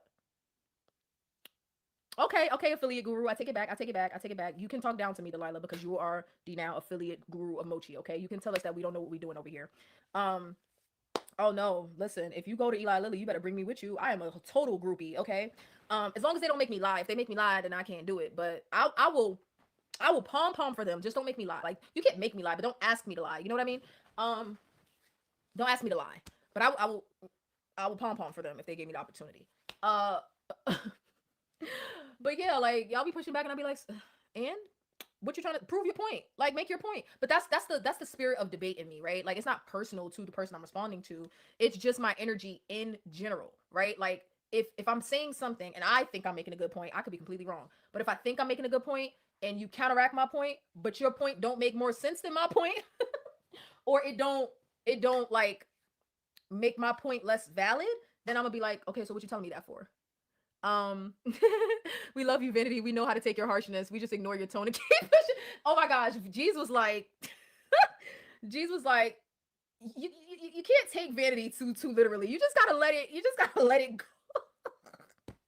Cause he gets it. That's what I'm saying. You guys get it. Like I'm not worried about y'all. I'm literally not. Like that's why I'm so comfortable. But to newer people, I always try to like give them a disclaimer. Like don't mind me. Don't mind me. I'm a fool. Um, but Jesus, like you just gotta let you can't take it too literally because if you start following her down the rabbit hole, she gonna pull your leg. And will and will that is a 100% accurate.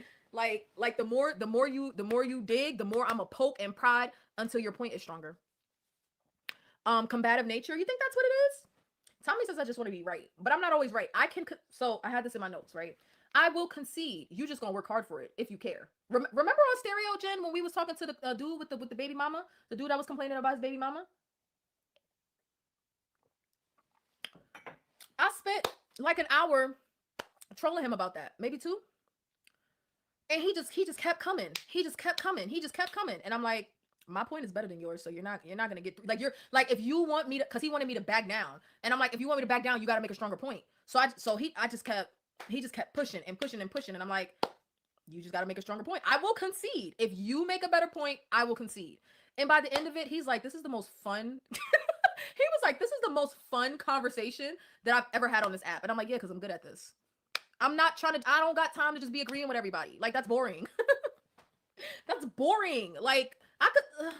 That's boring. And I'm not saying I don't want collaboration. I'm not saying that. I feel like my conversation with Tanya was really good. It's not that I don't want collaboration. I just don't. Nobody asked. I mean, or my interview with Lori. Wonderful. I don't mind collaboration. But if we are in a battle of positions or battle of points, I'll concede, but you're gonna have to work real hard for it. You're gonna have to work real hard for it. Having worked in IT forever, practically every technical discussion was a wait, Sydney, you work in IT? I feel like you've told me this, and I should know this already. I work in cybersecurity, but I'm oftentimes the only woman, so but I think it's I mean my zodiac sign is a ram. I am very like bullheaded and hard headed, and I'm not always right, but I'm firm in my stance. And if I don't make sense and you can show me that I don't make sense, I will back down from my point. But you're gonna have to work hard to make the better point. That's all. That's all. So when I am when I'm like reacting to someone's content and I'm high energy and it seems like I'm beating them down. It's not about them. I'm attacking the points, not them. Never attacking a subscriber, a content creator. There's no need for that. But my approach is, if you was bold enough to say it, you bold enough to stand on it. And if you demand to die on it, I'm gonna make sure you die on it. Okay, so I didn't ask y'all. Do y'all feel like she died on her hill or what? I didn't ask. Do y'all feel like she died on her hill? Or her point was pretty solid?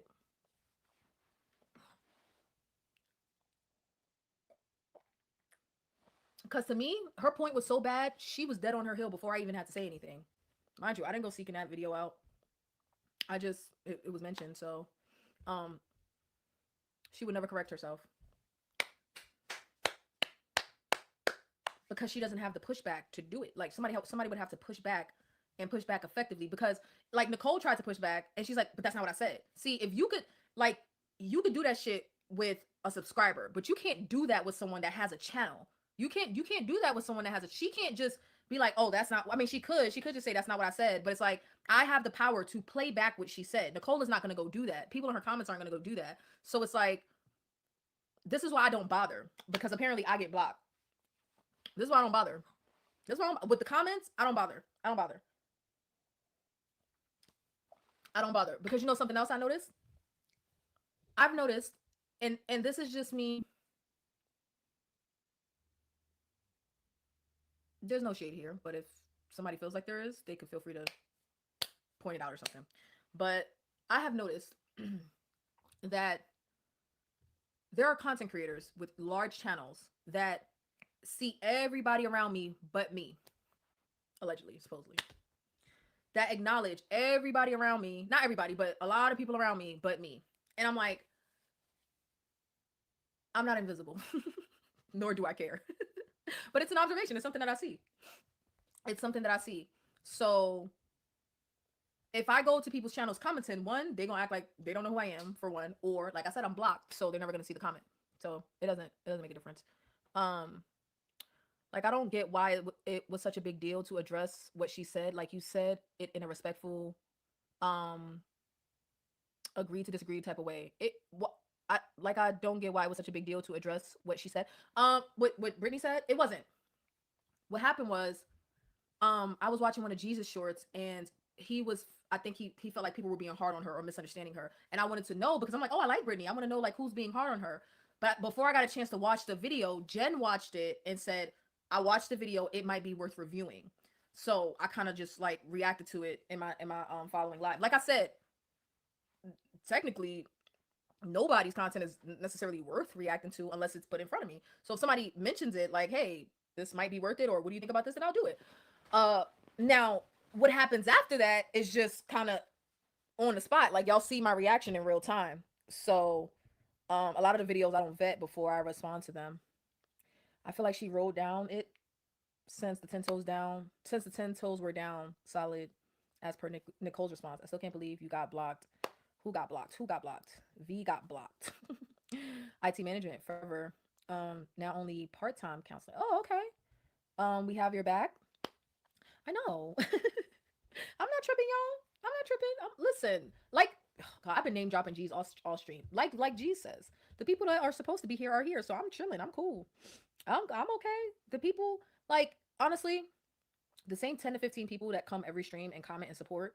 Like, if I never got another subscriber, that would be enough. Even the people that don't comment but watching the clouds because they just like the content, they're just not into to speaking up. Even them, it would be enough. It would be enough if I never got another subscriber. Like, it would be enough. Like making making money on YouTube ain't as easy as people think it is. Like, I don't make no money on YouTube.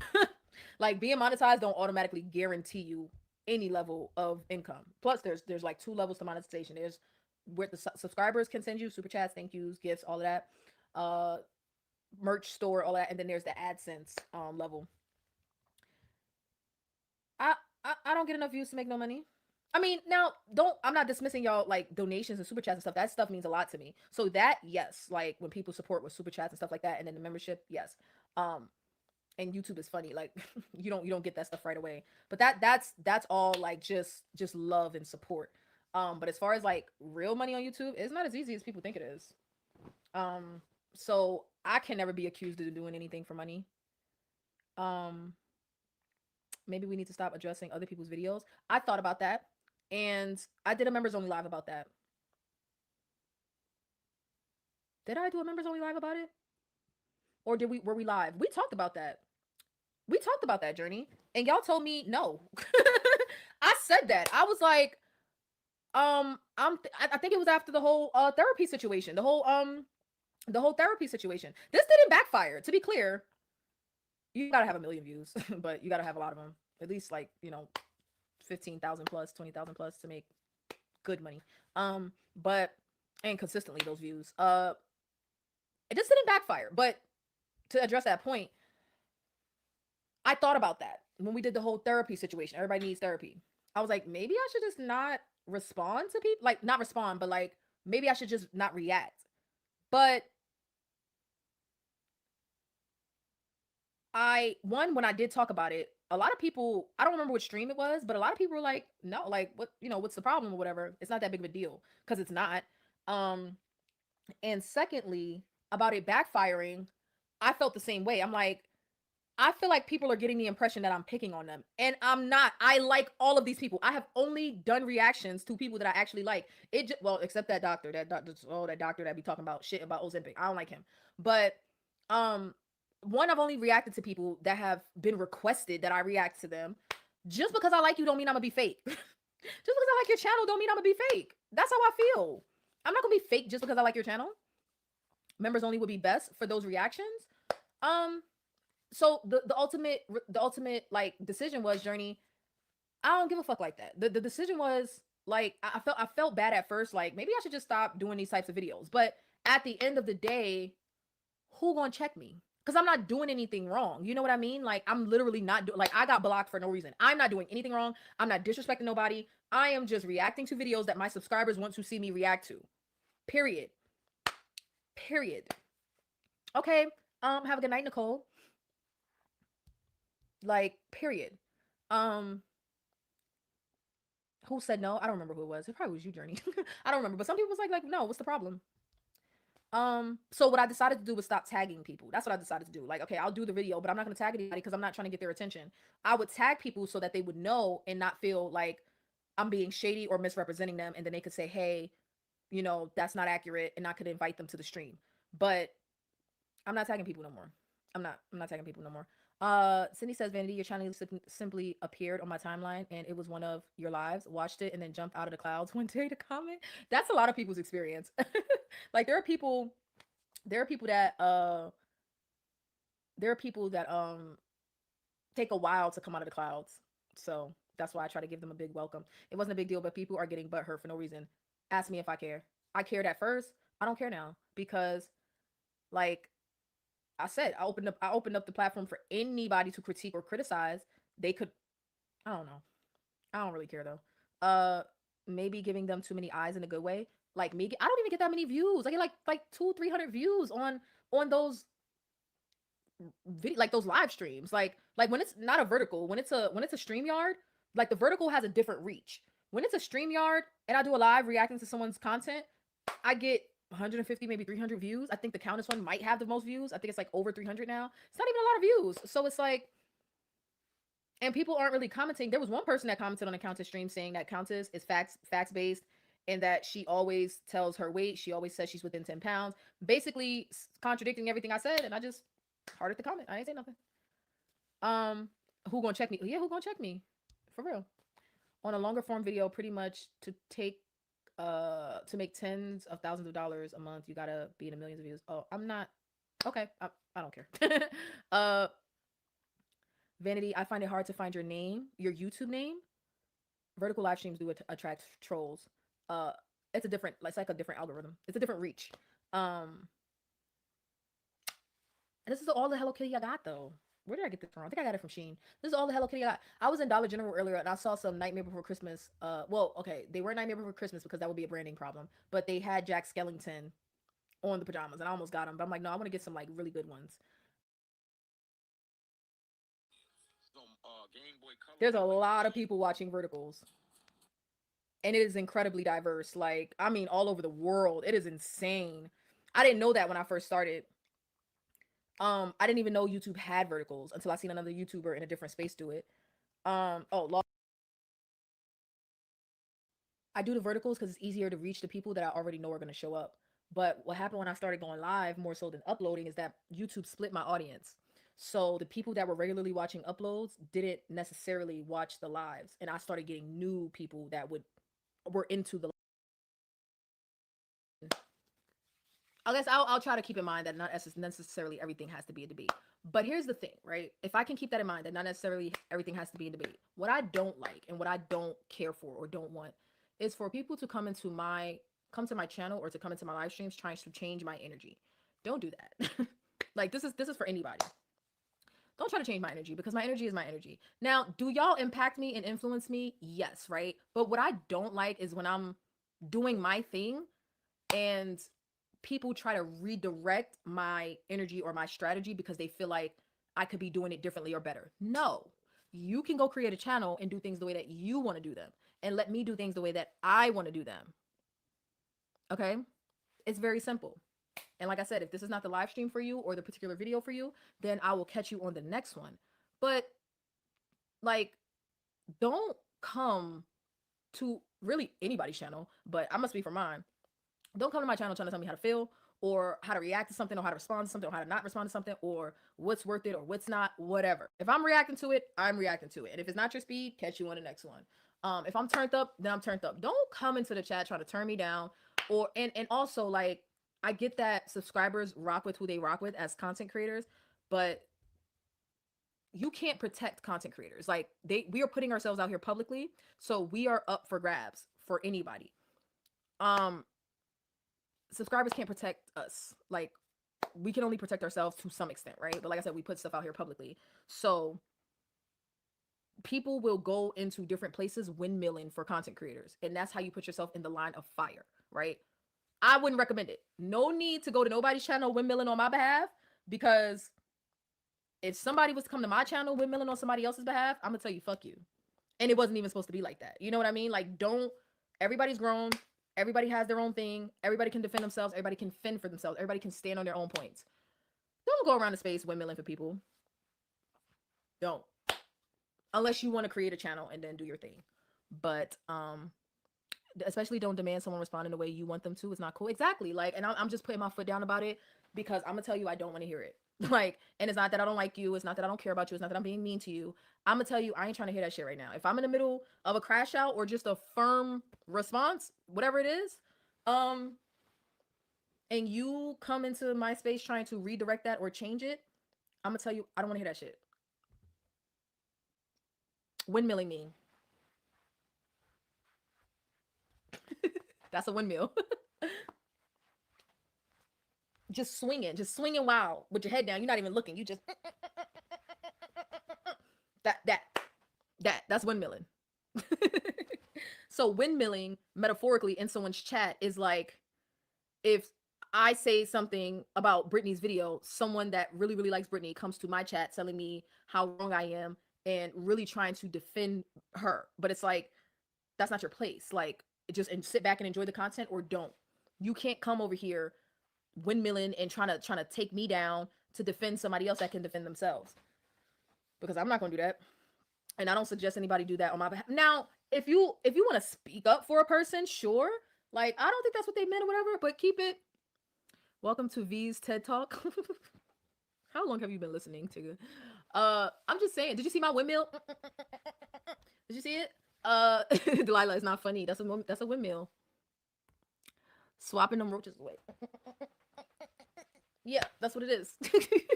I can't do it because my phone is too close, but just imagine like my whole arm's doing it. But anyway, windmilling. Like I think that just leave me alone. That's all I'm trying to say. Just leave me alone. And she's TED talking. Just leave me alone. Like just let me do what I'm doing, right? Like, but I will respect if someone feels like I'm crossing a line. I will hear that out. I will hear you out. You can push back. You can argue. You can do what you want to do. But just don't try to change the way I do shit, cause it ain't happening. I've had my moments of reconsidering the way that I do things because of how other people feel. Those days are over. It's over. I'm not gonna be fake. Like I said, plenty of people say they like me because I'm genuine, real, not trying to toot my own horn. But being fake is just too much energy. It really is. Like, it's tiring. Even talking about it is exhausting. Y'all been doing a great job liking the stream. 46 likes. And I haven't really even been plugging the likes like that. So thank y'all so much if you haven't already liked the stream. People are here because of who you are. Jen, thank you for saying that, and I agree. But there have been times where I have been on social media being very good at what I do, which is talk and talk and talk and talk. And I have forgotten that point that you just made. And I have let people bully me into changing the way that I do things, or just bully me out of creating content at all. We've talked about this before. That's why I don't trust nobody. Was it you, Jen, that was like, I wouldn't want to like not trust, I would want to be open? Was it you that said that? I can't remember. Look, it's okay for you to say your piece the way you want on your channel, and that's that. Yeah, I agree. I'm telling you, like, some people be like, look, I think you should just look, sometimes we just need to look, I think everybody just needs to, I'm gonna tell you I don't want to hear that shit. But I love you though. And Jen, like, I like in my heart I feel that way, but on the surface I feel the need to be very protective of myself because I've seen too much fakeness. Not necessarily in this space. I'm not around enough to see it here, but I have been in I've been in spaces before with lots of people on social media, and when you're good at what you do, people ice you out, people pick on you, people try to change the way that you do things, sometimes directly, sometimes indirectly, and I'm just not with that shit. I'm not with it. I ain't changing shit unless I feel like changing it. That's it. That's all. I ain't changing a motherfucking thing unless I feel like it, or unless the rules on YouTube change or some shit. That's it. So ain't no problems, ain't no beef, ain't no nothing. But that's my message to the subscribers or the cloud watchers or whatever. I love you all. I appreciate you all. That's why I keep coming on here, especially on my no day, because I didn't want to talk about this like a week from now. You know what I mean? I didn't even want to talk about it tomorrow. Um, I enjoy doing the follow up after I'm turned so that people can see like I'm capable of bringing it down. That don't mean I feel any different. Like what is it? My stance is exactly the same as yesterday. My energy is just different. I'm way quieter. I'm way more turned down, way less emotional, and my stance is exactly the same.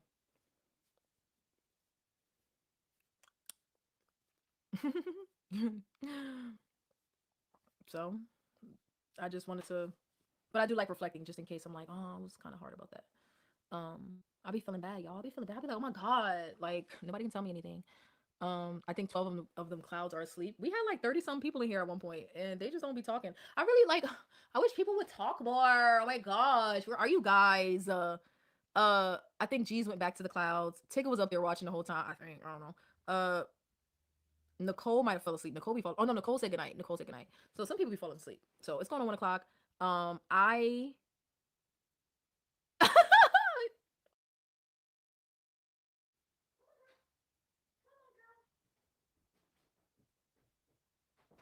am. Come on, girl. Ooh, I'm caring for a grizzly bear. Come on. Do y'all see her? There's your answer. This is the reason. She is the reason why I have to wash the quilt that's actually in the washer now. I need to go put it in the dryer. This grizzly bear jumped on the bed. This grizzly bear jumped on the bed and got fur everywhere. Now, this quilt was supposed to be laid down first before she got on the bed, but I forgot to put it down. So she got fur all over my blanket and I had to go put it in the wash. Um, but yeah, I'm at a new house sit. This place was my very first house sit, so I've always enjoyed it. So when they call, I come. If I'm not booked, I come. Look. And then she started getting beside herself. She starts to like gear up to sit in my lap. Girl, you too big for that. You are too big for that. Look. She keep getting closer. She trying to get. Look. Look at. She's trying to gear up to put her whole body into my lap, and I refuse. This dog has to be like 60, 70 pounds, 80 pounds, or something like that. She's a huge baby. She's a huge baby. She's a huge baby. When I first saw her, my very first house sit, I was like, what the hell did I get myself into? What is this giant brown bear that I agreed to care for? Hi, Mamush. Hi, Mamush. She thinks she's about to sleep in here, but she's not. I just invited her in here to show y'all. Hey, Mamush. Hello. So yeah, I'm here until Thursday, and then I'm going to care for some cats back in Raleigh, Durham next week. But yeah, so Journey is not the only one with a dying phone. My phone's on 10%. Hello. You were laughing at the name Roxanne Jen. She is. She's very precious, but she's a huge baby. Like if I was laying back against the headboard, she would try to climb into my lap, but she's huge. She is huge. So I love coming to care for her. I do. I do. She's a good girl. Damn it, Johnny. Damn it, Johnny. I gotta bring this closer. Hello. Hello. I don't have a blanket now because of you. So thank you for asking, Sydney, because I forgot. I wanted to show her. I kicked her out during the stream. Well, before the stream started.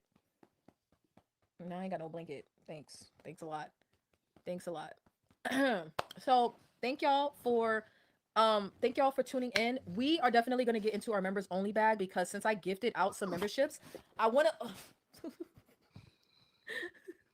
I wanna give people some incentive to like actually get the full membership when their membership expires, their gifted membership. So we're gonna get into our membership only bag. Now, technically, the Venetian tier and higher are the tiers for the members only live streams. But because I didn't have a lot of members, I was just doing it for all tiers. But technically, the Just Vain tier is members only chats. So like if I was to set this chat to members only, all the members would be able to comment. But when I do a live stream, it's technically for the Just Vain. I'm sorry, the Venetian tier and higher. So as I get more members, I'm gonna start. I'm sorry, I feel bad saying this, but I'm gonna start enforcing the actual privileges of the tiers so that people have incentive to pick the tier that they want to be on. That horse is adorable. Oh, it's a pony. It's a brown pony. Um, she's and it's so hard to kick her out. It's so hard to kick her out. Like this was risky business asking her to come in here so that y'all can see her. This was because then it breaks my heart. But I'm like, okay, time to go. Like it's hard. It's hard. But she takes up so much space. I cannot sleep with this animal. I cannot sleep with this. Look at this. Look at this. I can't sleep with this. This she takes up. This is a king size bed, and she takes up a third of it. I can't. I can't deal. I can't deal. All right. So we'll get into our members only bag. Um, Nothing will be changing. Like the show must go on. So thank you for all of your support, and I expect you guys to let me know if y'all feel like I'm being out of pocket. Okay. Um, she looks like Lola. I want to see Lola. Well, I mean, I've seen a picture, but I want to meet Lola. Um, Big baby. Does Lola sleep with you? This dog I'm about to sleep with. Some of the smaller dogs I let them sleep with me, but this one right here, when I first came to house sit, we took a nap together, and it was the cutest thing. But I'm like, you are huge. What is happening? She has a lot of drool, a lot of slobber. Gross. Girl, she got butthurt in downsizing Diva stream for indirectly helping her realize she's not a turtle. Turtle. Um, Wait, how y'all started talking about Rita? What happened?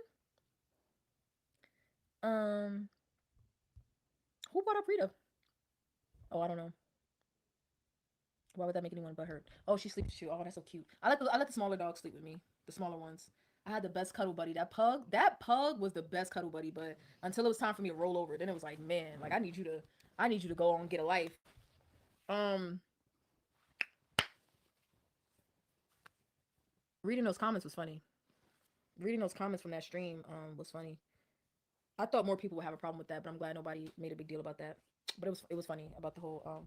I mean, it was funny because I just felt like everybody should take a load off. Not that anybody did anything wrong. It was just you know, the whole person being like, I'm out. It's YouTube. Like you don't have to let people run you out of chats, which they weren't trying to do.